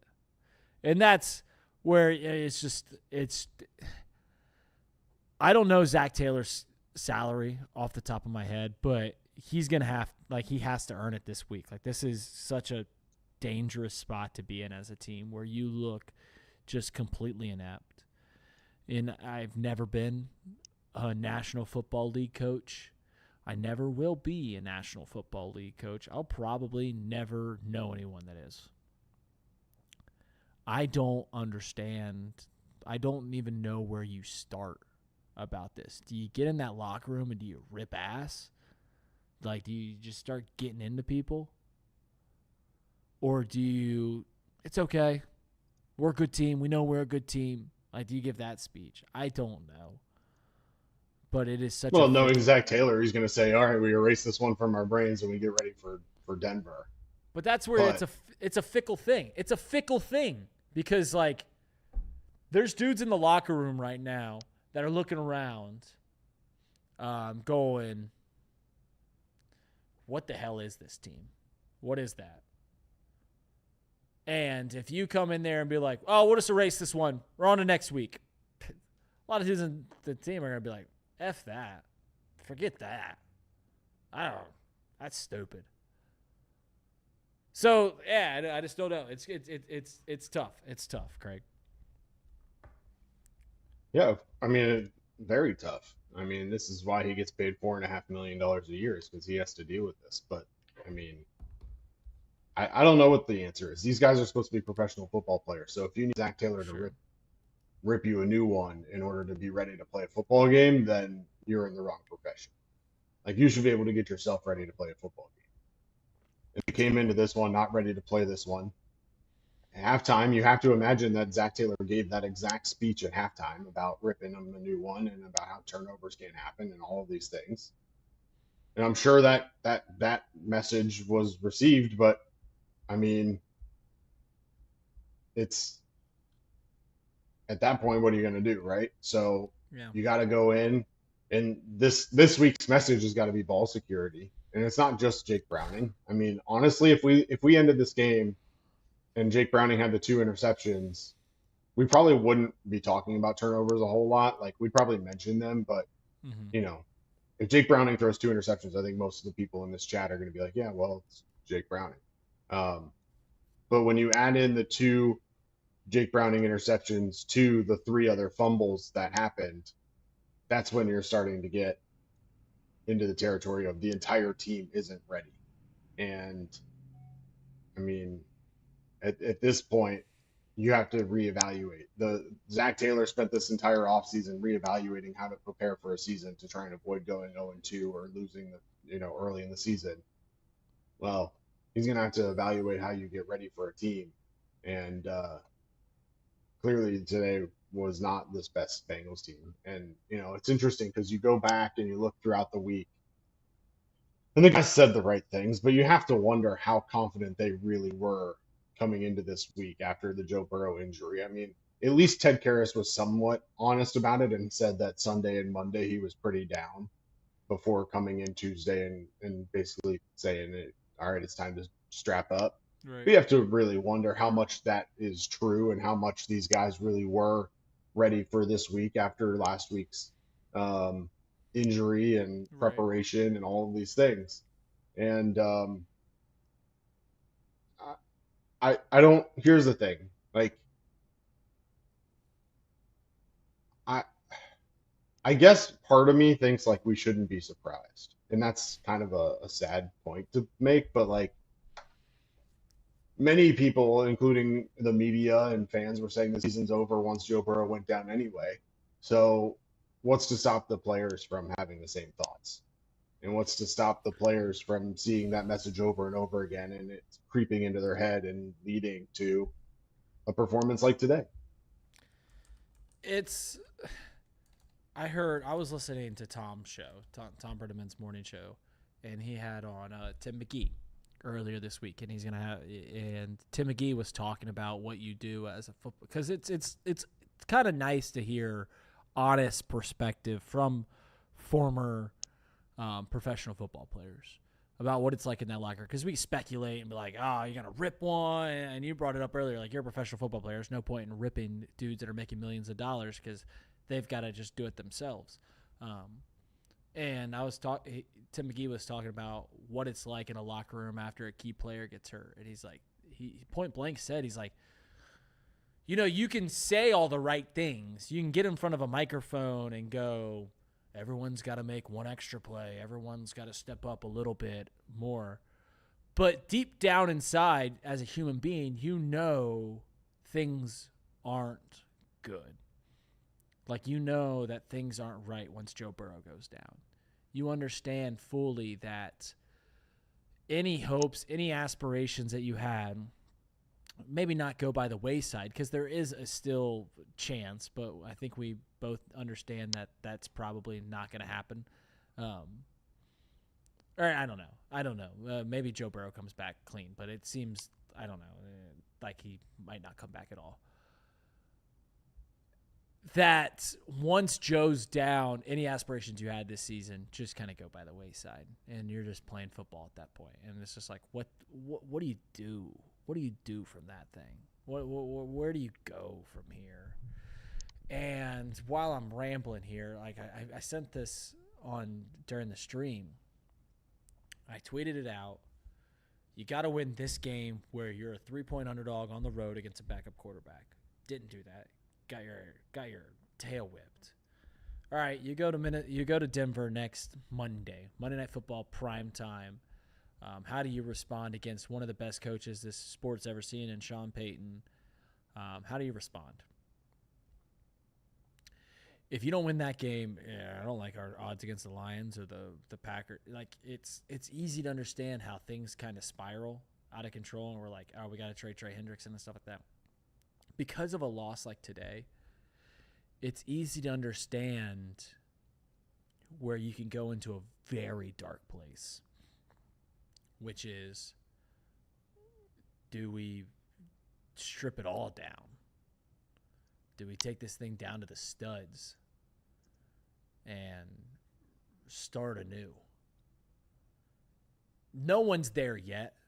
No one in Cincinnati in the Bengals front office or in the coach's room. Well, Zach Taylor's clearly not, because he'd be part of the he'd be out the door if we rebuilt this whole thing.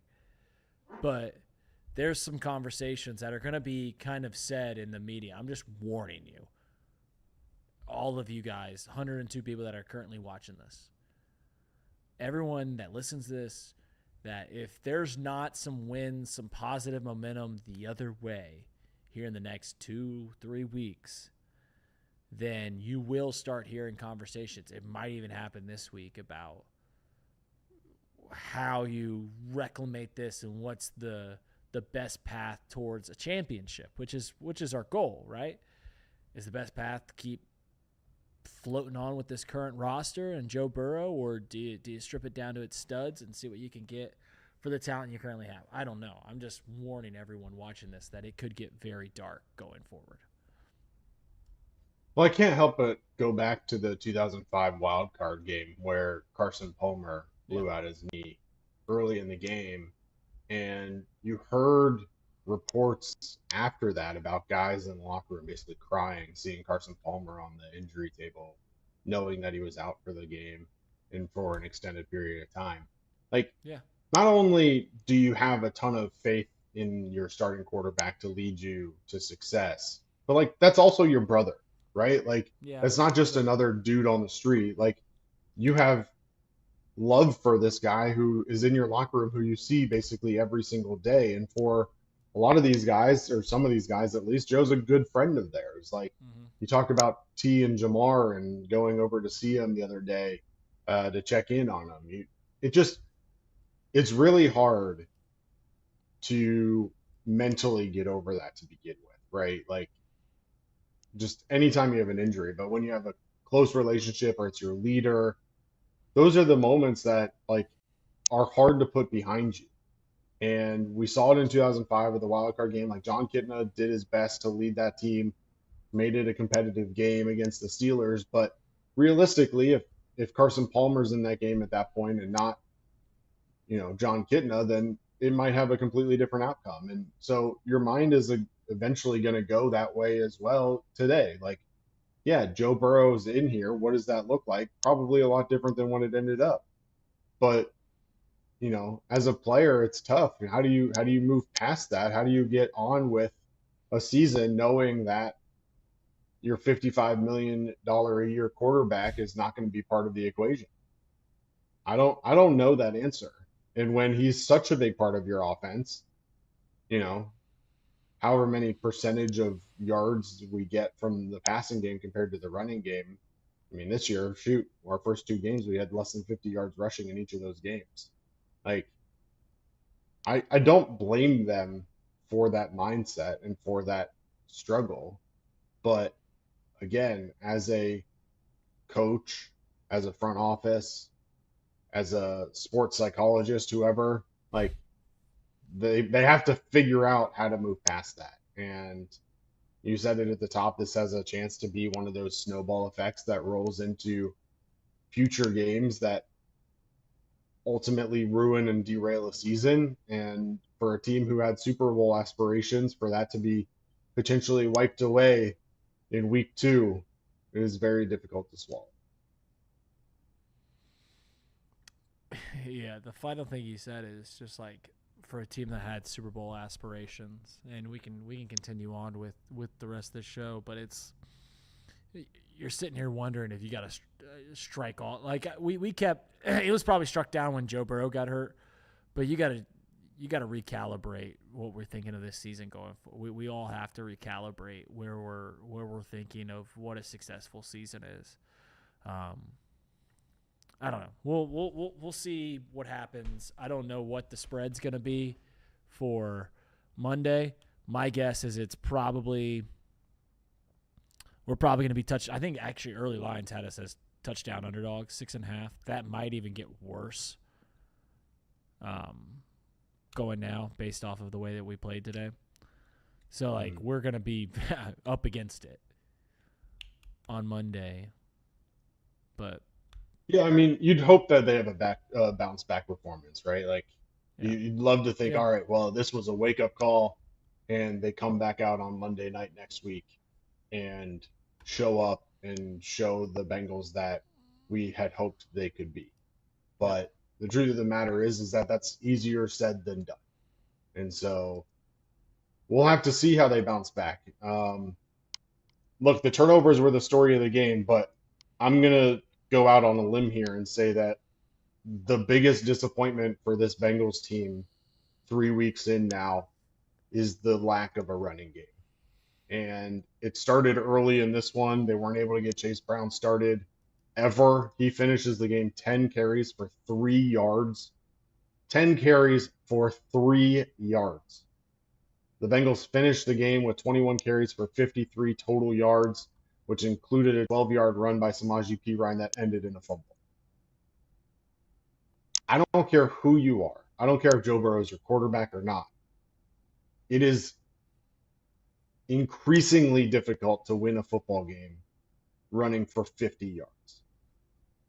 And the fact that we are now 3 weeks into the season and they have somewhere in the range of 150 total rushing yards on the season is completely unacceptable. And for a team who was going to a backup quarterback this week to run the ball 21 total times in a game, I mean, sure, it got way out of hand, so maybe that affected it. But we talked about it at halftime. Like, realistically, this was a game that you punt the second half. You probably could have ran it 20 times in the second half alone.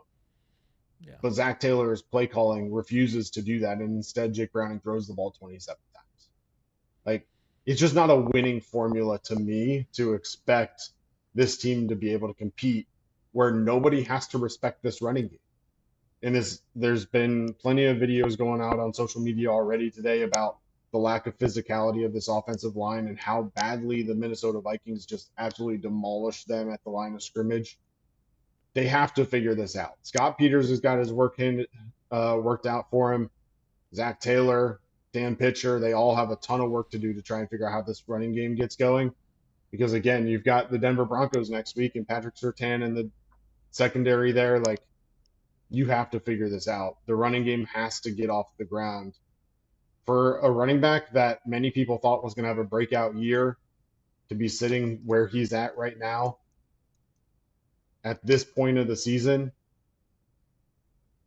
37 carries for 90 total yards. After 3 weeks of football. He had 1,400 yards last year combined between the passing and receiving game. 1,400 yards from the line of scrimmage. Chase Brown did. So everyone, took him high in fantasy drafts. They thought very highly of this guy, and Chase Brown as a talent is very good. So it's not his fault. It's this team as a whole. No one looks at the Kansas City Chiefs or even the Vikings as like these great run games, right? Because Kevin O'Connell, he throws a lot. Andy Reid, he throws a lot. Zach Taylor is gonna throw a lot. It's who he is as a play caller. It just is. Early, in the Joe Burrow era, we probably ran more. Brian Callahan had probably a lot to do with that. Obviously his dad was a longtime coach in the NFL and kind of an older school guy. Zach Taylor, I think, as a play caller, he wants to air it out, and that's what this team is kind of built for. I mean, the big tackles on the outside, and all the weapons that they have, from Mike Gesicki to Jamar Chase, T. Higgins. I can't believe I started with Mike Gesicki, but all those options that they have to throw it to. Passing's obviously always got to be the number one thing, but as we know here in football, not just in the NFL, but college, high school, all the above, if you don't control the line of scrimmage, if you don't run the ball, if you don't make them, put people in the box against you, then it doesn't matter. Your pass game is just as effective as nothing if you don't make them commit to putting people into the box.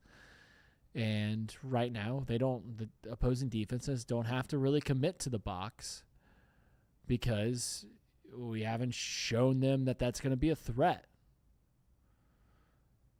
And it'll continue to be that way.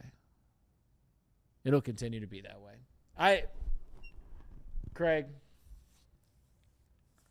you got anything positive for me? Is there anything? is it even? Because I just feel like I'm just gonna bury this team, and I don't want to bury them yet. If they lose next Monday, I'd be willing to bury them, but I don't want to bury them yet. Well, I mean, it's tough, but I mean, I said it at the beginning, at least the first half, I felt like this defense had played well enough to be in the game. And ultimately, the 5 turnovers led to them not having really any sort of life left. But, I don't necessarily think that the defense was bad today. as weird as that is to say. Like, do I think Yeah, it's a no. positive? I don't know. It's so hard to measure in a game where you lose 48-10. But I It don't was think they were bad. it was 31-3 at half, and they had 130 yards of offense. The Vikings did. They gave up 31 points in 30 minutes of football. And they had only given up 130 yards of offense.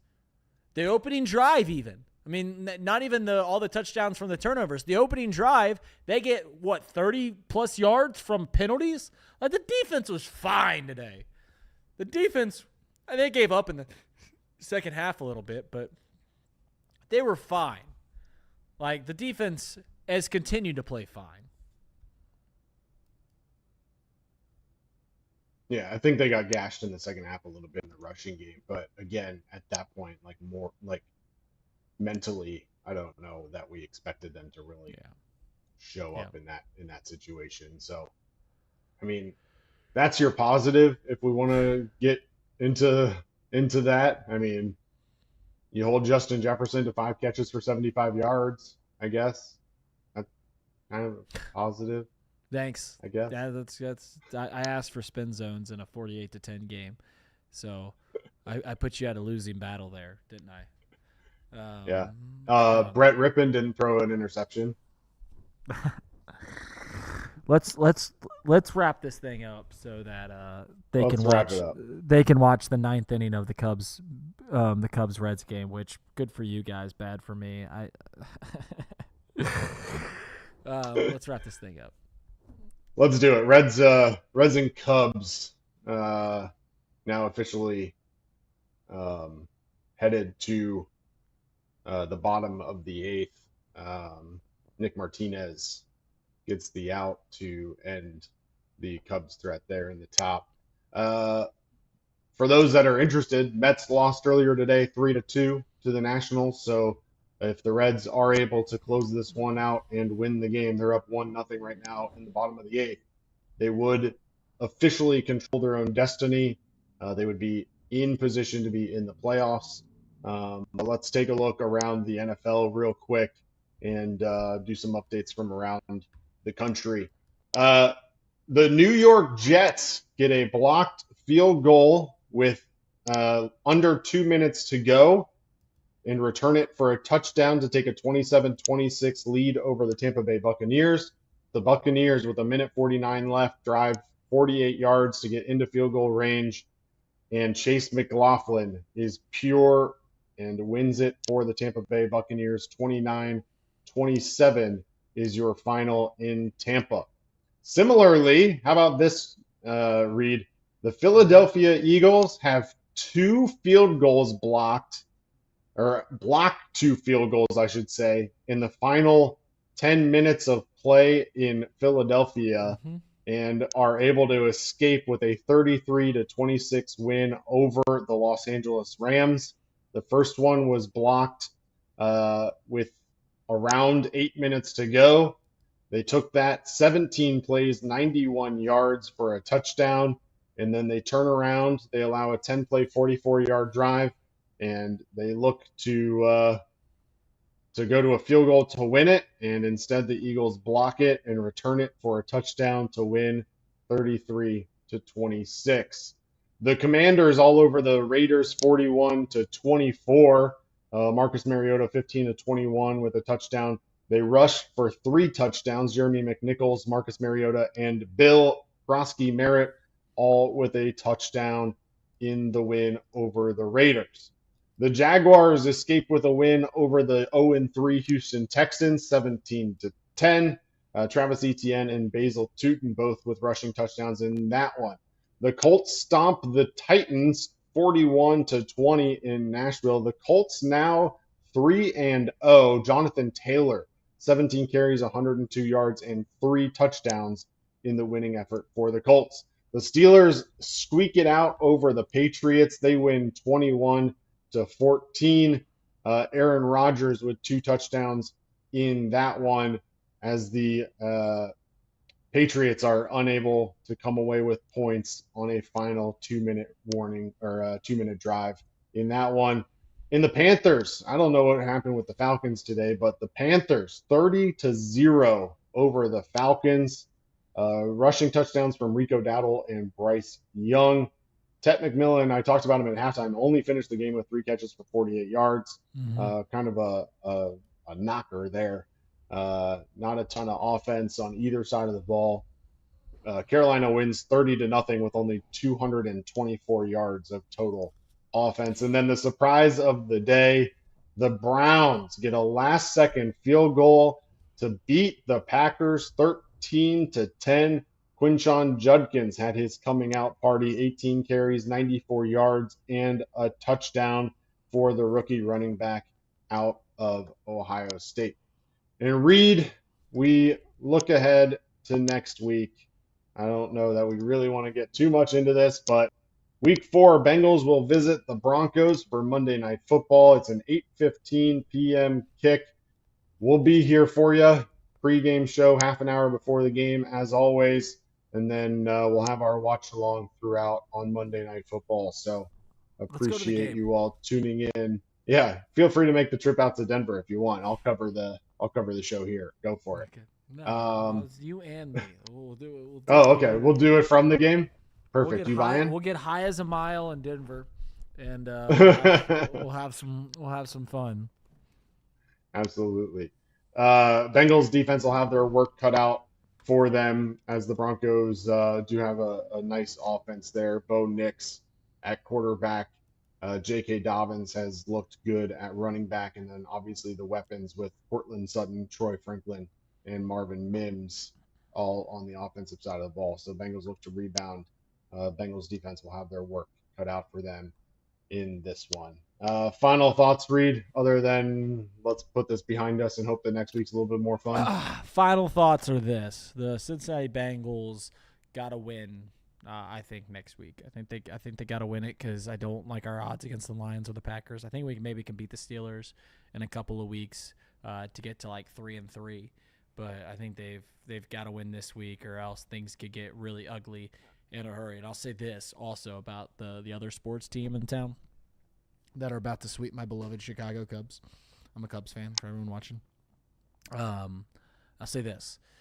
I really did. I'm not being a loser when I say this. I really did want the Reds to do really well this weekend because I want them to make the postseason. And just a reminder that the Cubs' bigger rival in the history of their franchise is the Mets, not the Reds, because the Reds and the Cubs used to not be in the same division until the 1990s. They weren't in the same division until the mid-1990s. Our rival before the NL Central was created was the New York Mets. And if we get swept by you Reds, we will sweep the Mets for you guys this week. That's my promise to you, to get you guys into the postseason. I can't do anything about the Diamondbacks or the Giants if they sneak in too. But I can sweep. I can do my little witching magic, and we can sweep the Mets this week. So that's my best. Watch Off the Bench tomorrow at 10 a.m. It's going to be a terrible show. Reid, what do you say we stay live for the top of the ninth here? Golly. The people want to watch it with us. I don't have a way to watch it. That's the problem. Oh, you don't? I don't. Well, like I could, but it would just take a while for me to get it pop. If you want to stay live, I'm here. It's the top of the ninth. Top of the ninth. Tony Santion in for the Reds, taking the mound. Emilio Pagan not getting the opportunity for the close in this one. They go to Tony Santion instead after Emilio Pagan has thrown back-to-back days. And it's what, Mo Baller, Dansby, and Justin Turner? Okay. Yep. I'm here. Moises Ballesteros will lead it off as a pinch hitter, and then Dansby Swanson and Justin Turner due up for the Cubs. First pitch is outside for a ball, and then he comes right back with a fastball on the outside corner, swung on and missed 1-1 to Ballesteros. I'm gonna pull it up. Hang on. You keep doing your thing. I stopped the recording right, so that we don't put this into the podcast. Into the podcast. Yeah. Perfect. Cubs, Reds, live. Yeah. Plan is obvious here. They are pitching Ballesteros away. Pitch is too far outside though. It's 2-1. Now Santion winds and delivers yet again on the outside part of the plate, misses 3-1. Ballesteros, Reed, what was your reaction to that crazy play with Ballesteros earlier When I this watched it week where live, he I got was hit in the there. helmet? I was there when he got hit in the helmet. I was Yeah. at the stadium. And it happened so quick. I was like out in the outfield, so it's like kind of hard to see what happened. First off, he ran to second and they called him out at second. Was he not out automatically on the line drive? No, it's not. 'Cause No, he once it passes an initial defender and that defender has a chance to make a play on the ball, if it hits a runner, it doesn't matter. Okay, So because Spencer Steer was playing in front of him, once he got past Steer, if it hits a runner, it doesn't matter. It's just a live that's a ball at that baseball. point. Did they explain that on the broadcast? Because I would not have known that rule. I don't know. I umpired for 15 years, so I know Okay. the rule. But, Okay. Well, that's interesting. Okay. Well, like Yeah. I just thought it was funny that he like ran to second, and in my brain I was like, Yeah. he's out. He got hit by a line drive. Like he's out. No, once it passed Spencer Steer, he was not out. Which props to him for even knowing to get up and run. Ballesteros walked, by the way. My guess to is he bring up didn't know what the Swanson, heck was so- going on. I don't know that he did either. They took him out of the game, but he was back in the dugout a couple innings later, laughing it up. So, and the fact that he's playing now a couple days later, Yeah. I don't think he was officially concussed, but I'm sure he was definitely had his bell rung there for a little bit because it bounced right off the top of his helmet. I think he was probably a little lucky that he deflected it. It looked like off the tip of his fingers, and then it went up and off the top of his helmet. So he got lucky. Dansby Swanson sends this out into right field. Marte is under it for the first out. If the Cubs win this thing, you guys are gonna like expect me to like be excited and everything like that. I'm being like 100% serious when like I want the Reds to make the postseason. And it'd be a different thing if I thought the Cubs were in danger. Maybe I'm being foolish about this. I don't think they're in danger of losing home field advantage. Like they've got 4 games. They got a 4-game buffer. Like I think that's fine in a week. But I want the Reds to make the postseason. So yeah. Well, after you all clinched a playoff berth, we kind of jokingly said that there was going to be a hangover, and definitely has seemed to be that way, but didn't expect it to last 4 games. I think the Reds legitimately are just in a little bit of a different headspace right now than they were earlier in the season, where I think they're finally starting to believe that this can actually happen. And as they continue to see the Mets falter, just gives them more and more confidence. And it's amazing what confidence can do for you in a professional sports setting. So Willie Castro will come in to pinch hit here for Justin Turner. For those of you, I assume most of you watched or know, but the Reds scored in the 3rd inning. Gavin Lux doubled. Matt McLean scored on the play. That's the lone run in this game. Andrew Abbott started. He went 4 2/3, 5 hits, 1 walk, 2 strikeouts. Nick Martinez came in for 2 1/3 inning of perfect baseball. Graham Ashcraft pitched a inning of scoreless baseball, and now here we are, top of the 9th, 1 out, 1-0 Reds lead. Count is even, 1-1 to Willie Castro. Did you guys trade for Willie Castro this year? Am I making that up? And it's not. He hasn't from been the good. Twins, right? Yeah, he hasn't been good. He is. I mean, he had like 2 good games, but it's been pretty gross if I'm being completely honest with him. And the Padres did win today, so someone put in there, which is not ideal because that means if we lose this one, it's down to 3. But still, 3 with what? It'd be 7 to play. Yeah, for a home game, right? Yes, and I think we finish with the Buccos. Who do we finish with? Okay. Yeah, because the Buccos come to us next, and then they might go to you guys after that. We finish in St. Louis. Okay. Okay. We're at home this entire week. The 2-2 to Castro. Swung on and missed. 2 down. 1 to go. Tony Santillan blows it past Castro with the fastball.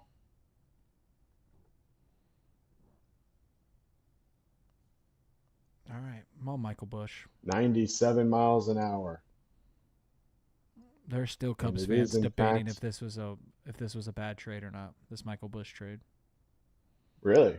Yeah. Doesn't he have 30 home runs for you guys this year? Yeah, it's just like, I mean, Zaire Hope and Jackson Ferris might be really good for the Dodgers, but I mean, like, we got a franchise first base out of it. Like, it's Right. okay, it's fine. And Zaire Hope is still only like what, 19? He's 20 now. Like, Oh, he's 20 now. Okay, yeah, it'd be like the Reds trading Alfredo Duno. Like he might turn out to be great, but if whoever you get helps you now. Well, I was just looking up how Junior Caminario got to the Rays, and like he was traded when he was 20 years old. Like that I guess it does happen. You know what I'm saying? Like, I guess it does happen. Yep. Nasty slur from Santillan down in the dirt, gets Bush to swing, and it's 1-2 down to his last strike as the Reds look to close out the 4-game sweep of the division rival Cubs. All right, go deep, Bush. I lied about everything I was saying earlier. I was just trying not to sound like a loser. The 1-2 from Santillan is way high. 97 miles an hour, about head high. I'm watching the 3D Gamecast on MLB. MLB at bat. Well, the nice part about that is it's typically kind of behind. So even if I'm behind the live action, at least I'll maybe be ahead of you. As Santillan lets it go full now with another fastball way out of the zone. It sounds Tell you like what, when Santillan's missed, he hasn't been anywhere close. Yeah, those last two pitches weren't close. This 3D thing is neat, though. It is kind of cool. It was funny. I was watching it the other day, and there was a foul ball, and I'm like screaming for it to go foul. And they're like, "How do you know it's foul? You're not even watching the game." I was like, "I don't know. 3D shows me that it was down the line. Just hoping that it goes foul." All right, who's up? Bush walks, and now the tying run is in scoring position. Pete's had a good Derek series. Johnson will take a little stroll out. Pete's hit the ball hard this Stroll series. out to the mound. I will say that Pete Crow Armstrong not getting 30 home runs is a travesty. He's at like 26 at the All-Star break. Stuck at 29. He's had a rough second half. Oh, it's been bad. It's been real I bad. mean, I don't know if I can get it fast enough, but post All-Star game, he's hitting 209. Yeah. I mean, he's 4 home runs. He's like, I mean, you guys got Key Brian Hayes. Like, Key Brian Hayes, the offensive output that he has to do to be a productive player is so low. Like, you've literally just not going to strike out every time, and you'll be a pretty good player. And that's where Pete Crow Armstrong is. Like, Pete Crow Armstrong to be a good player is very low. Yeah. Yeah, if you can get Brian Hayes to be a slightly below average offensive player, he becomes extremely valuable with his defensive abilities. All right. PCA stands in. The pitch from Santillan. Swung and missed. 98-mile-an-hour fastball. Top of the zone. PCA can't catch up with it. PCA career against Tony Santillan, though. 1 for 2, a home run, 5 RBIs. The 0-1. Fouled. Swung and popped up into foul territory. It'll get into the seats. 0-2, though. I mean, Santillan ahead in the count here. This is over.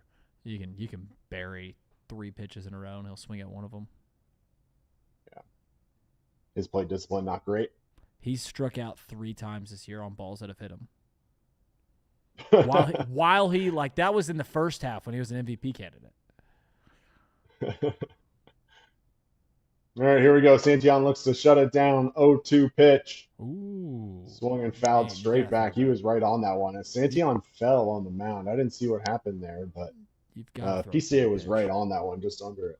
You've got to throw a better pitch. That was at the top of the zone, but you would have liked to see it a little bit more elevated. Ooh, well, I mean, like if you're gonna go fastball 0-2, you've got to get that the hell out of there. Ooh, tough one for Santillan. I hope he's okay. We'll do it again. 0-2 yet again. Looking inside corner, Santillan strikes out PCA. Reds win 1-0 sweep the Cubs in a 4-game series and are officially in the playoffs as of right now. Nick and Trace will be live at 9 p.m. Eastern tonight for a full breakdown of the game. We appreciate you all tuning into this depressing edition of Chatterbox Bengals, but nonetheless, appreciate your support all year long. We'll be right back with it next Monday, a Monday night special against the Broncos. Reds now get an off day on Monday, and then welcome the Pittsburgh Pirates for a 3-game series. Mets lose, Reds win. Reds are in the playoffs. Reid, any final thoughts? What a great weekend for my favorite sports teams. It was a blast. Oh, my God. This is when they bury me 6 feet under, they're going to talk about how happy Reid was on the weekend of September, the 3rd weekend of September in the year of our Lord 2025. Oh, my God. What a great weekend for old Reid-a-roo. I'll see you around next time. See you guys. See ya.